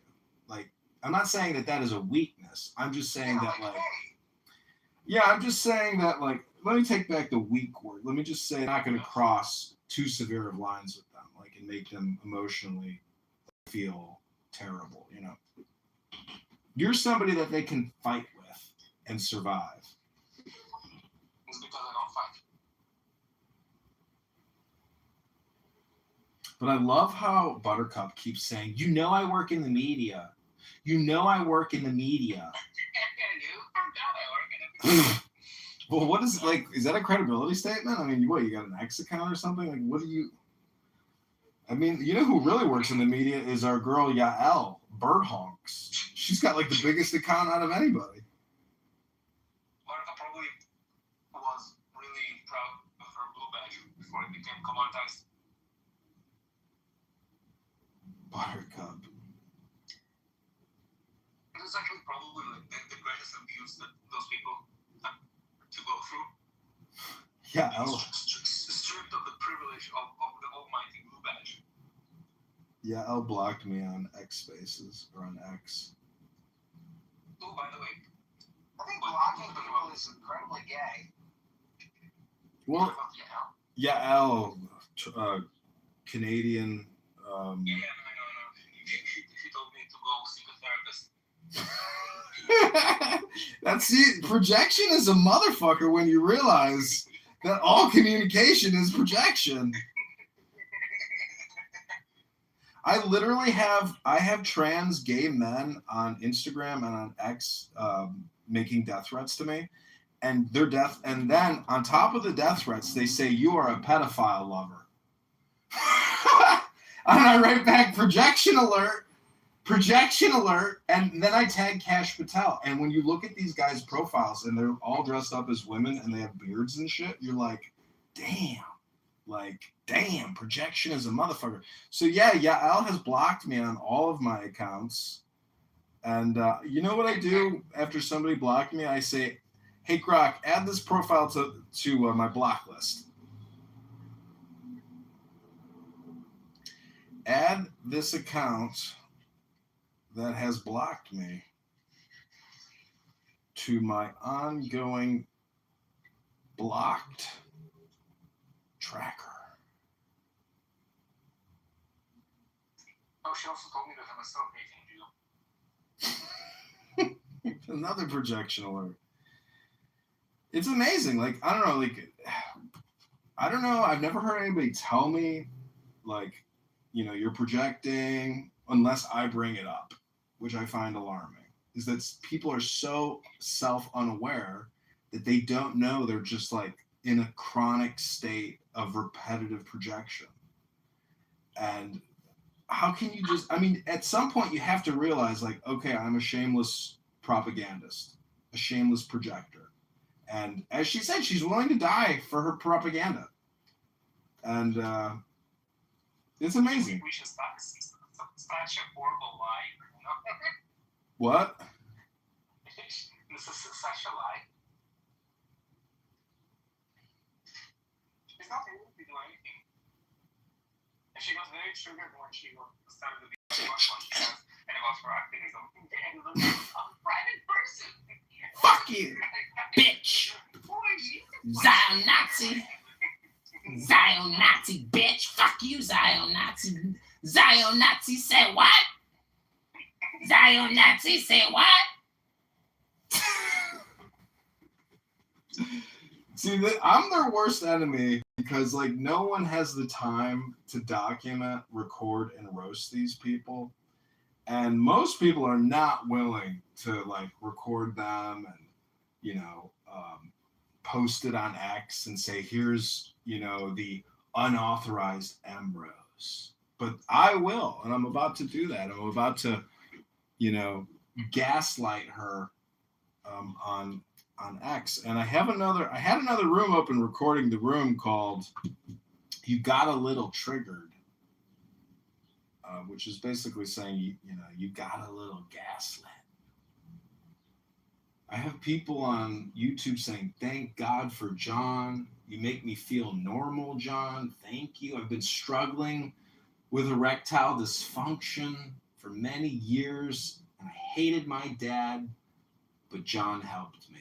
And John is the only man that can create 9 times the content in real time. Only John. Mayoral candidate. Vote John Kitover before it's too late. Vote John Kitover. It's better than nothing. But this has been another episode of Somebody Got a Little Triggered. That's the name of the show. You Zio Nazi fuck. You bitch. Like, what is Emrose? I mean, I liked how Michael Bronstein was like, I want to validate everything you said. I support you, and I wish you success in all your endeavors.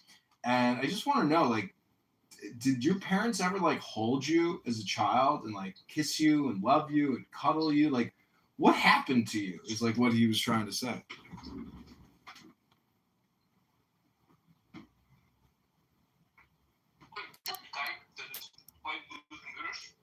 Michael Bronstein?